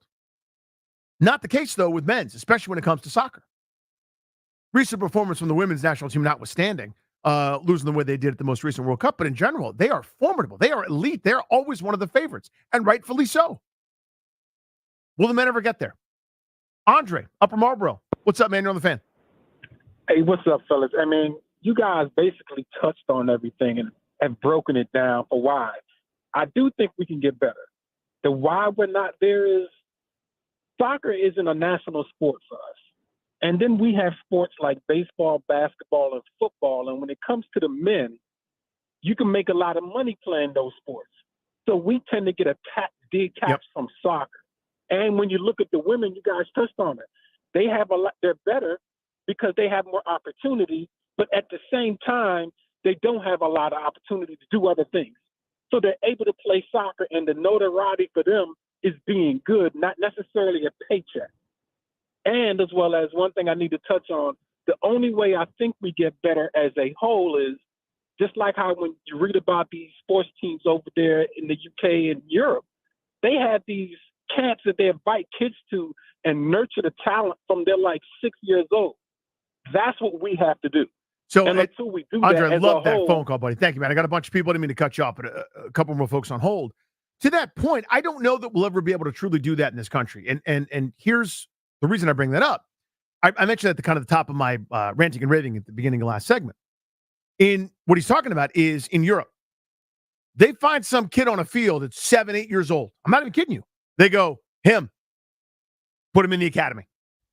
You now play soccer, eat, breathe, sleep soccer, and we'll get you a couple classes on the side. We don't really do that here. And I don't know that we're ever going to do that here to that degree. Because kids go to school. You can play sports outside of school. You can play some travel ball. You can do this and that. We talk about how youth sports are out of control in a lot of ways. In a lot of ways they are here in this country. But it's all for the almighty college scholarship at some point. In these other countries, especially European ones, the academy system, it's unbelievable. I don't know that you'd ever really be able to adopt that here. Maybe I'm wrong. And maybe eventually it happens. But it just seems that that's just not how we operate here. And I would kind of take our general approach maybe over that one, where you leave for every one kid that makes it through the academies on the national team, 25 kids don't. And now you got a guy that like didn't really go to school and sort of, you know, has a little bit of a pot belly and he's like talking about how he was almost a great soccer player. I don't know. Let's go to Dave in Alexandria. Is it ever going to happen for Team USA? I mean, only if we commit, Danny. I really appreciate you talking about this on the show, but you talked about how the U.S. needs to do it their way, and I think there was a gap for the women that they were able to exploit because it wasn't as developed overseas. Mm-hmm. But, like, you know, for the U.S. Soccer Federation, it's like a $200 million annual budget, and you've got NBA players who are signing contracts worth more than that. We're not committed to the sport, to the level we need to be. And I got to tell you, man, like Lionel Messi, you know, plays for a country that's won a couple of World Cups. They had to ship him to Spain to make him the type of player he was. We've got to embrace the international system. I know you talked about doing it our own way, but I think, man, we've got to just double down on the way it's been and then develop and nurture that talent and invest so you don't have a U.S. Soccer Federation paying for two, you know, national teams and a youth infrastructure at such a low budget. Dave, I appreciate you. Obviously informed. He knows his stuff. I will respectfully and fundamentally disagree with the idea that we can best the international teams and federations doing it their way. They were first. The example I keep coming back to, I know it's not apples to apples, but is basketball. The only way that the rest of the world caught up, you saw what the gap was in 1992. When the Dream Team rolled over there, the rest of the world was agape. And they got their asses handed to them. Please and thank you. What they said, and this isn't like one guy, like a bunch of dudes from different countries in a room, but you had smart people figure it out to go, all right, you know what? We can't beat Michael Jordan trying to have Slavadov try to jump around like Michael Jordan does. We can't beat Magic Johnson by having Igor Miroshnichenko try to be like Magic Johnson. We don't have any David Robinsons here in Spain. We don't have any mailman, Karl Malone in Portugal. We ain't got that. What do we have? What do we got? Let's widen the lane. Let's have everybody shoot and shoot and shoot and shoot and shoot. Let's play high pick and roll. Let's allow moving screens and not really call it sometimes, but call it on the United States when they do it. Like, let's work around the edges. Trying to beat them at their game, it's their game. It's not ours. That's the part I can't get over, Dave. And again, it's a great call. You obviously know what you're talking about. But that's my impasse. That's my blockage on this.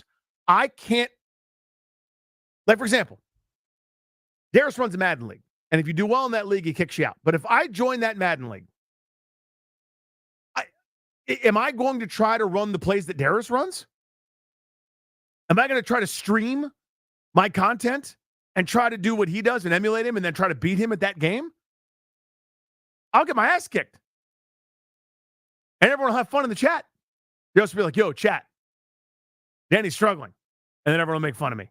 They'll say LOL and whatever the kids say on the internet. Right? They'll call me Skibbity. That would be foolish.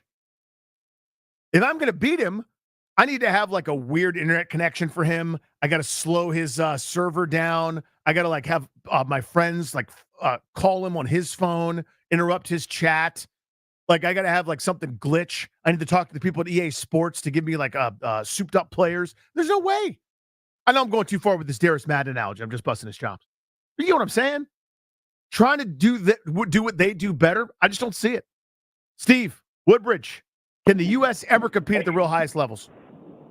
Yeah, I think we can. And I want to say thanks for taking a step out on the ledge and talking about soccer.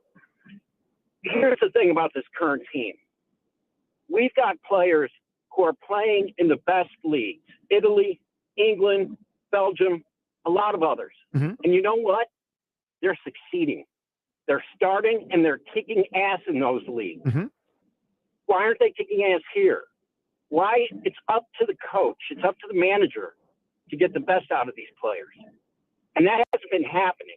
If these players were mediocre, if they were in leagues that weren't so good, if this was a team of all MLS guys, I can understand. But just remember where these guys come from. They come from some top teams in top leagues. And some of these players are top players in their league. So, yeah, I think eventually we can get there. I don't think we have to change that much with our system. I'm with you. We're not going to get the academies. That would make us better. It's not going to happen. What the Europeans did with their basketball team is they changed a couple of rules, but really what they do is they develop all-around talent. Every one of their best players is all around. Well, it's Steve, great call, buddy. Appreciate you making it. Thanks for being patient on hold as well. Yeah, they realize that they don't have a guy that can touch the top of the backboard. They don't have a 6'6" dude that is, could be an NFL wide receiver that's a 3-and-D player. So they have to do it a different way. And that's kind of my point here. So to Steve's point, the other one that he made, again, very well. I think he's, obviously, again, very informed caller when talking about this.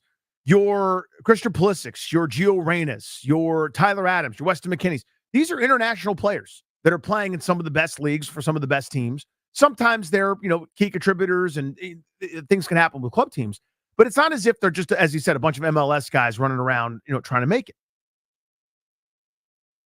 My point here is it's still nowhere near close to what it needs to be. And soccer fans in this country will do a lot of things. They'll blame Greg Berhalter, and he probably deserves a bunch of blame, to be honest with you. The Federation deserved a bunch of blame for kind of running that back when it's already failed. His teams don't score very much. And if you're not going to score, at least you better be defensively rock solid and accountable. I don't know that they always are. They're trying to play this European way, and they're not good enough to do that. As the talent level grows around the world and more people are playing the world's game, USA has not caught up. They haven't. They've made some strides. Again, to Steve's point, there's more talent on this roster, I would argue, than there's ever been. Right? It's different than the guys I grew up with, the Tony Meola, Tab Ramos era, the John Harkes era. Gio Reyna's dad, Claudio Reyna, was a terrific midfielder. That was as good as Team USA really ever was. He was world class. But they've never had the talent depth that they have now. And still, we're doing this. Whatever this is. Thank God we're hosting the next World Cup. If you had to bet money right now that Team USA would qualify, how sure would you be that you'd win your money back? They don't have to qualify. We're hosting this bad boy. But how comfortable would you be? I wouldn't be real comfortable. Appreciate all the calls on this. We did it, everybody. We got through it. That was a real honest to God soccer conversation on sports radio. We did it together. Yeah, thanks, audience. Nice to see you guys. Beltway Blitz at 4. Spin you around what's going on with all the local DC sports teams. We'll double play. It's coming up next. Stay with us.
At 5 p.m., when Jeff Zilgett joins us, and 6 p.m., we're going to give you a chance to win some Dave Matthews Band tickets. Yeah, that Dave Matthews Band. You get a chance to win those at 5 and 6. And we're going to give away 3 pairs tomorrow. We're going to get nuts tomorrow. Got a little July 4th situation on Thursday. We won't be in on Friday either. So we're going to give them all away over the next 2 days. So at 5 p.m., 6 p.m., give you a chance to win some Dave Matthews Band tickets. Also want to remind you folks, as the exclusive sponsor for our show, the law firm of Condori & Morad can guide you and your family in the right direction by helping you draft your will, set up a revocable trust, or create a healthcare power of attorney. Schedule a free consultation with their estate planning attorneys at kmlawyers.com. And be sure to tell them Grant Nanny sent you so you can score yourself a great discount. That's kmlawyers.com. So with all that little preamble done, it's time for the double play to happen right now. What's going on in our lives? Nothing to do with sports. I always think I have more time with this one. This new big voice guy thing, I took a sip of water, and the sip of water was over, and he was done. He gets in and out so quick. Here, let me time it. Darius, you play it again. Hold on. Wait, no. Sorry. Okay. No, that was my fault. I wasn't ready. On your mark. Get set. Go. It's 2.2 seconds. That's quick. That's quick. It's just now I know. I'll make the adjustment. We'll look at the film. I'll get better. I'll get after it. But I was like, I got time to take a sip of water, right? Because I'm listening to the double play. You know what I mean? I lost it. Driven to you by your local Washington area Honda dealers. Stop in for a great deal on the rugged and capable Honda Pilot. Contact your local Washington area Honda dealers today. There's your double play. Sponsorship. I don't know when this happened to me, but I realized something on Sunday night as I'm watching House of the Dragon, which, by the way, rules.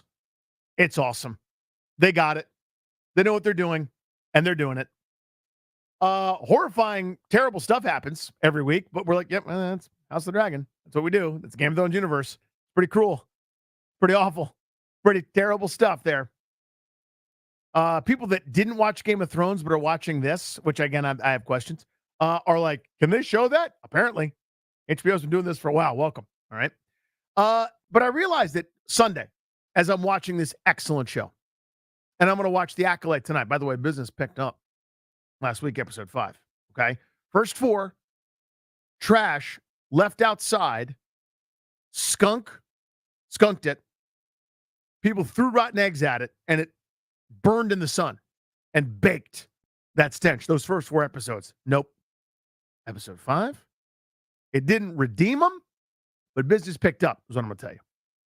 And then I knew of The Boys on Thursday. That's what occurred to me as I'm watching Game of Thrones on another excellent episode. TV's better than movies. There you go. There it is. I'm going to back up from the microphone for a second. I'm going to say it real clear. TV is better than the movies. That's absolutely ludicrous. Are you saying ludicrous, Coach? What are you saying? Ludicrous. Christ, thank you. I took a sip of tea like Kermit the Frog after I said that. Christ. We've gotten to the point where the TV show that can run for longer, where you get 8 hours, 10 hours, 16, 20 some hours of content, can do more than the movie ever could. The 2-hour movie where you're introduced to a characters, end up caring about them. Maybe it's over multiple films. Some of the sagas are always, brilliant. Think of all the things that Marvel has done over the last, couple of decades. But you meet somebody, something good, something bad happens. You have an antagonist, you have a story, and it wraps. It's still good. It's still a great form of entertainment. It can't do what the TV show can do anymore. The TV show, the big budget, high expense, prestige television program that HBO really got going in earnest a handful of years ago, some of their hallmark shows like The Wire, The Sopranos. Then you enter AMC into the chat with their brilliant programming. Now you've got Netflix. Now you got Amazon Prime. You got Hulu, Disney Plus, Apple TV. All of these things are based on the idea that you can do more with a television show. It used to be, think back to if you ever watched Entourage back in the day, it was always fun. But Vinny, the lead star of Entourage, is a movie star. And he has a meeting set up by this one agent who's trying to steal him from Ari Gold, who's going to meet with him about a TV project. And it's like, Vince is a movie star. You can't do that. It's so beneath him. Remember? Because that's what it was. That was the distinction. I will let you know that distinction doesn't exist anymore. The Prestige TV show, the Jeremy Renner going from shooting arrows as Hawkeye. No, you need to do this gritty piece where you're the mayor connected to the mob in a place called Kingstown. What acting has been better than Walter White in Breaking Bad over those years? Who's done a better job for longer? Right? If he was a one-off movie where he was a chemistry teacher turned into a drug dealer, yeah, that's nice.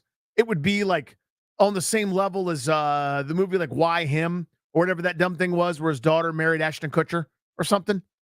Like no one remembers Bryan Cranston's movies. Name one right now. Top of your head, go. Go. You can't. Maybe some of you can. Maybe the members of the Cranston family can. Breaking Bad, dude. Breaking Bad rules. Breaking Bad gets replayed. Breaking Bad is one of the greatest television programs of all time. We're in the golden era. And this is the fun part. This is the fun time. Middle of the summer, no one else is doing anything. Oh, just keep releasing them. Bring them out. Bring them out. I am so happy. I think now that's the biggest reason I rarely go to the movies anymore. I have so much good entertainment through all the thousands of things that we subscribe to, which is too damn much, if you ask me. But some of these incredible prestige TV shows where the budget ends up being bigger than a lot of these movies, and they're going to go for multiple seasons, I would much rather go on a journey with The Mandalorian and Grogu than probably go see another Star Wars movie right now, which I never thought I'd say as long as I lived. I basically live for the next Star Wars movie as a giant nerd / dork, depending on your perspective. I think nerds are good at school, and dorks are people that are socially awkward, that like some of the same stuff as nerds. There's a crossover, but nerds are good at algebra too. I wasn't. So I think I'm a dork. Whatever. Point is this. What they're doing on the quote-unquote small screen, I think is better than the big screen for the most part. There's still a place at the table for the big movie. I mean, Inside Out just goes to Billy, right? Little Billy Goat. You're still going to get the big opening. Bad Boys 9 or whatever the hell the latest is with Michael Bay, slow-mo explosions. They'll still do fine. There's still room for the big action flick and the air conditioning. But I'm telling you, TV's where it's at, dude. The movie that's direct to the service. You know how much fun it is to watch Extraction 2? Dreamboat Chris Hemsworth with not an ounce of body fat, running around, trying to be tough. You're saying gruff lines. I don't even know what voice I'm doing, but you can kind of picture it being Hemsworth, sort of. You know what? I'm not going to make it out. Tell her I love her. Boom! Never runs out of bullets, that guy. It's awesome. The TV show. That's where I'm at, and that's my double play.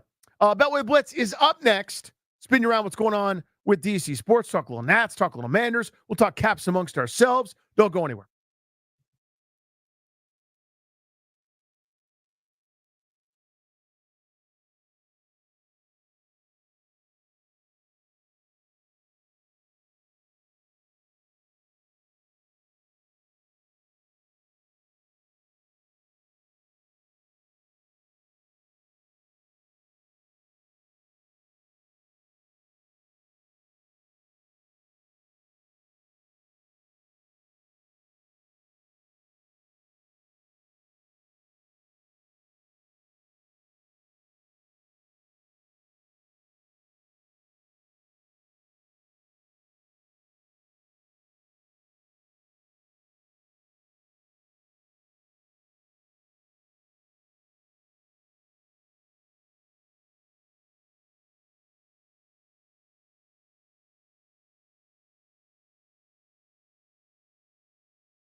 You heard the big voice guy. Welcome in. Grant and Danny here on the Fan. No GP today. Some well-deserved vacay the week of July 4th. But we are busy little bees here. It's Beltway Blitz time. Spinning you around what's going on with all the teams you care about in DC sports. Where better to start than on the diamond? Voice of the Nats, Charlie Slows, joins us here on the Beltway Blitz. Charlie, how cool was that last night? All of it was fantastic, except for the outcome of the game. Well, yeah. Great moment with the debut of James Wood, who, by the way, will join us tonight on Nats on Deck. So tune in at 6:15 to talk about all the questions before the game yesterday. What do you think it's going to be like? So we'll find out what it was really like for him. That great ovation came up, bursted back. Chris Siegel, the home plate umpire, is from Falls Church, so he understood it all. In fact, James told me earlier he got a note from Chris Siegel after the game congratulating him. So that's very cool. Oh, a lot of stuff. Going to thank him tonight. That's neat. Yeah, that really is cool. And I like also the sense of the moment there, walking out, dusting off home plate. Probably didn't need to, just to make sure that Wood got his flowers, and just really, really cool, good feelings. Obviously, it's not that Strasburg debut, Charlie, because nothing else can be. That was the first one, like kind of the flag in the ground, about how sort of baseball was really, truly back here for a team that might be really competitive with a great atmosphere. But where did that rank for you in terms of really cool environments, kind of non-World Series division? Like, just quantify that for us. You've seen so much baseball here. Well, I mean, obviously, some of the coolest moments ever is, opening day in 2005, Yep. First game in Nationals history at home is up there when you get past the World Series and the playoff moments. And, Jason Wirtz's home run in Game 4 of the Division Series in 2012 was monstrous. Zim's home run to win the first game at Nationals Park. Those were big moments for individual players and for the team. And I guess you could say the moment was more for James Wood when he came to the plate. Or when the lineups were announced, got the biggest ovation of anybody, and the fans came out. You had almost 27,000 on a Monday night. Short notice for them, a few days that he was getting called up, but no doubt it had an effect on the gate here for the game and the entire atmosphere of the night. And then you loved his at bat in the 10th inning, knowing if he hits a home run, the Nationals are still trailing, and he worked that walk to give the Nationals a chance to bring the runs to the plate to try and win the game. So really, it was great. His at-bats were really good. He, struck out once, put the ball in play the other time. His base hit, we'll never forget. I said to him, look out there when you go out to left field tonight. The exit velocity of your first hit of the major leagues is up there over the pitcher's mounds of the visiting bullpen, 106.7. Yeah, that was fun. It says 106.7 the Fan. How about that? Indeed, yeah. And we talked about that pregame. We said, would you go ahead and do that for us? He didn't have to, but it was a nice gesture. No, I'm kidding. I mean, just in general, though, Charlie, what's a fair expectation for him? I mean, so many young stars have come up and really struggled. That's A, because it's hard, but B, I think that gap is bigger than it's ever been between a lot of minor league ball and guys up at the show. Stuff's better than it's ever been at the big league level. What's a fair expectation for him as he hits the ground running? It's interesting. We saw what happened with Jackson Holliday. Had just big hype getting called up for the Orioles early in the year, and then he really, really struggled so much that they sent him down, and he hasn't come back to the big leagues. So, the Nats hope usually when they call a guy up, especially a guy of his caliber, that Mike Rizzo always says this: we want him to be ready so that he never has to go back to the minor leagues. I was talking to Nasim Nunez, who's with him all through spring training, the Rule 5 draft pick that the Nationals took from the Marlins. And he said, when you watch him, he goes, he doesn't even know how to hit home runs yet so far. They're just accidents seeing him in spring training. So, we'll see when he learns to hit big league pitching. He's very even keel and low key.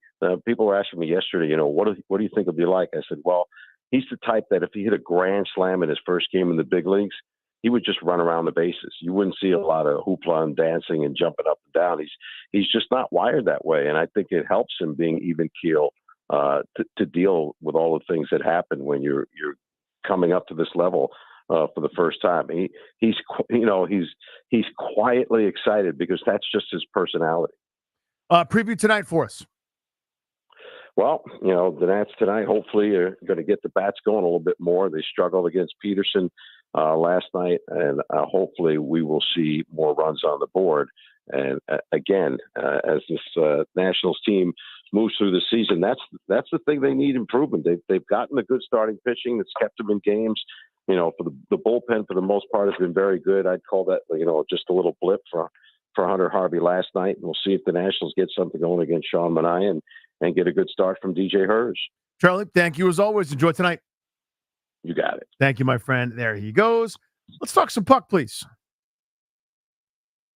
By God, that's Chris Russell's music doing double duty. Finishes podcast on the deuce down the hall. Rolls right down here, ready and available. You and me making eye contact here in the Big Boy studio. I'm back in the major leagues. James Wood made his major league debut. I'm back in the major leagues, baby. That's right. You got a solid 5.5 minutes in here to talk puck. How about that? What do these moves mean, big picture? So in other words, they're better than they were before. Mm-hmm. I know that. Clearly. How much? So I said yesterday, I don't think they're Stanley Cup championship ready or capable, but they're certainly capable of winning a playoff round, which, by God, it hasn't happened since June 7th, 2018, 6+ years. So that's what it means for me. They should be with two new starting defensemen. Granted, they lost one in Nick Jensen, a new co-starting goaltender, and that's how I'm looking at Logan Thompson. I don't know how everyone else is, but I'm looking at him that way. And a new top 6 center and a top 9 winger, and perhaps some more, depending on how things shake out. I think they're, like you, way better than they were at the end of last year, which isn't that hard to imagine. But I also think they're capable, certainly, of winning a round at least. And who knows, maybe 2, and maybe you get lucky. Among the new acquisitions, Mangiapane, Dubois, I mean, this is an exhaustive list, or an exhausting list, rather. Duhaime, Chikrin, Roy, Thompson, who you mentioned, Radish, and I'm sure I'm forgetting somebody else. Most impactful. Who's the guy that we're going to go at the end of the year? We went, you know what? That signing, that was the best one. Well, it has to be Pierre-Luc Dubois. I mean, it just has to be, right? You're paying him $8 million a year or whatever it is under the cap. He's 26 years old. He's on Team 4. They said it was a bad fit in Los Angeles. Oh, okay. All right, I guess. They need him to be not only a top 6 center, they need him to be a top center, period. That's what they need. He's got the size. He's got the skill. He's got the history, the experience. He's got the athleticism. He's got everything. He's getting paid. Like, hey, man, strap on the big boy pants. Like, now your job is basically to help us offset the loss of Evgeny Kuznetsov, Nicola Backstrom, and TJ Oshie. And maybe that's a lot to ask, and I'm not asking him to replace all 3, but they need top center production out of him. So we had Tarek El-Bashir on yesterday in our brief interlude over Nats Park. He answers your phone calls, huh? It doesn't answer my texts. I don't know what to do about that. I'm on the pay no mind list. Listen. Yeah. Anyway, I've only known him for 14 years. Yeah, I don't know how many of those 14 are good. You know what I mean? You have to talk. You have to talk to him. I've heard I'm a pain in the ass behind the scenes, which is why I don't do a lot of guests. Oh, I hear. I smell what you're cooking. And he said it's still premature to look at what they've done so far in free agency, offseason, et cetera, and say that it means that TJ Oshie isn't going to play. I understand where he's coming from because he's a reporter and he's got to have, he's not reporting anything one way or the other. Right. I just can't imagine they would do what they're doing with the idea that his, $7 million cap hit is on the books, right? There's no way. I mean, I guess there's a way that they could figure something out. Far be it for me. I'm not an expert enough in that area. I mean, listen, TJ Oshie is one of the greatest capitals of all time, period. He's one of my favorite players. I think he's one of your favorite players. I mean, when I'll never forget interviewing him on the ice after winning the Stanley Cup in Vegas, and just the tears of emotion and, obviously what it meant for him and his dad and his career and his family and all that. And the one thing that I remember from that year, and it was true afterwards, is TJ Oshie obviously scored some big goals and, became, Captain USA or whatever the hell they were calling him. TJ Oshie was a gritty, tough son of a you-know-what. In the corners, digging pucks out, being physical, putting his body on the line. And maybe it caught up to him, as I remember the day we were doing a show together long time ago when he signed and when he was traded from the Blues, and he signed him to this 8-year extension. I said, I think we both said to each other, 7 and 8 are going to be really hard for TJ Oshie to get to. And here we are. 7 was really hard to get through, and he could barely move. That's 8, a great memory. Looks You're right. like it's going to be impossible. Great. We were at some golf Arlington somewhere, That's maybe the Army Navy Club or that's something. That's exactly what we were doing. Yeah. Remember the tennis players came up and complained to us. Yeah. We're like, we're supposed to be here. You got to talk to the club. Like, no, we're talking to you. And I'm like, I don't know what to do. I'm on the air. Please leave me alone. You're very stuck up and snooty. And I think we were right, by the way, of course in addition to shooing those. Well, we were correct on all fronts. They told us to be here, man. I don't know what you want me to do. This is how I talk. But yeah, give me one name real quick. Somebody who's got to do a little bit more next year. Returning. I got a name in mind. I want to see what you have. Ooh. Someone you're like, you know what, dude? Like, enough excuses. Can you step up and be a baller here? That's a great question. Trying to roll through my mind. I mean, you could argue that it's Alex Ovechkin after during the first half of the season. I don't know if that's fair. I'm going to say, you know what? I want Connor McMichael to take another big step. I'm sure I'm forgetting about somebody. I mean, you could go a lot of different ways. I want to see Connor McMichael take that next step up and not go through kind of a mid-season lull. My answer is Tom Wilson. Yeah, that's a great one, too. I love Tom Wilson. Yeah. He's very handsome. It's a great Looks one, great too. with his shirt off and on. I know you guys like handsome guys on this show. Yes. Who doesn't like handsome? Right. 35 points. Yeah. I know you're not allowed to mention plus minus. Yeah. Otherwise, the analytics community takes a scythe to your kidneys. But he was a minus 20 player last year. No, right? right? I mean, like, to me, he needs to be a generate possession, generate some offense. I'm not saying you got to score 40 goals. That's not who he is. But again, that's a $6.5 million cap hit. I think it's the second highest on the team, maybe third behind John Carlson. The second highest forward next to Alex Ovechkin. I need more production there from. You know what? I knew I was forgetting somebody, and you're absolutely right. I'll just leave it at that. I mean, they again, Tom Wilson's a great guy in the community. But I don't want to say he's never been the same since the ACL, but I mean, maybe some of that was getting back, and maybe 2 years or a year and a half or so removed is generally when athletes almost feel like nothing. So maybe that will be the key to unlock. And, again, depending on who he's working with, whether it be Pierre-Luc Dubois, whether it be Dylan Strome, hopefully he'll have a better center situation. Thank you, buddy. Thank you, pal. Really appreciate it. Hit that local 53 sounder, Darius. To talk about the team whose name should change immediately from the Sports Junkies, our pal, JP Flame. JP, what's up, buddy? What's up, man? Currently icing my knee, but other than that, all is good. Wait a minute, what'd you do? Don't know yet. Appointment tomorrow at 1. I've had 5 knee surgeries, and I'm an old man. Are you legit nervous about a 6th? I am. It's most likely, my guess, again, I'm not a doctor, is the cartilage, where I've had a few surgeries, is worn down because I've been running a lot. Oh, bummer, so it may be time to call it quits on running. Oh, dude, I'm sorry, man. That is such a bummer. Thinking about you, pal. I want to start at running back. If there were 400 touches, which is about the average of what the top 2 running backs here have had in DC, a little bit less last year because Eric Bieniemy hated running the ball. But if you combine over the last several seasons, there have been about 400 touches between the top 2 RBs, between Brian Robinson and Austin Eckler. How do you see that being divvied up? So it's almost like you were listening to our show, listening to an argument between me and Cakes. Cakes believes Brian Robinson's going to get more carries than Austin Eckler. I'm on the other side of that. We actually did a poll. Most of the people seem to agree with Cakes. But I'll give you 180 for Eckler and 170 for Brian Robinson. I just think Eckler is the more explosive back. He's the better back. I think that he's going to get more carries in the end.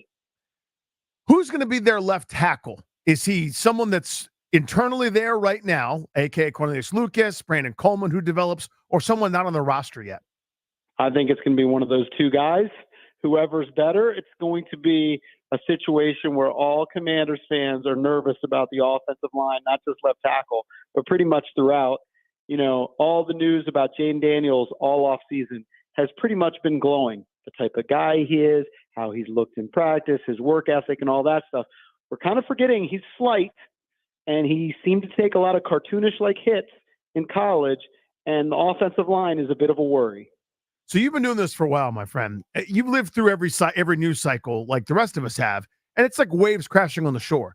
We did this generally for Sam Howell. Everything's positive now. You should see him slinging in practice in shorts and a T-shirt. You should see Ryan Fitzpatrick. The ball never touches the ground. You should see Carson Wentz. You should see Case Keenum. You should see, and you run through the list of quarterbacks. We know that. That offseason praise, does it feel a little bit different this time with Daniels? It's different because of the resume. Mm-hmm. We're not stretching. It's not somebody that's going to his third team in 3 years like Carson Wentz or a journeyman quarterback like Ryan Fitzpatrick who had his moments. It's a guy who's coming off a Heisman season where he looked tremendous, who's uber athletic. So there's reason to be optimistic.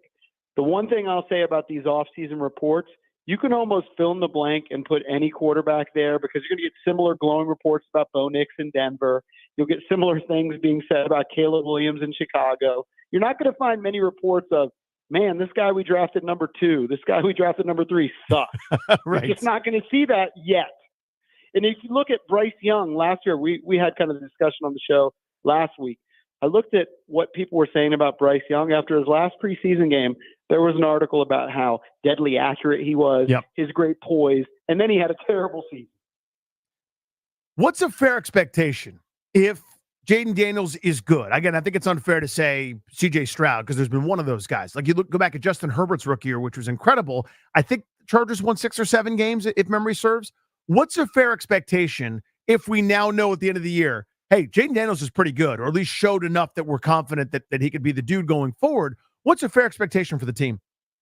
You know what I'm trying to figure out with your question? I know that you guys seem to be opposed with the Junkies going through the schedule and coming up with a win total. But essentially, you're asking me for a win total. Am I wrong on that, Danny? So you're asking, like, the thing we should never do in May is go through specific games and we don't know who the quarterback is of each team and whatever. But it's fun. Yeah, but we're talking about that. Yeah, well, of course it is. And you guys have done a pretty good job having fun for 3 decades. But what I'm saying is, what I think go ahead. is, I think a realistic expectation is bump them up 3 or 4 wins is realistic. Mm-hmm. We all kind of think that the coaching was inept last season.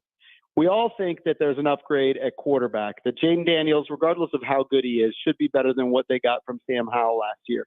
And there's been other personnel moves, which we all think is good. So I think 3 to 4 wins is realistic. And if you want to stretch, there are teams every season that make a turnaround a la the Houston Texans. Look, the Colts were a game away from the playoffs last year. They were. Now, that was mostly with Gardner Minshew, but they similarly were terrible the year before, drafted a quarterback like the Washington Commanders, and they improved dramatically with a new head coach and a new direction. So one would hope that Washington is the team this year, softer schedule. There are a lot of things which, if Jaden Daniels is good, which you prefaced your question with saying, that have the team heading in the right direction. The year is 2035. It's the whatever anniversary for the Junkies. You guys are on the air for like 40 years now at this point. Where are the Washington team, hopefully to be name changed, where are they playing their home games? I think they're going to be playing them in Maryland. If I put my money on it, it just seems like D.C. has a lot of hurdles. I don't know what your opinion is, and they're in Maryland right now. Wes Moore was able, the governor of Maryland, to secure a deal to keep Baltimore there for many years, and I think they're going to turn their attention to building a new stadium basically right where they are right now, right next to them in Landover. That seems to be the easiest play. It seems like there are just way too many hurdles in D.C. There are so many Clints in D.C. People sleep on how much that is. I mean, you've got senators going up against them. I mean, it just seems like there's a whole lot of nonsense. And every time we're like, oh, we're out of it, there's like a new terrifying forest with so many different twists and turns. Somebody else has an agenda. JP, always great, buddy. If you had to put money on it, what are you putting it on? Maryland, same as you. D.C., Virginia. Yep, I'm saying Maryland, and I will never go. Appreciate you, buddy. Thank you as always. All right, pal. See you, man. There he goes, JP Flame. New program. It's a programming alert. The Sports Junkies radio program. Give them a chance. They'll win you over. These are a new couple of hotshot guys. It's 4 dudes in a room. They hang out and talk to each other and banter about sports. It is a good time. And that is how we blitz. I got a news item. I missed this about a prominent Nationals player and an update that's not great. I will pass that on to you guys next. Plus, we're going to go through a little bit of a way too early rollster Kevin Sheehan pronunciation guide for your Washington Commanders, whose name should change immediately. Next.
In a sea of good feelings and good news for the Nationals, I missed this earlier. So if you're just catching up, from Post reporter Andrew Golden, I didn't see this until just now, so I pass it along to you guys. Josiah Gray said he felt elbow discomfort in his most recent start and felt more fatigued than usual. Similar feeling to what he experienced in April. He's scheduled to get more tests in the coming days. That's bad. That's real bad, in fact. Damn. Welcome back. It's great to here on the Fan. That stinks on ice. So, to recap, this wasn't like the dreaded forearm tightness, which is usually the precursor to, Thomas Jonathan, right? We're not talking about that. But it's that kind of question now where you go through all the rest, you go through all the ramping up, and they have been so careful with him. And now I guess it kind of makes sense as to why. He experienced elbow discomfort, and it's that same super fatigue that he was experiencing early on in the season where he just wasn't himself. That's a pretty big setback. So now if you start the clock over again, this is back at the beginning of April. He was 2 starts in, I think, when we went on the injured list and started this, shut down, ramp up type process. You do the math on it, you're kind of talking about maybe a lost season for Josiah Gray. I hope that's not the case, but damn, that was their opening day starter. And their pitching has been incredible. And you'd love to welcome a kind of refreshed, a guy that didn't have to go through some of that wear and tear of the first 80 games or so back into the rotation here in the next couple of weeks. That sounds bad. Try to get to the bottom of that. We'll hopefully have some more details that'll come out here as we kind of progress throughout the day. I don't know that anybody's had a chance to talk over there yet. I haven't seen any further tweets, but if you guys find something, please pass it on here and we'll pass it on to you guys. But let's try to get to the bottom of that tomorrow. I want to know about Josiah Gray because that stinks. That's another guy that's kind of one of the initial dudes that came over for some of those. All right, it's not going to happen. We got to start trading people deals, right? This was the first guy to kind of kickstart this new era. A great dude who got the nod on opening day. That one hurts, man. So, with that said, no great way to transition. I'll do this first. As the exclusive sponsor for our show, the law firm of Condori and Murat can guide you and your family in the right direction by helping you draft your will, set up a revocable trust, or create a healthcare power of attorney. Schedule a free consultation with their estate planning attorneys at kmlawyers.com and be sure to tell them the great Nanny sent you to score yourself a great discount. That is kmlawyers.com. So, our guy Ben Standing of the Athletic, or El Atletico, if you are multilingual, did his way too early roster breakdown. He did an offensive and defensive depth chart here. This is, again, before we have any further free agency, before any kind of training camp battles shake out, before other teams start to make their cuts, before anything else happens. He kind of went through it, so I thought we could go through it here a little bit. The three of us talking about Danny, that's me, Ryan, and Christian Darrisaw. Quarterbacks, tell me if you guys just raise your hand if you got an objection, something jumps out at you, you got something that's biting you in the tuchus, and you got to tell me what it is, let me know. I'll do the same. Quarterbacks, Jaden Daniels, Marcus Mariota, Sam Hartman. Anybody? Not Jeff Driscoll? Anybody? No problems? No problems. We're good? Yeah, I'm totally fine with developmental quarterback being QB3. Why not? Keep him. I want that third quarterback in a visor, handsome. And we got that. Sam Hartman. So many camera shots on the sideline. And obviously he's like, hey, I'm in the shot. Are you looking at the Microsoft Surface? What'd you see? Hey, girl. I'm all about, the story isn't Sam Hartman, obviously, in his eyes and his hair. The story is Jaden Daniels, his development. Whatever maximizes his development is the answer. If he needs to rest, if he needs to get the rep, I don't care about Marcus Mariota. I don't care about Sam Hartman other than his incredible handsomeness. And that, whatever. I care about Jaden Daniels. That's the alpha, the omega, and everything between. That's the story. That's the season. It's not just for that quarterback group. That is for everybody. So if Mike Sanders still has a nice year, but Jaden Daniels gets hurt, it's a waste of a year. Sorry. If Johnny Newton, after a couple of week layoff, plays with reckless abandon and is the defensive rookie of the year, that's great. How did Jaden Daniels play? That's the story. Sorry, it is. So we're all kind of in agreement there. Running back. Robinson, Eckler, Rodriguez. Now, this might be a 3-deep position here. Do you think they won't keep Jeremy McNichols, Austin Jones, Michael Wiley? Not any of these guys are household names. McNichols has NFL experience. He's bounced around a little bit. But do you think they keep only 3? I think as far as this goes, like I would only keep 3 in today's era. Like I think you have 2 very valuable options with Austin Eckler and Brian Robinson. And so Rodriguez did show a little bit of promise as kind of a thumper in between the tackles kind of guy, similar to Brian Robinson, but I'm fine with just keeping 3 in the roster. So I'm actually with you. Darius, I want your opinion on this. I'm a keep 3 guy also. I'm a keep 2 quarterbacks guy. Now the rules are different. So you can kind of do, 2.5 or whatever. But I'm going to keep 3 running backs, dude. I don't need 4, 5, 6, 7 guys. In years past, some of those guys might be special teamers, so you can understand that, like your 4th running back, or maybe it's a fullback, whatever, but is also kind of a special teams guy, a glorified linebacker, whatever. But because of the injury rate and the attrition, to me, if somebody gets hurt, you can find a Jeremy McNichols on the waiver wire. You can find Austin Jones or Michael Wiley. I got to skimp somewhere because I'm going to have we're going to come up to one in a second. There are going to be a couple glut roster spots where you have to keep more than your average bear when you start to get down to 53. So I'm cool with keeping 3. I'm also with you on the 3 running back train, but you also made my point for me, which is my exception would be if let's just say we get through training camp and someone shakes free from a roster, that's a good kick returner or a good punt returner. That would be my only exception, is carrying a 4th running back that contributes on special teams in that way. That makes sense to me. Wide receiver, Terry McLaurin, Jahan Dotson, Luke McCaffrey, Olamide Zaccheaus, De'Ami Brown, and Jamison Crowder. That's 6. Others, maybe outside looking in. This is a deep group. They threw a lot of names at the wall here. Dax Milne, Mitchell Tinsley, Kaz Allen, Demir Bird, Bryce Tremaine, Davion Davis, Marcus Rosemary, Jack Saint. That's a lot of names for probably 6 spots. I could see 7 if maybe one of those guys is a designated kick returner or something, but I think you'd like to have that group contain only 6. Any names jump out at you there? Any points of discussion? Nothing, no further questions? No further questions. All right, very good. Tight end, Ertz, Bates, Sinnott, Armani Rogers. Others, maybe outside looking in. Cole Turner, a project of the last group, but you're not keeping 5, I wouldn't think. So, to me, it's between Armani Rogers and Cole Turner.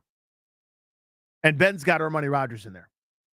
At this point in time, I don't know about you, Danny, like Cole Turner got all the hype as he should have. I mean, he was a huge weapon, scored a bunch of touchdowns at Nevada or Utah State, wherever big Mountain West school he was at. Cole Turner, though, at this point in time, number 1, unfortunately, he has not stayed healthy. And number 2, when he has been on the field, he has been basically invisible at this point. My only case for Turner over Rodgers is Rodgers is coming off that Achilles injury. Yeah. And I just don't know. But still, like, at this point in time, like I just haven't seen it with Cole Turner. Right. And I'm one of those guys, you can tell me Bigfoot's there, but I'm not going to believe it until I see Bigfoot. I haven't been able to see Bigfoot yet.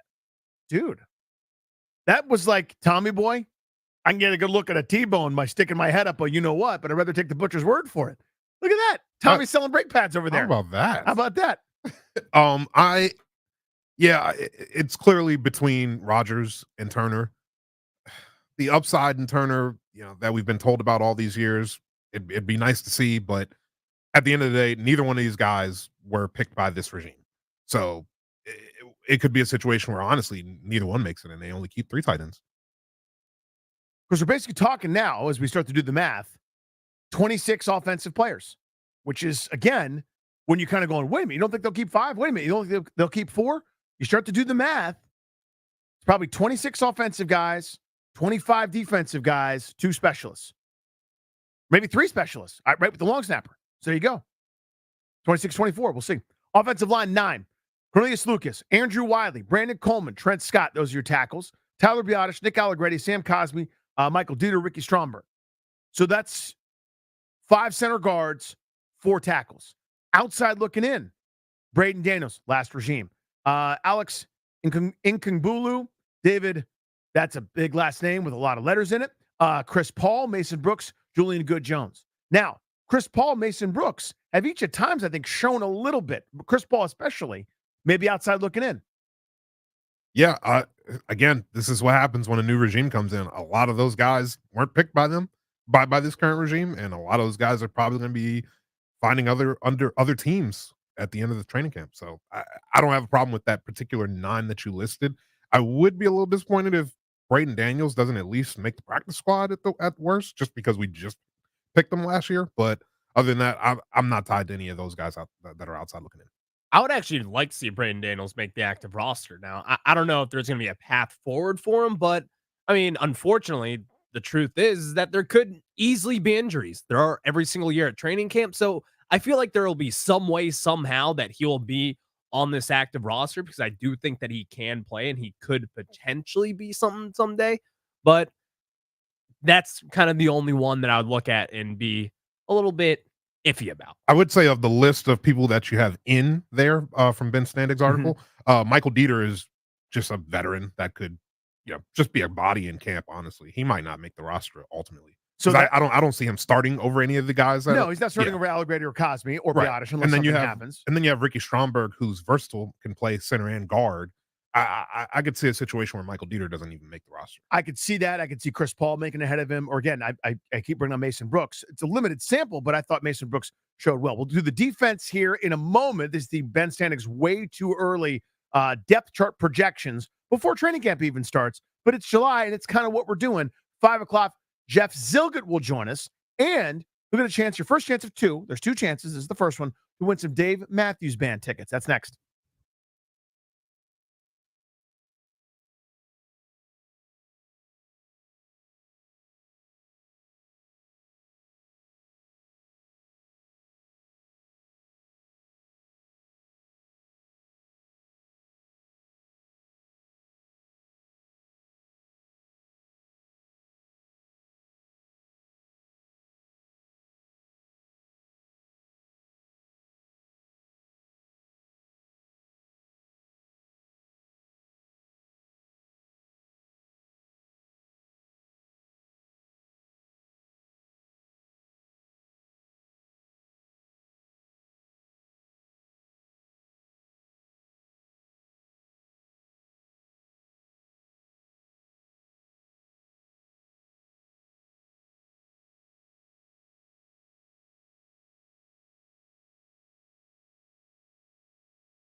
Got a chance for you guys to win some Dave Matthews Band tickets in approximately 12 minutes when Jeff Zilgett joins us. We were planning on talking about the way too early depth chart, potential roster breakdown for your Washington football 53. But we had a little bit of news that slipped through the cracks. Apologies for missing it. But Josiah Gray experienced some discomfort, more soreness than normal out of his last rehab start. And now we're going to do some tests and reassess. A few moments ago, David Martinez, manager of your Washington Nationals, was at the podium talking about Josiah Gray. Yeah, it's a little bit concerning. I mean, he threw the ball well a couple outings. The last outing, he felt fatigued. He came out of the game. He just couldn't recover. We're at that point now. So he's going to get MRI, and he's going to go get an opinion from Dr. Meister and see where we're at. So he's shut down for now. I think he's not going to get the MRI till part of the All-Star break. So we're going to wait and see, and then he wants to go to see Dr. Meister. So it's just a waiting game now. What's your level of concern? Huh? What's your level of concern? I'm a little concerned right now. I am. Like I said, we got him ramped up. He looked good. Last outing, the velo wasn't there. He said he just felt tired. His arm just felt like he had nothing in there. So we'll wait and see what happens. How disappointing is it from the standpoint of you?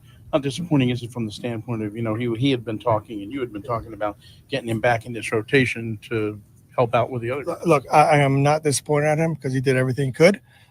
It's just part of this game. It's unfortunate, but I feel bad, that we had a setback, but hopefully everything works out well. So that All-Star break is 2 weeks away. That's when the MRI is. This is significant here, guys. I hate prognosticating injuries. I am not a doctor. I'm not trained in anything. And that's true, by the way. I have no training of any kind to do anything, let alone diagnose things from afar. But I follow baseball. He's being shut down until he can go get an MRI 2 weeks from now. Not, hey, let's see how he recovers after a throwing session. Not let's go for a couple of runs and see if we can work out some of that lactic acid, have him throw a bullpen. This is shut down for 2 weeks until we can get a good look in there what the heck might be going on. This is now scary stuff type level. We're already in the July. That means that he won't have thrown a Major League Baseball game since when? The second full week of April? Is that kind of the timetable we're talking about here? That is not great, boys.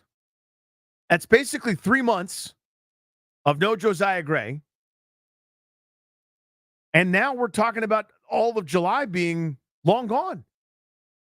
The MRI is the middle of July. Not the rehab start, not the next bullpen, not the next ramp up. We're not skipping a turn.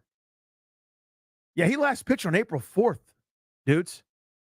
April, May, all of June, beginning of July, 3 months ago.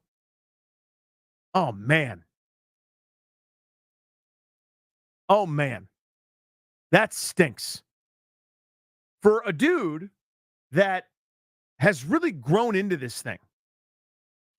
And what I mean by that is he's in his mid-20s now, but that's not how he walks and talks and acts. He's one of the young leaders in that clubhouse. He's the guy that's going to go work at the Nats Youth Academy and put in the time. Not for cameras, but to do the right thing. That's the guy that's going to take the ball on opening day. That's the guy that's going to flap his gums with Grant and Danny, asking them all the same questions that everyone else asks, thinking they're original, right? He's the dude. He's the awesome guy that everybody looks to. The young players in this organization look at him. He's been part of a trade. He's been on a couple of teams. He's gone through it. Entering into his mid-20s, this was supposed to be kind of his ascension year, right? He was an all-star last year. Floundered a little bit in the second half as, again, kind of the workload, I think, stuff caught up to him, et cetera. Worked super hard in the offseason, brought that cutter, another way to kind of get folks off his hard stuff, the fastball, slider, curveball, adding something else to give guys a different look to, especially lefties. Really got off to that rocky start. And, the dreaded arm injury, the dreaded fatigue, the dreaded, hey, there's nothing on my fastball. I just don't feel any zip. I'm not recovering very well, which happens to a lot of guys. And pitchers go through stuff like this. A lot of times it's just dead arm, which is, kind of this mystical, I don't want to call it voodoo, but it's sort of this non-scientific thing that people can now kind of explain away. but it's hard to explain but unless you've done it, where you just don't feel it. Where it's like I'm trying to throw hard and I'm not throwing hard. I normally throw 90, but now I'm throwing 82. I don't know. Usually a sign that there's something structurally that's not quite right. Shutting him down after Grant and I were sitting here talking behind the scenes. It wasn't something we were going to do on the air just because it didn't make a ton of sense because there was no real news. But it was like, wait, another rehab start? Wait, another one? They'd been so careful with him. They'd really taken their time. Now it makes sense. Now it makes more sense. Hoping for the best for Josiah Gray, but there's the news and it's not good. Again, too early to jump to any conclusions. I don't know. I'm not giving you any kind of diagnosis. We're going to have to wait a couple of weeks.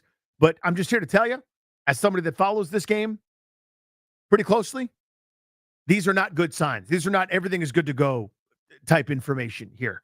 This is we got to figure out what's wrong before we can figure out what to do next. That ain't great.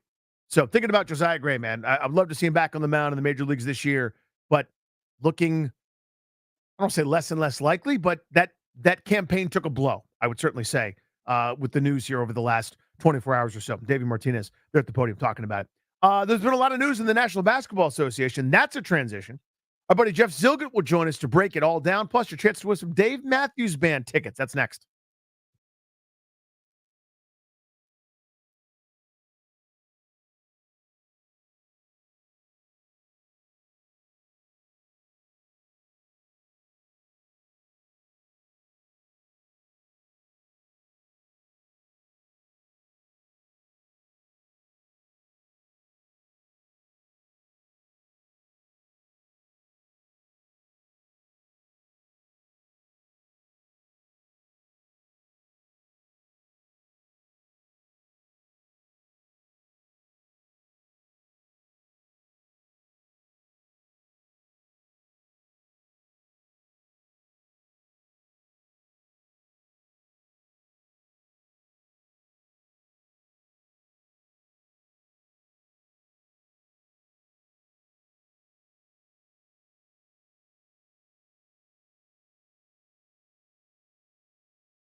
Saturday, July 13th.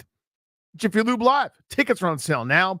For tickets and more event information, visit thefandc.com/events, courtesy of Live Nation. That's caller 10 at 800-636-1067.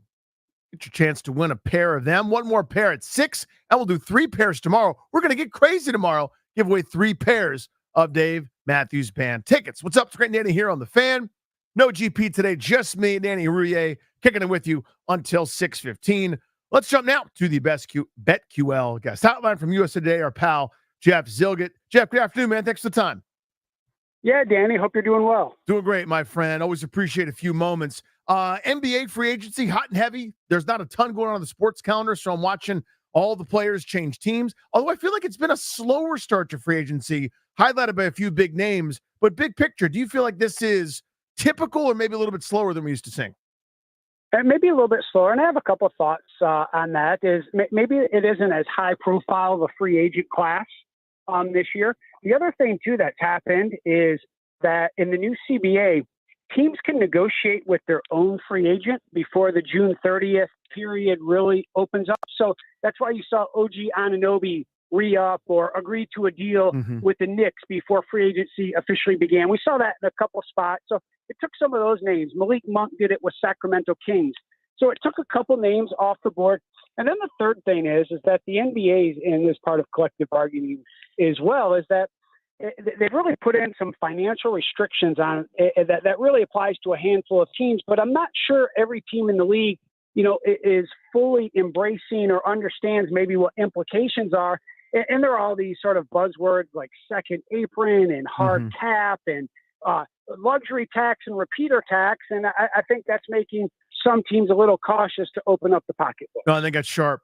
So, Jeff, of the moves that have been made, and I'll let you steer this wherever you want, editorial style, what's the most significant move that has been made in the NBA kind of offseason to this point? Yeah, I think there's going to be a couple. I think Paul George going from the Clippers to Philadelphia. The Sixers targeted this free agent period, 2024. They wanted someone, a high-quality wing that they could pair with Joel Embiid and Tyrese Maxey. Now, the Clippers let Paul George go. I don't think they were in position to give a 34-year-old all-star who had a really good year last year the kind of money that he wanted. But the Sixers, on the other hand, they have Joel Embiid, and we know about his injury history, but 30 years old. Tyrese Maxey, 23 years old. So the Sixers aren't all focused on guys in their 30s. They have the ages spread out. They brought back Kelly Oubre. Eric Gordon comes in. They get Andre Drummond as a backup center's quality backup. And so those are a couple things I like. I think Oklahoma City was really, really good in free agency too. Now, Alex Caruso, I realize, Danny, is a trade, but it's all part of this period. And then they get Isaiah Hartenstein. And so, it doesn't impact the development of their 3 stars, and I'm talking Shai Gilgeous-Alexander, Chet Holmgren, Jalen Williams, and it gives them, some flexibility moving forward. And they didn't have to give up draft assets. And so those are a couple teams I'm looking at right now. But again, I think there are other teams around the league who did a nice job as well. I thought Orlando getting Kentavious Caldwell-Pope was a big deal. I think Cleveland getting Donovan Mitchell to sign an extension was huge. And while it's a lot of money, and that Boston Celtics salary in a couple seasons with luxury taxes and payments is going to be about $500 million or $400 million, the Celtics are positioning themselves to be in the mix for, through the decade. NBA reporter Jeff Zilgett with us here from USA Today on Grant and Danny. So you didn't mention Klay Thompson, and that's why I asked it in kind of that open editorial way where it's like, what's the most significant move? Because to me, this is the end of this basketball revolution, right? Where I coached my 10-year-old's team. Not one of them wanted to shoot a layup, Jeff. They all wanted step backs. They're talking about the dunker spot and corner threes and playing 5 out. And one guy declared himself the Draymond Green to the team. I mean, I'm telling you, these kids have grown up in this new era.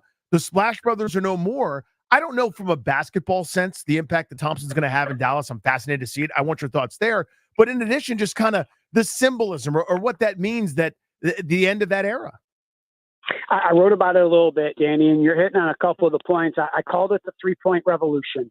And it just wasn't the taking threes. It was the amount of threes being attempted And then it was also the distance and location on the floor that you're spreading the defense out, making it harder. The ball moves faster than a player, Danny. And so you spread the teams out. And to a certain degree, let's just – I'll try to wrap it up into a couple different ways and segue into Klay Thompson is when the Warriors beat the Celtics a couple years ago in the finals, the Celtics understood what was necessary to win. And part of it is shooting, a big part of it. Yes, Jason Tatum, Jaylen Brown need to develop, but you needed Drew Holiday and Kristaps Porzingis and Derek White to hit three-pointers. The Celtics took more threes, made more threes than any team in the league this year, and they were top 5 in three-point shooting percentage. They outscored Dallas in a 5-game series, 210 to 144 on three-pointers.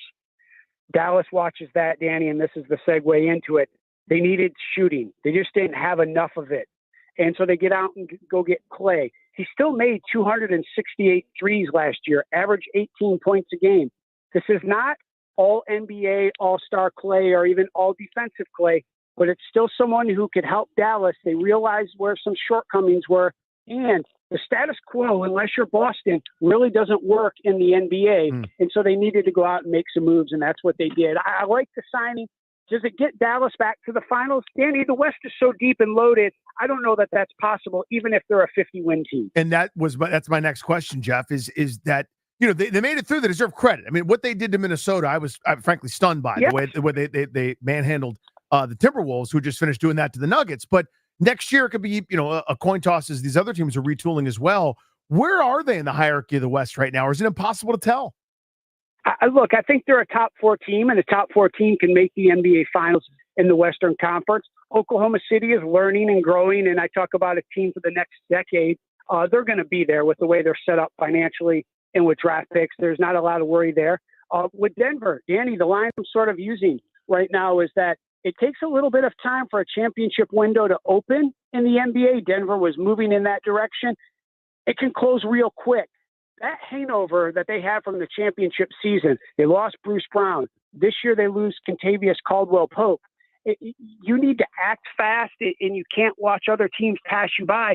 But that's what's happening in the West, and we still don't know what Minnesota will end up doing as well. And I think New Orleans is on the rise as well with the DeJounte Murray trade. They were on the cusp of 50 wins. If they get a healthy Zion Williamson, there's something to be said there. And so it's really hard to predict in the West how this is going to play out. Who are after Philadelphia made their moves, that may be your answer, but you give me the group that could challenge Boston here in the Eastern Conference.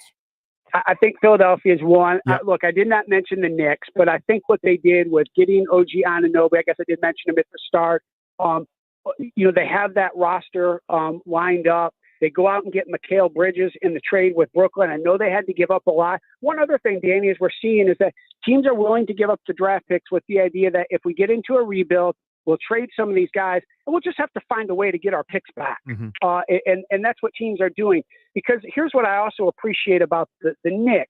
Some of the other teams I mentioned in Philadelphia, they're going for it now while they see the window. Danny, what is it? 6 years in a row now, there's been a different NBA champion. There hasn't been a repeat team in the finals since Golden State in 18, 19. And they didn't win in 19. That went to Toronto. And so teams are looking at and saying, yes, these windows open and shut quickly. Let's take advantage of it while we can, if we can. Jeff Silgett with us here on G&D. So where do the Warriors go from here? They're trying to still build around Steph Curry. I would too. Who's more marketable? Who's put more deposits in the bank? Who's got more fans? Yeah. But at the same time, I don't know how you recreate it when you're sort of, I don't want to say stuck with Curry. That's not the right implication there, but you know what I mean? When it's Steph Curry, we can't move on there. And you still got a couple years left to Draymond Green, I think. Where do they go? So I think they're going to use the word reshape, retool. Yeah. And we're going to see, Danny, what happens over the next couple of seasons if they're able to make the moves that makes them a contender. But look at a team, and I know I accidentally said Phoenix, but look at Phoenix. They think they're putting together this sort of super big 3 team. Golden State with all the resources they have. We always look at the Lakers with LeBron and AD. And neither one of those teams right now, I think, are top 6 teams in the Western Conference. So think about that right now. So I think what Golden State is going to do to try to get to the heart of your question is, can they retool to make enough improvements to be one of the top 4 or 5 teams that are 50-win teams and has a chance to get to the conference finals? And then once you get there, look, you have a good chance to get to the NBA finals. And if not, then you're going to look at a rebuild. And that rebuild, Danny, I've talked about this a little bit I wrote about this in the Clay column, is that guys don't stay with the same team forever. We're going to adjust to Clay in a Dallas uniform. And as sort of sacrilege as this might be, we might have to get used to Steph Curry in a different uniform at some point. Maybe the Akeem in a Raptors jersey kind of getting used to. But these players, Steph doesn't want to be on a 21 team to finish off his career. He's a champion, and he wants to be able to play for a contender or a team that's winning games more often than not. And if it gets to that point, the two sides are going to have to come to an agreement that, hey, it's time just to go different ways, and a player just doesn't stay with the same team and guys are playing longer, Danny. That's the other thing, is when you look at a guy like Paul George, mid-30s, is getting paid this kind of max money. Drew Holiday getting his extension. James Harden money. Guys playing to their late 30s now. Even Chris Paul, 1 year, $11 million deal. And so the longevity of guys makes it impossible, really, in today's NBA to sort of stay with that one team and have the kind of success for 2 decades the way guys play. So putting you on the spot here for a second, a little bit unfair too, because the Western Conference had 2 teams that were 10 over 500 that didn't make the postseason. That's pretty unusual, and it's so deep. But is there a team that was outside looking in where you go, watch out for them this year? Not maybe as a title contender, but as somebody that could, kind of be where the Timberwolves were a couple of seasons ago, right? I mean, there's a couple teams that I'm thinking about, but I'm wondering if there's someone that's kind of caught your eye as a team that's on the rise that was outside looking in. I just have one in the Western Conference, and it's San Antonio. I think with Victor Wembanyama, his arrival as a all NBA first team player is closer than people realize. He may win Defensive Player of the Year next year. He's probably going to be an all NBA selection, maybe not first team.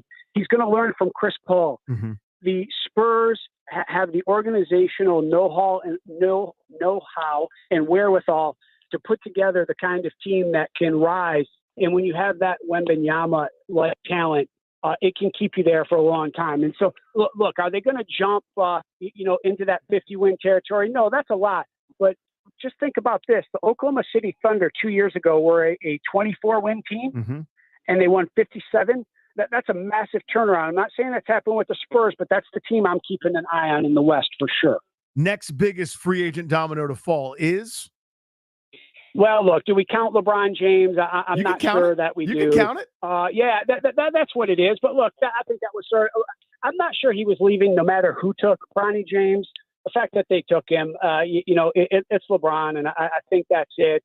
And then we'll start to see some of the others fall into place. But it circles back, Danny, to what I was saying at the beginning. I think the free agent class just didn't have that pow that we're used to, and we may get it coming up where when it becomes time for Giannis to opt out, and see what the Bucks do with Damian Lillard, those kinds of things. But we're not there yet to have that kind of stuff. Minnesota's going to come to a Karl Anthony Towns decision at some point, so we'll see some of those names pop up in free agency again. It just wasn't this year that had that kind of splash that we're used to.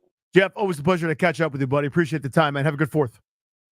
No, thanks for having me on. You too. Thank you, my friend. There he goes. Darius, if you can hang up the phone there. My old software is busted. There, love myself some Jeff Zilgett. He's the best.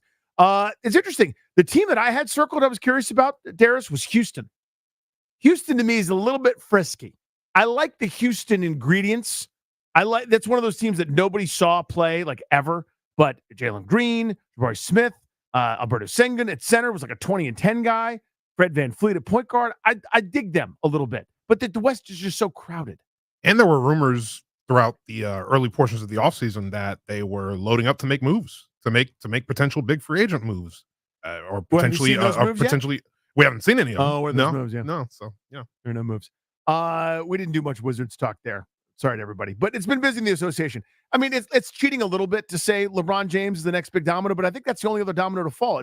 It's a lot of Gordon Hayward, Kyle Lowry, DeMar DeRozan, Buddy Hield, around the edges type players that are going to help somebody. But I think there may be a couple of trades or something that materialize. But always appreciate Jeff Zilgett's time and insight. James Wood came up yesterday. You guys may have noticed. I got a hit in his first at bat. It was awesome. The atmosphere was really, really cool. We got to talking. The fellas did. Right? Ryan told us he didn't know what the show The Real World was. We had some other conversations, too, before the show. And one of them asked the question. We're not saying it, but we're asking the question. And my voice is going to go up a little bit. Are we kind of turning the corner here a little bit? See what I'm saying? I'm scratching my head while I do it. Ready? Can you picture it? Are we kind of turning the corner here a little bit? Like, it's not like, are we turning the corner? There's not a lot of bass in my voice when I say it.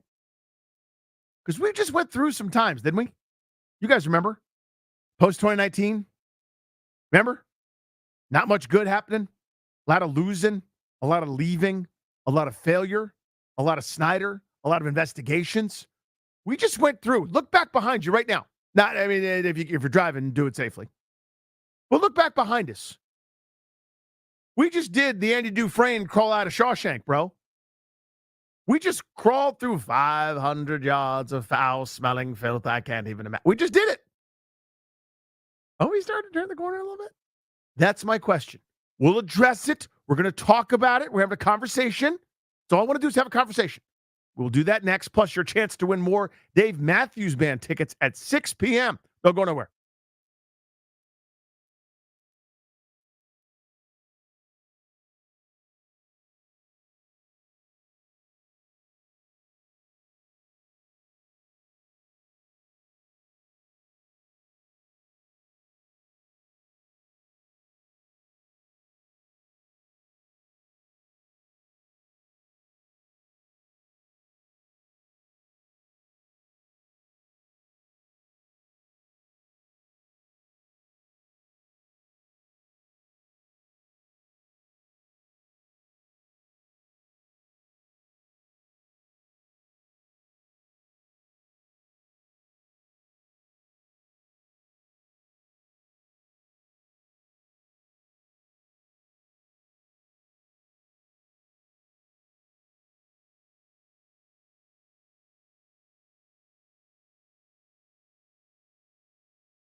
James Wood went to high school at St. John's College High in D.C. before transferring to IMG Academy. 3-2 again on the way. Swung on, line drive, base hit through the hole into left center field.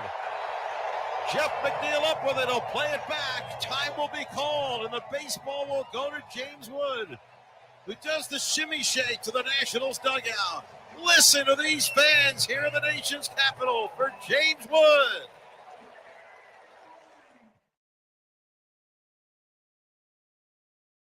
That was a scene last night at Nats Park. They'd ultimately lose to the Mets. By the way, they're not beating the Mets very much, which is annoying. I'd like to beat the Mets. Mets have been playing good baseball. They've surged, and it's annoying. I'd like the Mets to lose a lot and their fans to be frustrated and ticked off, but whatever. Welcome back to the program. It's Grant and Danny here on the Fan. No GP today. Just me, Danny Rouillet, hanging out with you until 6:15. Got your chance to win Dave Matthews Band tickets coming up at 6 o'clock. So I want you to do a little exercise with me. I would do a little calisthenics, a little aerobics, all right? I want you to rewind. The year is 2022. The Washington Nationals are 3 years removed from their World Series. 2019 October happens. 5 months later, give or take, Grant and I are at spring training interviewing a fence because the world gets shut down by the COVIDs, right? No celebration, nothing. The Capitals, when they finally do play hockey after a layoff and a break, get just washed out in the postseason for the second straight year. Just have nothing. They're not even close to being good enough. The Nationals finish 55-107. Their top player that year was a guy named Juan Soto. Accumulated 3.7 WAR in a Nationals uniform that year before being shipped off and traded. The Wizards were doing the thing they've done your entire life, which is try to just be okay, pretending that Bradley Beal is a top 5, top 10 player in the league, building around him so he could dribble it off his leg in crunch time, so he could not hit a free throw for some reason at certain points. You're too good of a shooter. Why are you missing? I thought you used to hit threes. Why did that stop working? What is going on? Still a good player, though. But come on. What are we doing? Your Washington football gentlemen, I think we're the Washington football team maybe that year in 2022. Or was it 2-2-22? That was the Commanders. I don't know. Whatever. Still gross. That's your Ron Rivera special. Just overmatched. Shouldn't be in charge, but was. That was actually their best season. They're 8-1 under double R. Shucking and jiving. His thing about it was, right? 8-1. Taylor Heineke was their top passer, as was the plan. Disastrous. So much Carson Wentz that year. That's 2022. Dark, right? Bad times. Dan still owned the thing. Dan had just finished talking to you guys about, we're real excited about the name Commanders. I'm not going anywhere. Issuing defiant statements to attorneys. Investigations, left, right, up, down, didn't matter. It was the Konami code of investigations. Up, down, left, right, BA, select, start. Now you got 30 guys in contra. Investigations everywhere. Embarrassment. Every team was bad. Even the Capitals looked broken, beyond repair. Just getting smacked around in the first round, barely making the postseason. In that bubble postseason, if you remember, they looked kind of disinterested. Looked like they just didn't have much left in the tank at that point. Since they won the Stanley Cup, they lost in the first round. Those first couple, maybe not exactly the same. Warren Fogle, who I hate still to this day, cross-checking TJ Oshie to the boards, breaking his collarbone, losing Wilson. Things happened. I understand all that. But still, the Caps weren't the same. That window had closed. 2022, just a couple of years ago. I don't know if you want to call it rock bottom in DC sports, but close. Now, I wasn't furious about it. I got my 2 championships, man. I got a Caps parade. I got a Nationals parade. I got a World Series ring. And you guys remember all my contributions for that team. Remember how many great plays I made? How clutch I came up all those different times? You know what I did. I ain't giving it back either, by the way. That was long gone. So I wasn't furious about anything. I wasn't angry. Kind of going, have we noticed how bad this is? In the afterglow from those titles, you're looking around going, the Caps are still counting on Evgeny Kuznetsov to figure it the bleep out. You're counting on Nicholas Backstrom and his old man hip to come back and figure it out. You're counting on TJ Oshie, who's stuck together with duct tape and guts to figure it back out. There's no Devontae Smith-Pelly riding through that door to score 6 goals, 7 goals in a postseason. There's no magic left in this group. And it's taken a while, but now you've got your retooling. Now I would say the arrow's trending up for the Capitals. I have no idea where the ceiling is with this group. I don't know. I know it's higher than it's been in some time. You had this debut for the Nationals last night. All of a sudden, a group that's playing decent baseball. I mean, listen, they're around. They're not a real contender, and I don't think anybody's suggesting that they are. Maybe a couple diehards, a couple homers, and that's fine. Light your candle, bro. They're frisky with Ildemaro Vargas hitting 4th last night. With all due respect. They're frisky with Joey Meneses, their everyday cleanup hitter / first baseman. They're frisky with a guy that was DFA'd batting 3rd in their order last night in Harold Ramirez against the lefty. There are 2 guys in that lineup on a daily basis. Now 3 with Wood. But 2 guys up to this point that would hit for a competitive team. It's Abrams and Thomas. Those guys would have everyday jobs on most of the teams in this league. The other guys wouldn't. That's where we are, right? That's the league. They have been competitive because this pitching is punched above its weight class, and all of a sudden you go, man, they got something in this Jake Irvin kid. Man, they got something in Mitchell Parker, and they got something on the way in Cade Cavalli. And you were hoping Josiah Gray was going to come back. We got some bad news on that front. But still, all of a sudden, this group is battling.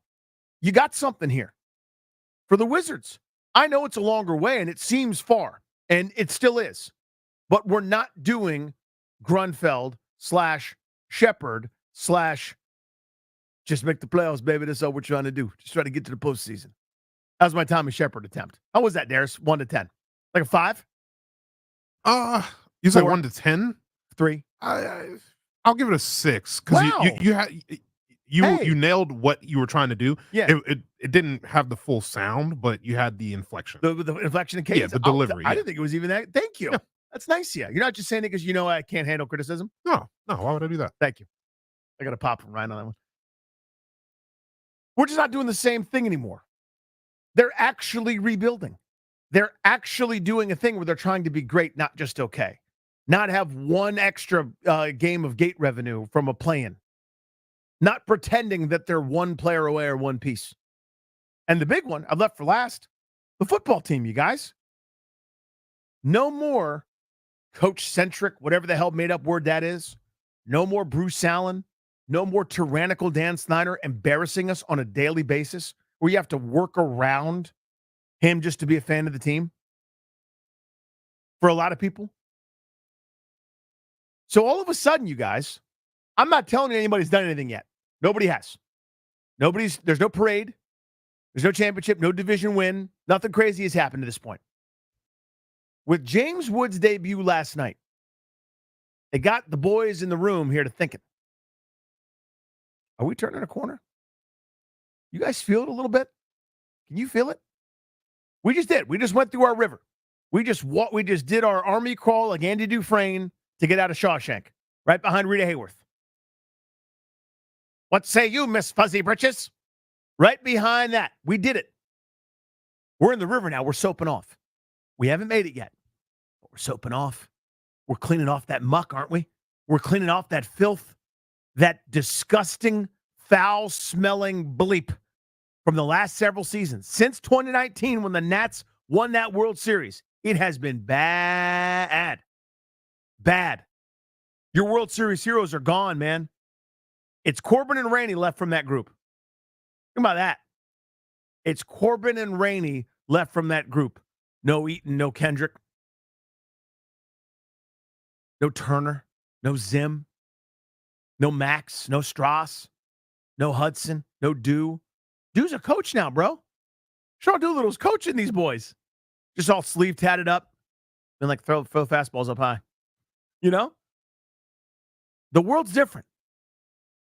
My contention to you, not to jinx anything, I'm not telling you we've arrived. I'm not telling you it's over. There's a long way to go. There's a lot of work happening. Well, can you feel it? We took those weights off. We took those, the things that were slowing us down. We were trying to run a race and somebody had a rope around our waist, was pulling in the other direction. We took the rope off. We're in the river like Andy Dufresne cleaning off. We still got some banks to visit. We still got to go to Sewataneo via the bus and start our shipping business with Morgan Freeman's character, with Red, okay? Got a lot of work to do. I'm really hammering this Shawshank Redemption analogy. But we turned a corner, I think. And that James Wood milestone of last night kind of got me believing it. Doesn't mean you're going to win this year. Maybe not even next year, honestly, if the Nats don't spend. But it's starting to happen. We're coming out of the, oh my God, everything is so terrible. Because it was. Just a couple of years ago, 2 short years ago, Snyder owned the football team. Ernie Grenfell 2.0. Tommy Shepard was still running the basketball team. They were still pretending. The Caps were old and feeble and hobbled and injured and broken and getting smacked around in the first round. The Nationals were bottoming out after having traded away a couple of all-stars and Hall of Fame caliber players and studs. We were still pretending that Steven Strasburg might come back. The world is different now. We went through it, you guys, here in D.C. We earned our stripes. I think it's turning. I think we are turning a corner. Do you agree? 800-636-1067. 800-636-1067. Do you feel it? Are you letting yourself go, hey, wait a minute. This isn't so bad. It's like that montage in Major League when they're winning some games, right? And the guys are reading the newspapers, and it's like, these guys ain't so stinking bad. We're doing our montage right now. Nobody's saying anyone's great. That's not what we're saying. No championships this year. It's not happening. But we're getting better. I think we've turned a corner. You agree with me? 800-636-1067. Remember your chance to win Dave Matthews Band tickets coming up at 6. But your call's next on DC Sports, Turning a Corner.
The law firm of Condori and Moron can guide you and your family in the right direction by helping you draft your will, set up a revocable trust, or create a healthcare power of attorney.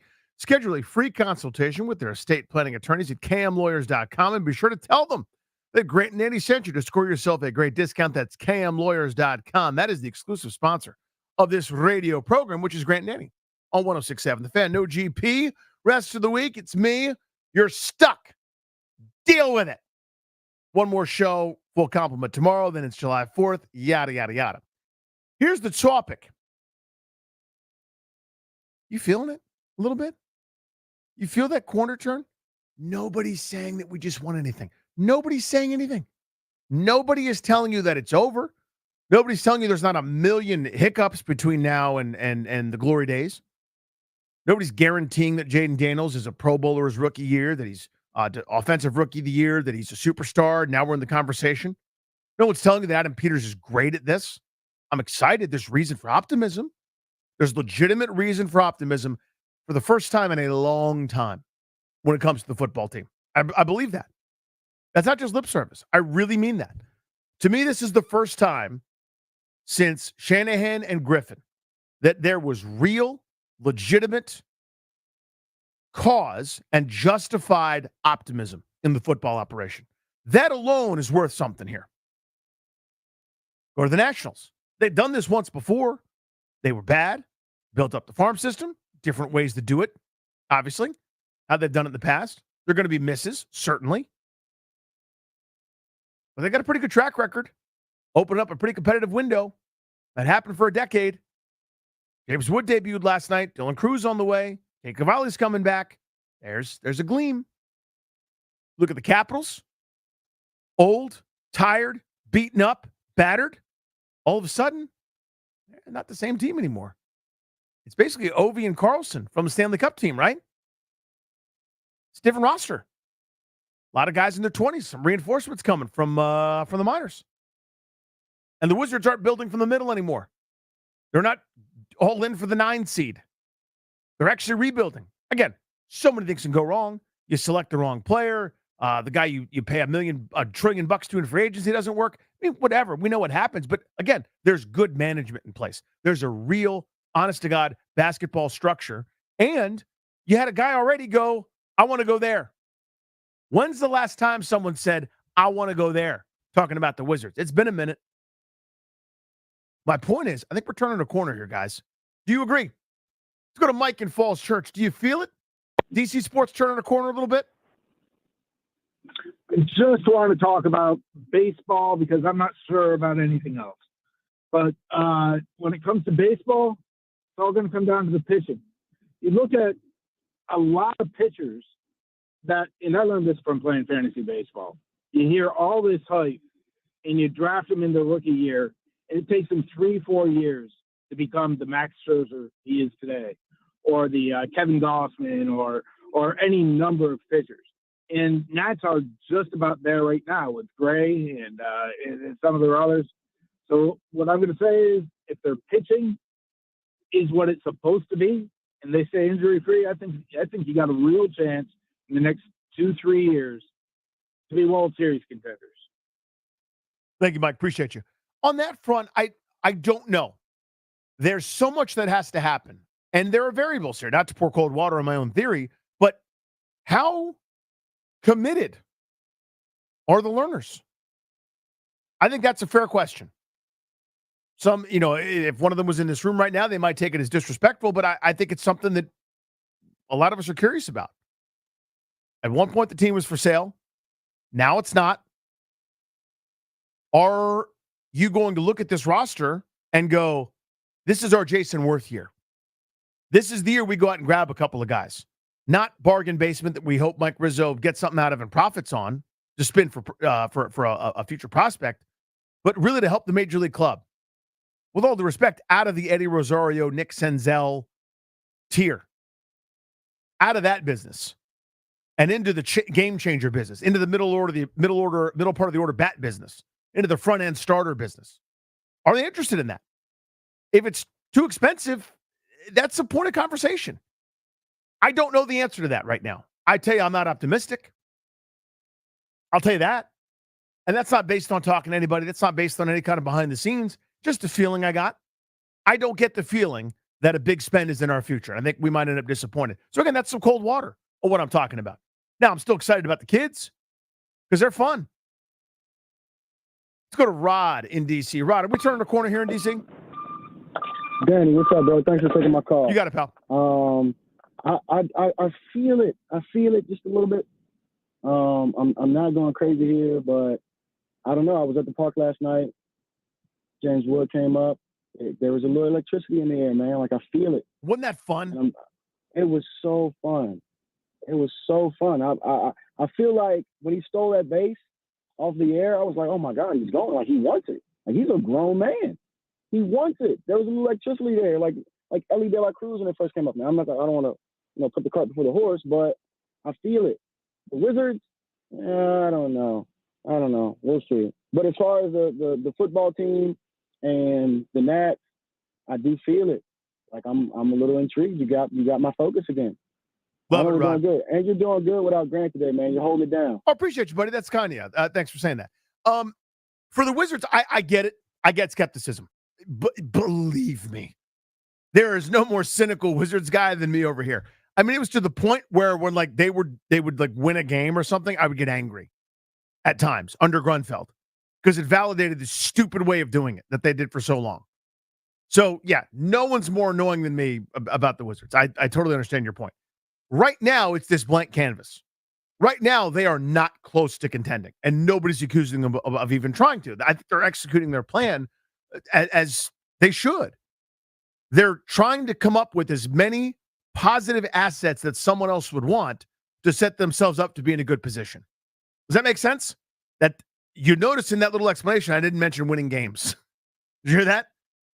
Come up with as many assets as possible. Draft capital, draft ammunition, players on tradable, affordable contracts that can help people, a la Denny Avdia. Right? I think Kyle Kuzma's next. They're going to continue to rehab Jordan Poole image-wise to see if they can spin him for something. That's what they're doing. They're looking to the future. Instead of maxing out, trading away draft picks, giving 4 straight years of first-round picks to Phoenix like Arnie Grunfeld did to see if they can get that 41st win. They're not doing that stupid thing anymore. They're trying to actually do what the great teams do. Whether they win or not, whether that works or not, TBD. It's really hard. Ask Philadelphia. They've never gotten it right. They had a great process. I know that's a dirty word for a lot of you, but they did. They probably made the wrong call getting rid of Jimmy Butler instead of Tobias Harris. Okay. And they swung and missed on that one, but the idea was good, right? You put a bunch of guys together. You had to make a choice on one. You made the wrong choice. That's going to happen. But that was a group everybody looks at as a failure where they gave Toronto the best matchup they probably had on the way to a basketball championship. They're right there knocking on the door. Good calls on that. Dave Matthews Band tickets next. Get you a Nats lineup as well before we head out of here. That's at 6.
You got to be caller 10 at 800-636-1067.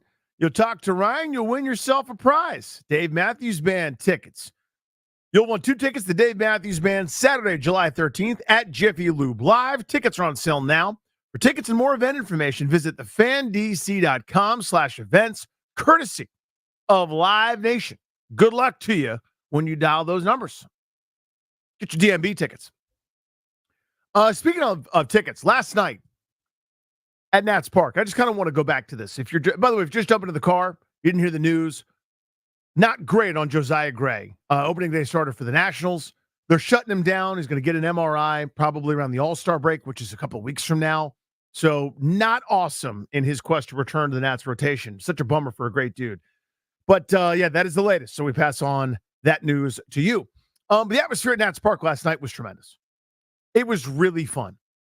And I don't know what the total attendance was, Darius. I don't know if you saw it. It was like around 28,000, I think. Was that the number? 20, yeah, just under 27. Just under 27, okay.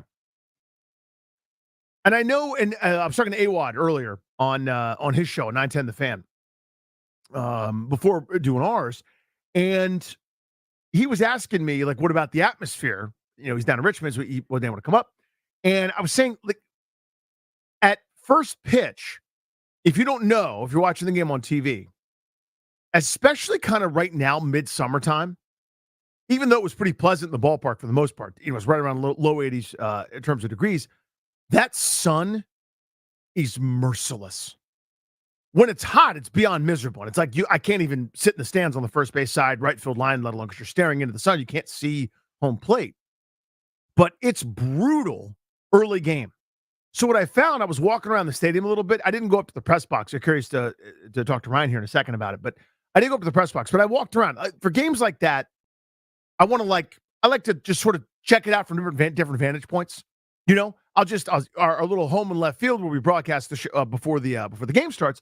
We're hanging out there, pack my stuff up. I walked around, did the scoreboard walk up by Shake Shack and Roman Rooster and Box Freed, and I know it by its food smells, and I love those foods up there. Leave me alone. Stop judging. Walked through the concourse, kind of lower level down the right field line, and here's what I think: there were probably a couple thousand fans, just not in their seats. Maybe a few wait line and concessions, but a lot of people are just going, I can't sit in the sun right now, especially down that first base line and maybe even in right field. Yeah, I actually noticed that a lot of times, and I think a lot of people like my age in particular will kind of hang out in the little Bud Light loft over in left center field. So I'm like, people are watching on TV and you're like, oh, well, there's empty sections. And it's like, well, yeah, number one, the wait lines over at Nats Park are like pretty legendary for just being really slow. That's just the unfortunate thing about stadiums and everything. So it's not really a Nationals issue, but also I think people like to walk around the concourse. And as you said, the sun is brutal over at the first base side. I never sit in there because I know the sun is really bad over there. So I think people kind of find their way in the standing sections, going to different bars around the stadium where you can watch the game kind of from standing and also socializing. Yeah, for afternoon summer games where it's hot, I can't do right field to the first base side. Yeah, it's awful. I can't do it anymore. But even last night, like at the first, you know, when Josh Wood, I'm sure Josh Wood, Jesus Christ, when James Wood ran out to left field, the reception wasn't maybe what you thought. And a lot of people are kind of looking around like, what's going on? And then you realize there are people watching and into it, but they're further away. They're still in the concourse, kind of like peeking through some of the gaps or in line, kind of turning their head or otherwise. But by the time he came up for his first at bat, that full-throated 27,000 was in their seats and ready to rock and roll. Absolutely. And I saw that. I was sitting up in the press box, so I kind of got like the overhead view of people and where they were. And I mean, the stadium itself, like when the Mets are in town, we all know that, you know, they don't take over the stadium, but there's about 25% Mets fans. Yeah. I didn't get the vibe of that yesterday. There were a lot of Mets fans still, but ultimately there were a lot more Nationals fans. And the Nationals fans that were there, they were all into it also. They were booing on ball 4 or a ball that should have been a strike or whatever it was, and they were into it. And they were real Nationals fans that wanted to say, hey, I saw James Wood's debut, and all those people that were there, I believe the 26,000 or so that were in Nationals Park yesterday, they will get to say that they saw James Wood's debut for what hopefully is a long career here in DC. Yeah, such a fun, awesome reminder of what could be.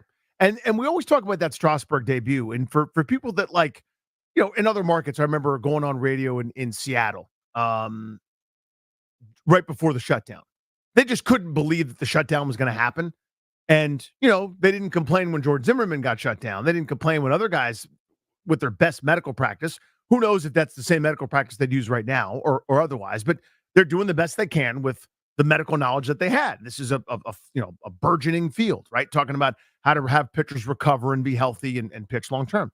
They just couldn't get around the idea that they were going to shut Strasburg down for the playoffs.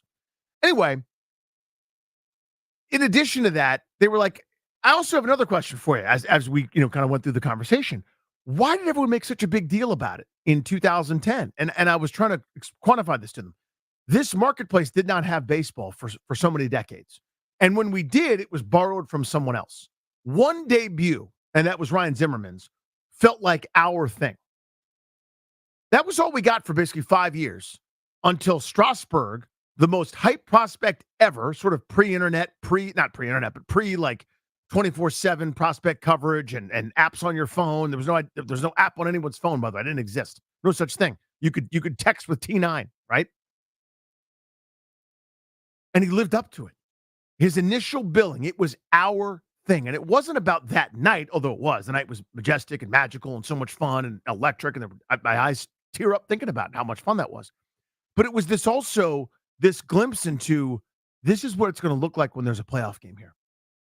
This is what it's going to look like in a division series game. This is what it will look like in October when it's cold. This is what it's going to look like if a World Series ever happened here. And it did. Took a while. We had some twists and turns. We got a lot of gut punches. So many losses. So many double switches. So Wilmer Defoe striking out against Clayton Kershaw. So many Jose Lobatones. Oh, so many. So many Chicago Cubs. Only inning like that's ever happened in the history of baseball. Game 5. So much St. Louis Cardinals. Largest deficit ever overcome in a postseason game to that point. A lot of that. But still, that Strasburg night was about future. Was about future nights. And that's what last night was. And I think everyone, having gone through it, waited a long time for the next one. We really appreciated it. And I think everybody that was there deserves kudos. The Nats org deserves kudos, I think. We've, I think, fairly, forgive the pun here, or forgive the usage of the term, but I think we call balls and strikes pretty well on the show. We piss half you off every time. That's kind of what we're doing here. That's what you're supposed to do. You may disagree with us on certain points, and that's awesome. That's part of the medium. That's part of the deal. It's part and parcel with what we're even trying to do here. You're supposed to have an opinion that's going to drive interest. But people who think we unfairly beat a team up or think we're homers or everything in between, you find yourselves arguing against everybody, which kind of lets you know that you're probably in the right spot. You're in the groove. You're in the channel. So we've been critical, I think appropriately, of various things that have happened with the Nationals over the years. I think we've also praised when they've deserved it. This is one where everybody that had something to do, I think, did a really good job. I mean that. Everyone from the PR folks, from the marketing folks, having their ducks in a row, not waiting until, hey, maybe when James comes up, we should have a shirt. They had a shirt. It was ready to go. You don't order that Monday morning from the guys at Breaking Tea and have it there Monday afternoon, people. They had that ready to roll. Thoughtful, good planning. I know it doesn't sound like much, but it's a deal. That's a thing. Now, maybe they had him, back in May or June 1st, and, he pulled his hamstring. I have no idea. I just know that they pulled that off really well last night. Report comes out, gives fans a few days to kind of act accordingly, and they did. Fan base was awesome. Nationals org was awesome. Business folks, awesome. Baseball-wise, awesome. You're not hiding from it. Think about this. Think about a team. Think about a group of major leaguers, big leaguers, veterans, dudes that have been around, right? The Nick Senzels of the world, Ildemaro Vargas. You can go down the line. Jesse Winker, veteran, multiple teams. You know how easy it would be to resent the attention? You know how easy it would be to kind of roll your eyes and go, yeah, we're up here too, dude. We're up here punching above our weight class. We're out here grinding every night. Did you guys see us on that road trip? Did you see this game, or did you see this? Did you see this comeback win? I know they've been scuffing a little bit lately, but whatever. You see my point. They are way better. I think preseason win totals were what for them? 66.5, something like that, 65.5 right now. Is that about what it was? Yeah. I'm right, aren't I? Right around there, yeah. They're better than that. Everybody knows it. So instead of going, dude, where's my credit? You all you hordes of media weren't here for me. No, nobody was that way. I mean, Ryan, you were there. You saw it, right? Nobody's sitting there grousing or pissed off. Everyone was happy. Everyone was in a good mood. No, and honestly, like kind of going back what you were saying, the organization had like a ton of foresight into this, because also, not even to mention with the shirts and everything, that was a great little gesture. All the fans were into it. You had this announcement over on, or our own Grant Paulson broke the news on Friday that he's going to be making his debut. And so you have the entire weekend. Fans get ready. They buy their tickets. The organization, they have T-shirts ready to go. And also, not even going to mention, there are only 2 other Major League Baseball games going on last night. James Wood, one of the best prospects in all of baseball, they knew that there would be an opportunity to have that game played on MLB Network. Good point. And it was on national TV. And now you see Major League Baseball tweeting it out a little bit. Rob Freeman, all these different media accounts that follow baseball, they had their eyes on James Wood. And now that's what everybody was talking about in the baseball world. In the YouTube chat, you could see Ryan's answer. Old De Niro face. A little bit. Yes, he did a little bit. Yes, he did. Yes, you did. Sharp point there by the young man. 100% right on that. And you haven't even thought of that angle, but you're right. Just a cool night, man. That's all. We got Nats baseball for you coming up here in a few minutes. We will get it for you.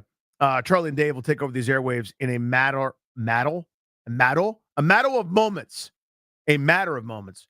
But first, let's do a little starting lineup here, Dares.